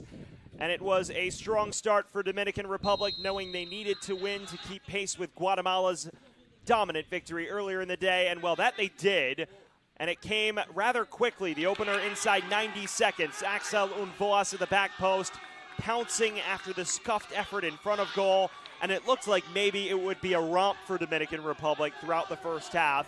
But St. Kitts and Nevis did hold their own. They weathered the storm. A number of chances followed for Dominican Republic. Los Quisquianos, though, could just not find that second breakthrough. Camille Castillo creating some danger. This cleared off the line at the last second by Kamani Newton. And then finally, Castillo goes down in the box, and you think, okay, here's the golden chance to make it two. Well, Brian Collins with other ideas. A double denial, stopping Castillo from the spot, and then Cabrera de la Rosa on the follow-through. And it looked as the first half wore on like maybe St. Kitts and Nevis could snag a result. They were holding their own, not a lot of possession, but still managing to stay in the match and create enough moments of uncertainty on the other end to make Dominican Republic get a bit nervous.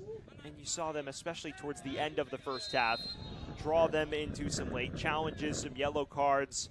And that is where the match felt the most on a knife edge. At the end of the opening 35 minutes, St. Kitts and Nevis started to create more and more, at least draw Ian Flores into a bit of action. But then after the restart, a switch was flipped. Dominican Republic, a terrific cross from Castillo into Mejia, and from there, the floodgates did actually open. 2 minutes later, after Castillo drove free, instead opts to shoot and picks out the bottom left corner with expertise.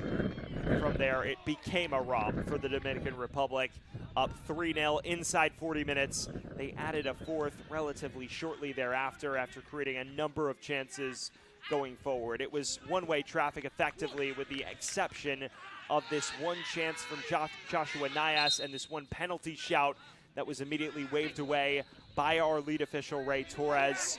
St. Kitts and Nevis had a couple of pop-up moments, but nothing that truly troubled Ian Flores. And then finally, the fourth was tacked on by Mejia, just shy of the 50-minute mark. And from there, it was cruise control for Los Quisquianos. Could have probably added a fifth at one point or another, but unable to do so after a few crosses just flashed across goal, and then they subbed off their key creative players. This, the best one-on-one opportunity. D'Andre Eddy was through on goal, but denied, and St. Kitts and Nevis did not have much in the way of attacking prowess in the final 20 minutes. Well, that is where things finished today from Aruba in Group F. A dominant 4-0 victory for Dominican Republic over St. Kitts and Nevis over the course of those 70 minutes. The final 35 minutes in particular bossed by Los Quisqueyados. For our terrific crew, we say so long from Aruba, where it finishes Dominican Republic 4, St. Kitts and Nevis 0. Have a great rest of your afternoon, everyone. We will see you tomorrow for more League B action in the Concacaf Boys Under-15 Championship.